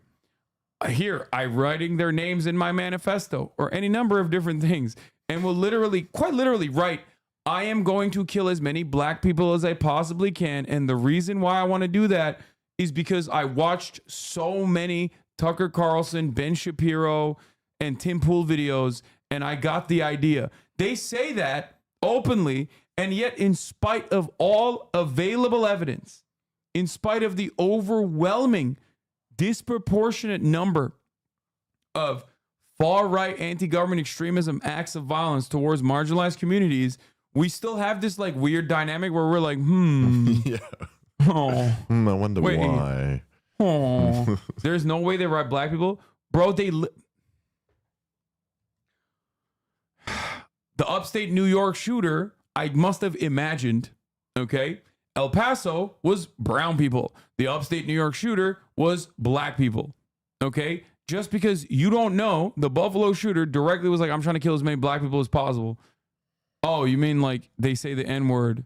Ain't no right winger saying black people. Okay, yes, they write the N-word instead of black people. But obviously, I'm not going to say that. Anyway, but I do think he literally did write, he wanted to kill as many black people as possible. Like I don't know if he said the N-word in his manifesto. But regardless, he didn't want to get canceled. The El Paso shooter said he wanted to kill as many Mexicans as possible. So it's not like, it's not like they hide it. Yeah, Dylan Roof, another person, went into a black church, wanted to kill as many black people as possible. Well, I think the New Zealand guy as well wrote similar thing about Muslims. Muslims, yeah. So,